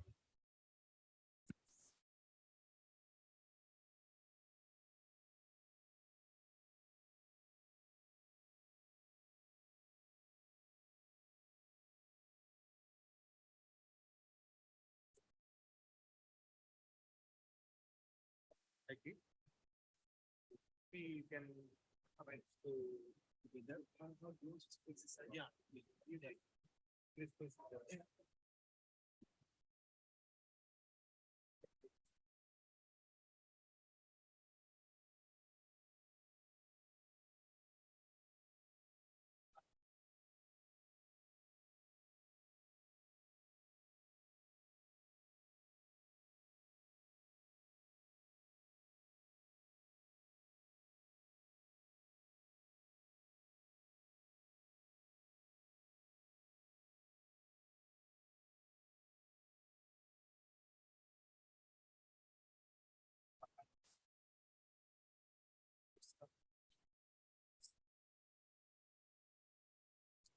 The model of this panel will be presentations by Mr. Hendro Jonathan for 5 minutes, and then presentation by Mr. Ade for 5 minutes, after which Abdul Hakim will then engage you for a question and answer session.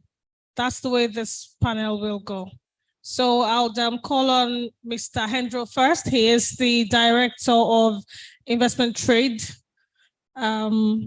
Promotion here in Lagos. He will be speaking for 5 minutes. Mr. Hendro Jonathan. Thank you so much. Assalamualaikum warahmatullahi wabarakatuh. Yeah. Today, I would like to introduce myself. My name is Hendro. I am a director of Indonesian Trade Promotion Center of Indonesian Embassy. Our office in Victoria Island. And then I've been here for 3 years. And also I've been joining the Halal Expo Nigeria since 2021, which previously in Abuja. Yeah.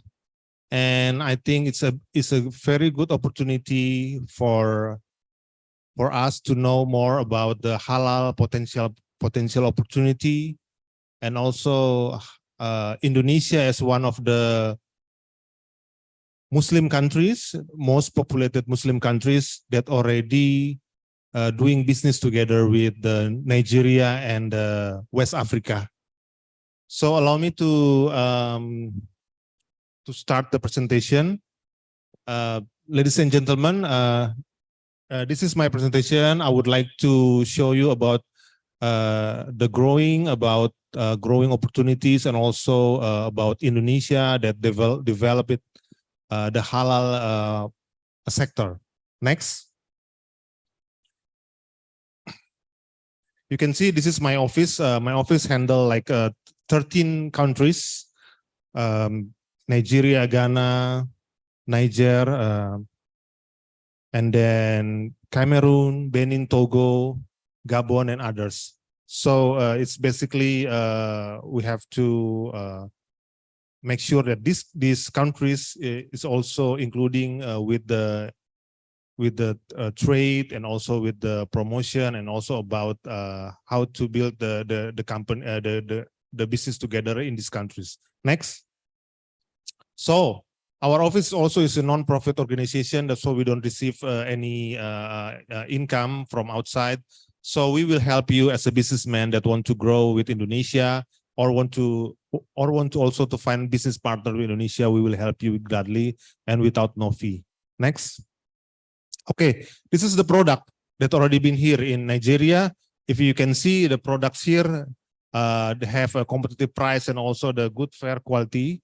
And some of them already been produced here in Nigeria and already has halal certification, because all of this, you can see Indomie, you can see Passion, you can see Supreme, and others, Kopiko is already have halal certificate from Indonesian government. And recognized by the government of Nigeria. Next. Okay, this is a little bit about Indonesian halal. So now, after this, we have a little bit quiz, and I have a little bit present for you. So make sure that you listening a little bit more, so you can get some merchandise from our products. Okay, so if you can see that the certification agency that issued the halal certification is BPGPH. It's very Indonesian name, but it's actually under the Ministry of Religion in Indonesia.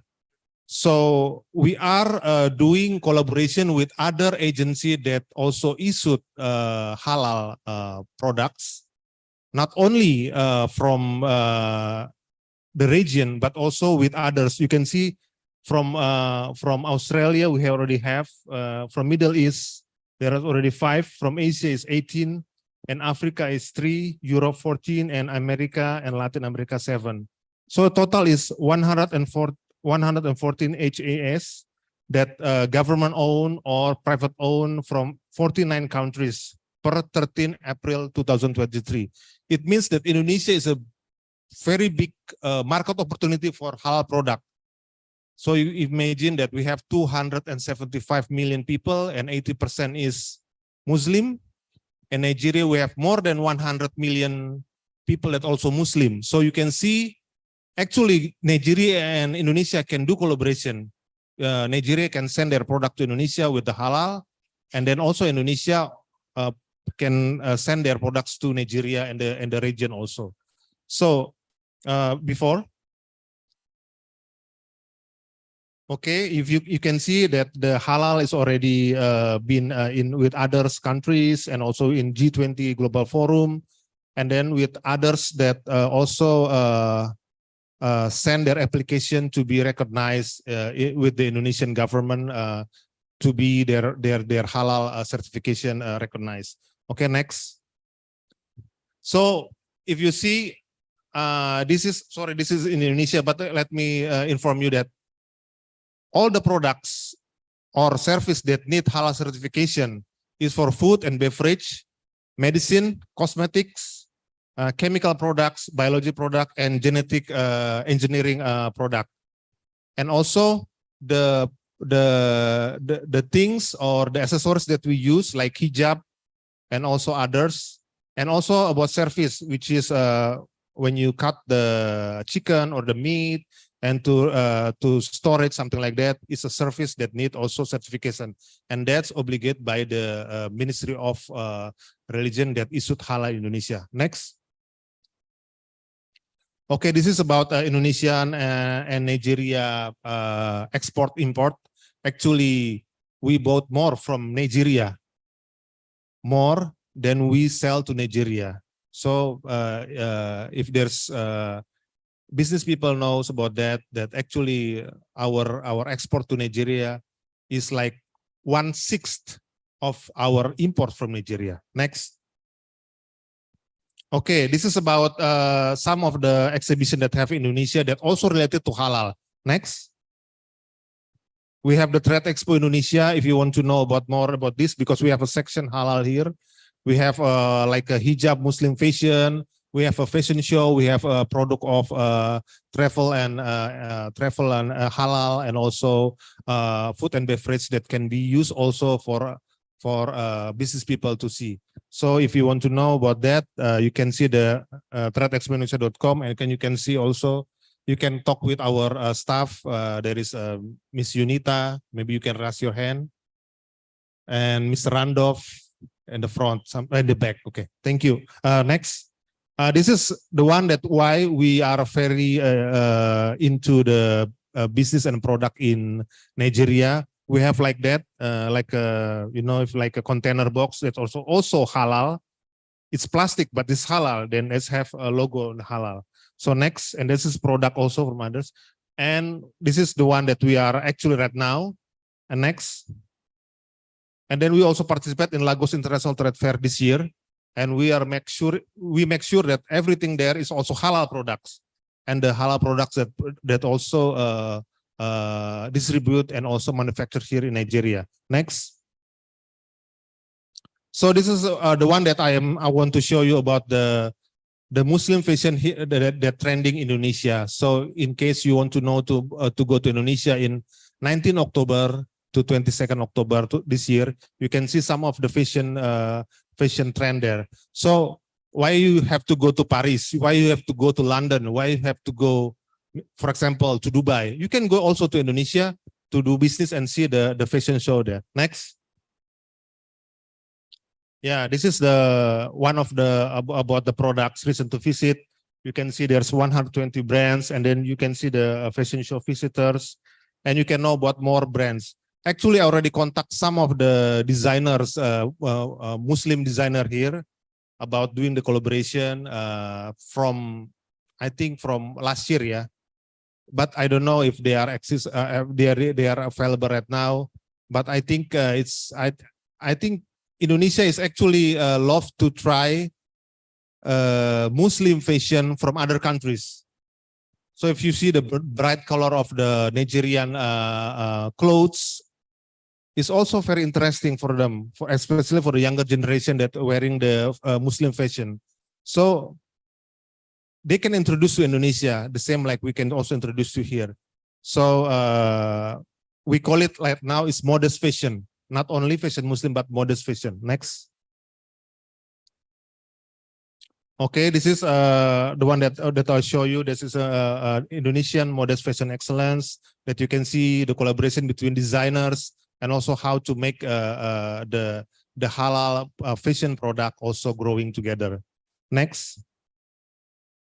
Okay, you can see the exhibition going to be modest fashion, textile, footwear, jewelry, fashion accessories, and beauty lifestyle. Next. Okay, this is about regulation. You can ask my team here to know more about this. Next. Next. So all in all, I want to say you can contact us in our email, those email, and also you can contact to our phone, and also to my mobile phone 31, and you can visit our website and also social media. All in all, I want to say Nagode, Eshe, and Dalu.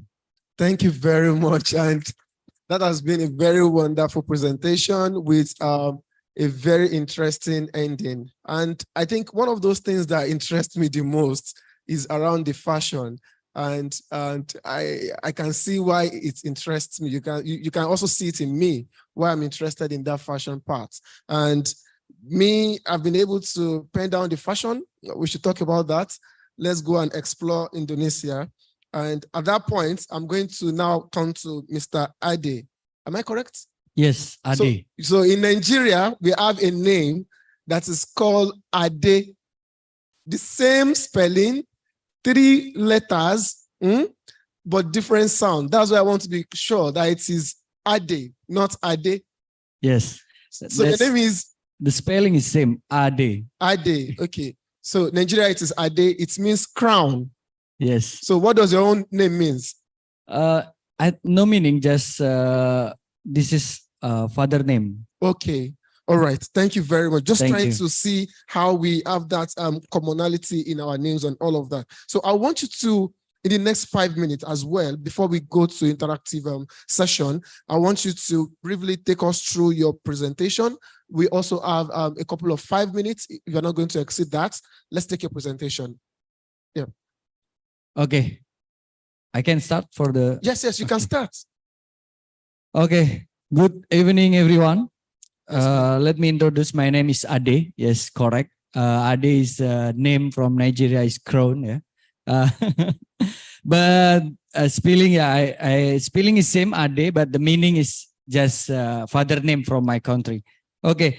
I want to introduce about the halal with our product. Before I talk about our product, I want to talk about the halal, what we get the halal from Indonesia with our product. Next. We know about the terminology halal. Next. In Indonesia, we spread the halal, halalan toiban, haram, and syubhat, but I don't explain about the detail. This is just for the category halal or haram we category in the Indonesia. And sorry. And also for now we have a halal product from Indonesia, Pocari Sweat, 5 Mini, Soy Joy. Okay, next. And for the next, this is historical halal IO products. Yeah. Okay. My company in the Indonesia is Amartah Indah Otsuka. I said the IO products. We have Pocari Sweat, Ornamin, Soy Joy, 5 Mini, Soy Joy S. All of product is a halal. And for now, we bring from Indonesia to produce in the Nigeria, but still growing for the selling. And also we create for the factory. And inshallah, maybe October, we start for our factory in Sagamo. But until, let's say, 2 years ago, we still import from Indonesia. Our product is Pocari Sweat and suitable. We bring all product from Indonesia to come Nigeria. Next. I want to talk about the halal, halal product in Indonesia. This is just for the particular halal from Indonesia, need to sign with the government, something like that. Next. This is a determination process in the Indonesia, how to get the halal, because in Indonesia, of course, like Mr. Director, Mr. Hendro, sorry. Mr. Hendro said we need to suit the halal, because in Indonesia, if take a look, not halal, they cannot buy. They cannot, yes, they can buy. They cannot buy. Next. And also process certification halal. Yeah. Halal examining agency which plays a role in condition examination. This is important from us to understand about the halal in Indonesia product. Next. And for the next, I was talking about the Otsuka group in the worldwide. Yeah. Our product is become from Japan. That's why we suit the Otsuka group worldwide. But in Indonesia, we just have 2 factory in Indonesia. Yeah, established from 1990 years in Indonesia. Next. For the next, we expand to Otsuka, Nigeria, but for now, we still import from Indonesia, but for the next, we produce from Nigeria, and also we can distribute in all Africa. This is my company in Indonesia, PT Amerta Indah Otsuka, a subsidiary company of Otsuka Pharmaceutical Indonesia, established in 1997, head office in South Jakarta, yeah? And we have 2,000 employee, and we have 2 factory in West Java and also in East Java. Distribution point in Indonesia, we have 174 distribution point nationwide. And also with 12 brands and 4 depot. Next. Our vision, Otsuka people creating new product for better health worldwide. This is product become for the healthy drink. And next. This is the only Otsuka can do in globalization. We looking in here like maybe in Japan, in Indonesia, same like in Nigeria. We need to collaborate. We need to get the more opportunity in Nigeria. I think it's same like heat stroke, hangover, and dengue fever. In here we have malaria, yeah? And also Ramadan. Okay, next. What is the Pocari Sweat? Okay, next. Pocari Sweat is an ion supply drink inspired by the idea of drinkable IV solution. A drink supplying electrolyte and water convert out a new market. Yeah, I think this inspired from our employee in Japan. They said how make the IV solution to drinkable. That's why we create our product, this Pocari Sweat ion supply drink. Because next, because in inside a Pocari Sweat, it is any one contains a balance of ion electrolyte. This is composition similar with the body fluid.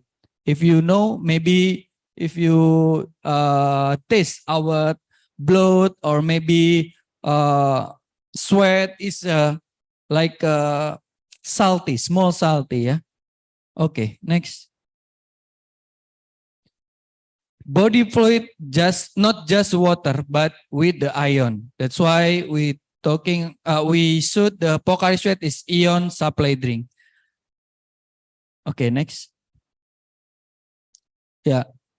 About the malaria, why we need to get the opportunity in here? Because if somebody get the malaria, they become like a fever, or maybe they okay. Like a fever, yeah, fever, headaches, pain, muscle, vomit. This is lost body fluid is more. That's why we recommend, yeah, Pocari Sweat drinkable to replenish your ion, not just water but with the ion. Pocari Sweat and dengue, yeah, the number one, yeah, similar composition with the body fluid, contains of ion and water, and quick absorb into the body, yeah, and store longer in the body. Okay. And the last, palatability increase with our product. Maybe that's all from me to talking about our product. If maybe any question, we can discuss. Thank you. Thank you very much, Mr. Ade. And that has been a very insightful information about what they do at Otsuka Nigeria Nutraceutical Company, where Mr. Ade Augustine is the head of marketing, activation, and brand communication. And at that point, you know, when we look at product exchange and also looking at how we are able to leverage on the potentials of different countries and how we can push products in and out through collaboration. And that is exactly what we are here to discuss. Just like Mr. Andrew discussed, Mr. Andrew being the director of Indonesia Trade Promotion Center in Lagos here, trying to expose us to some of those products that they are marketing in Nigeria, about 13 of them, including Indomie and Kopiko and all of that. And also with Pocari sweats that we have here. Initially, I was looking at the water like, oh, is this water plus what? Then through your presentation, I was able to have a better understanding of what Pocari sweat does. Now let's discuss. Looking at the fact that Indonesia, just like you mentioned in your presentation, that in Indonesia, if a product is not carrying halal, people will not buy it. Is that correct? Yes, people will not buy it if it is not carrying halal. So I want to ask you, does that mean that the process for getting halal certification for products, is the process so easy that makes it very accessible for everybody and becomes a requirement? I want you to tell us about that. Okay, thank you, Mr. Moderator. Allow me to explain a little bit, okay? After that, Mr. Ade will explain about Otsuka experience about halal. So actually in Indonesia, we also have other religion that also have their own food, just like in Nigeria. So if the products is not halal, then the manufacturer or the producer or the seller must state this is not halal. So nobody will be tricked for that. Yeah, because in the food, in the fashion, and something that we wear, and also about the service. For example, we have also seen some of the countries that is the majority is not Muslim, and they also inform, but they have their own halal. So Indonesian agency that hold the halal certification, which is BPGPH, goes there, fly there to see what kind of halal procedure they have. So when they saw there, they found a difference with the Indonesian procedure. So they informed that we cannot give the certification halal to that company in the certain area. At the moment, I know about the Brazil, that Brazil want to send their chicken and then meat products to Indonesia, but the process for cutting the cow and then the chicken is not according the halal from Indonesia. So like that is also happening. So in terms of government or Indonesian government, we support the small and medium and micro companies that want to have certification of halal but doesn't have enough money to get the resources to get the certification process. So as a government, we give a free certification for the small and micro companies that request for the halal, but it's limited. But we give it free. For others that by itself they can pay with a small amount of money. So this is to improve and also to increase the halal certification for all the companies that want to get the halal certification. And then for the big company like Otsuka, they can explain about how they get the halal. Please, Pak Ade. Yeah. Thank you. Before you move on, Mr. Ade, I think I want to touch on what you said about how the halal certification is being categorized, where startups, small companies that are still at the micro level, they are given halal certification for free. I think that is a very interesting aspect that should be also looked into here in Nigeria, because I just want to mention around how my own business too, halal kilishi. So kilishi is jerky meat. We sell it in Nigeria, branded. And for you to get a certification, halal certification, You have to spend not less than perhaps maybe 300,000 naira to get the certification. And you also need to renew that certification year on year. You understand? And, you know, for small organization or small startup who do not have that enough money or still looking for money for buying raw material, how will they get 350,000 naira to get certification? So I think that is an important lesson we can also implement here in Nigeria.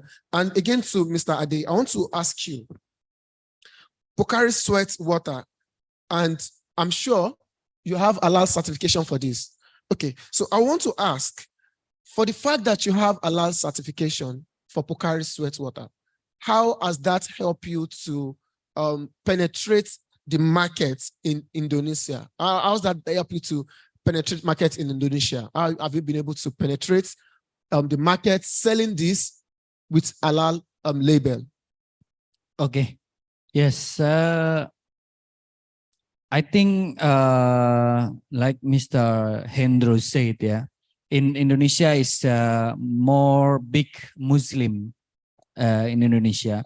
For now, maybe for last year, maybe I introduced our product with the halal is more important. But for now, people can see, oh, this is halal. Okay, I can take, I can buy, something like that. Because behavior. But for the first time, yes, also, if we take a look in my slide before we explain about the halal in the the label, yeah, in the label, the company need to get the flow processing from the Indonesian government, how to make this one the halal. Yes, of course they can take a look the particular like gradients or maybe containment in the inside our product, and also everything for this one, because halal perception, I think depend of the country is not same, yeah. But in Indonesia, we still have for the halal label. For the market, yeah, like now maybe in Indonesia, they know our product very well. That's why they not ask again our product is halal or not. Okay. Thank you very much. So Mr. Andrew, looking at the fact that in Indonesia, just like we have mentioned, it's we have Muslim majority, correct? Yes. And the fact that the economic benefits of halal certified products, how is that impacting on your growth? And how is that impacting on your global sale? Yes, thank you. Right now, Indonesian government want to introduce and to promote that Indonesian halal also for the world. So people can know in the world that Indonesia can also produce halal product and can be in the future the center of the Muslim fashion. Like I mentioned, because if you see the fashion Muslim in the Paris, Dubai, London, if you see the number of the population there in Paris, for example, like 80 million, correct me if I'm wrong, and the Muslim population is not 40 million. Okay, Nigeria is bigger than Nigerian Muslim population is bigger with the Paris or London or Dubai, for example. But Indonesia is, we can say, like almost 200 million people. So that's why every countries that produce halal, even their country is not Muslim majority, want to sell their product to Indonesia. You can see Thailand, you can see Japan, you can see even the European countries want to bring their products to Indonesia, and they will do a collaboration so their halal certification can be recognized. So that means that actually halal is popular in the world, and it's also an advantage. It's not giving you at this moment a higher profit but it makes sure the people that want to try or to use it know that it's halal. So that's why we try to promote about that. And then, for example, in Nigeria, we see from Kano to in the north, and for example, Jigawa, Kaduna, everything. If they see the logo of halal, they will say, "Oh, Indonesian halal. Okay, we believe."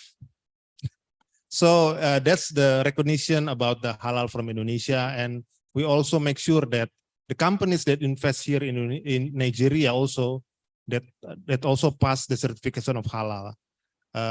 Correct me if I'm wrong, but I think government of Nigeria in the future will also make a halal certification become permanent, something like that, so we can have also the same procedure with Indonesia like that. Yeah. Thank you very much. Speaking to Nigerian government trying to make halal a national thing whereby the government is also involved.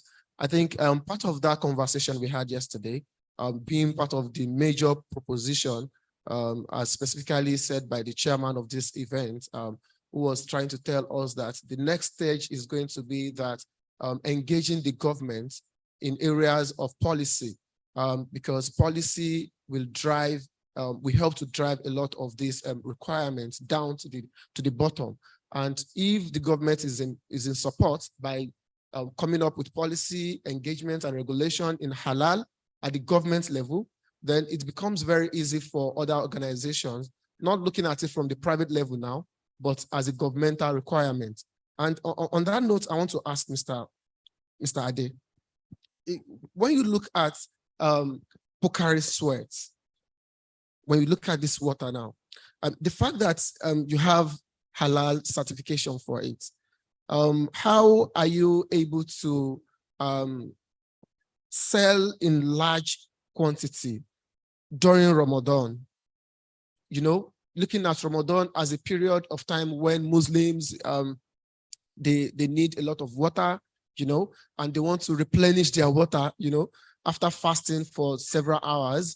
And as part of what you mentioned about this water is the fact that it has both water and iron, correct?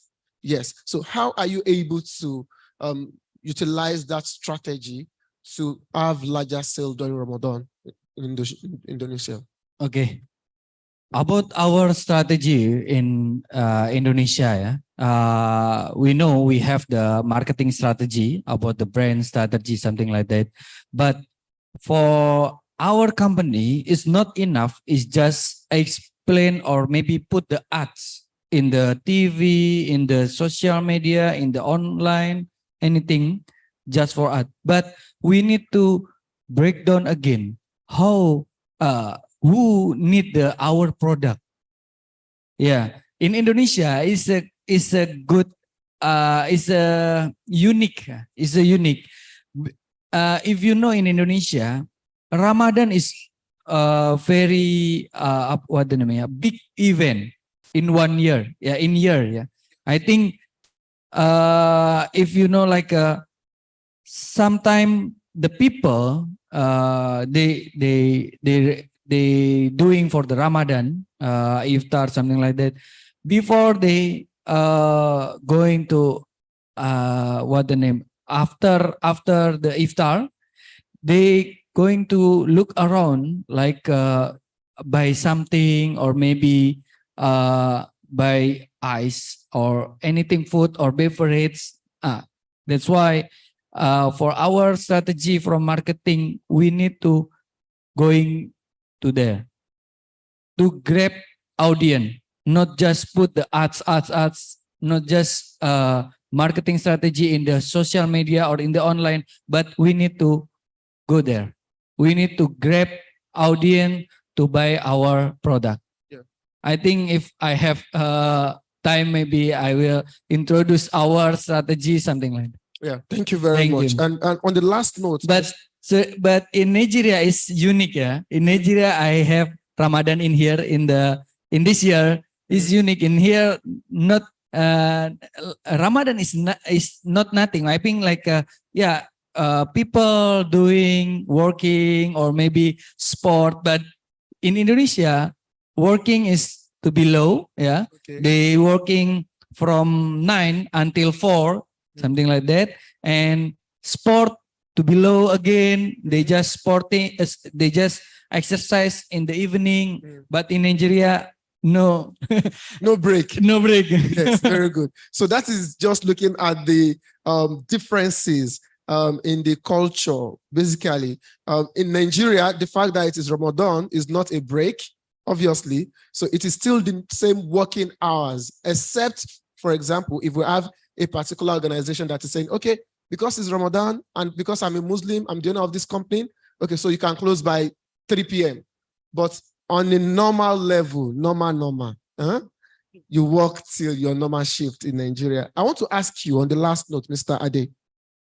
You mentioned earlier, trying to tell us about the fact that currently you still import some products from Indonesia down to Nigeria, but you're also looking at setting up in Shagamu, correct? Yes, correct. Yes, so I want you to give us an overview of that activity. Has it started? Have you started putting up the factory, or you are still looking forward to another year? Can you tell us around that? Okay. For our factory, we start groundbreaking in October. Yeah? In October, let's say 2 until 3 years. Again, we have the factory in here. We stopped to importing from Indonesia, but maybe because in here still they don't know about our product, we still importing from Indonesia with the can. Yeah, with the can. But we support, we create in here, let's say start in 2029, 2026. Okay. 2026 or 2025. Okay. Start. Thank you very much. Thank and, you. On the last note to Mr. Andre, Mr. Andrew. So I'm going to ask you on the last note. You know, when we talk about halal products or any product carrying halal label, there is a sort of customer confidence and trust that it brings. So how are you able to create the confidence in people who are not Muslims? You know, for example, for the fact that we have in Indonesia, we have majority Muslims. So for most people that are not Muslims, how are you able to create trust in them such that they don't have the fact that, hey, this is Muslim, this is Muslim? How are you able to achieve that? Check. Okay, that's right, because the halal product is also the healthy lifestyle. If you didn't drink alcohol, then halal product definitely doesn't contain any alcohol there. If you are not eating, for example, bacon, for example, or pork, it definitely doesn't contain that kind of meat. And people that are allergic to that knows about that, and they prefer about that. And also in Indonesia, also growing growing concern about the healthy lifestyle. It's not yet the level from our friends in the Turkey, for example, or from the Europe that already do the healthy lifestyle. We still have the diabetes. We still have like other small disease. But the young people already trending to be the healthy, conscious lifestyle, including how they consume their food and beverage. That's why actually I have 4 merchandise that I want to give, but I have like a 1 or 2 question for them. Then if it's okay, then I will give to them the merchandise from Indonesian stand there. We already have prepared. If it's allowed by the moderator and the committee. Okay, I'll give you the next 1 minute to quickly do that because you know why? Do you know why? Okay, because I'm also going to be a beneficiary of that. Nice. So you have 4 minutes. Okay. Thank you, ladies and gentlemen. You already know about the presentation halal. I would like to ask the audience for the first prize. When is the 8th Fitri in Nigeria this year? Anybody knows? Can you raise your hand? When is Eid al-Fitr in Nigeria? This year. This year, Eid al-Fitr. When is it going to be? What date? Already passed. Past. Yeah, Okay, yeah. the last one. Yeah. Okay. April is good, but I need the date. The day. Huh? 13? No. Okay, somebody is talking there. Okay, I think that guy in glasses. Yes.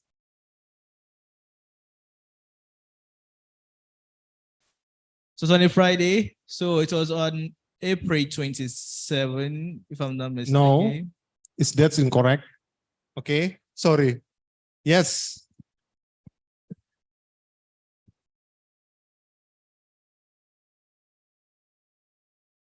April. Who's talking April 21? Okay, so your colleague already can give the man the price. Yeah. Okay. Come to the front, brother. Yeah. Yeah. So we can have the second question. Yes. Is that all? No, we still have like you give this and also with the okay.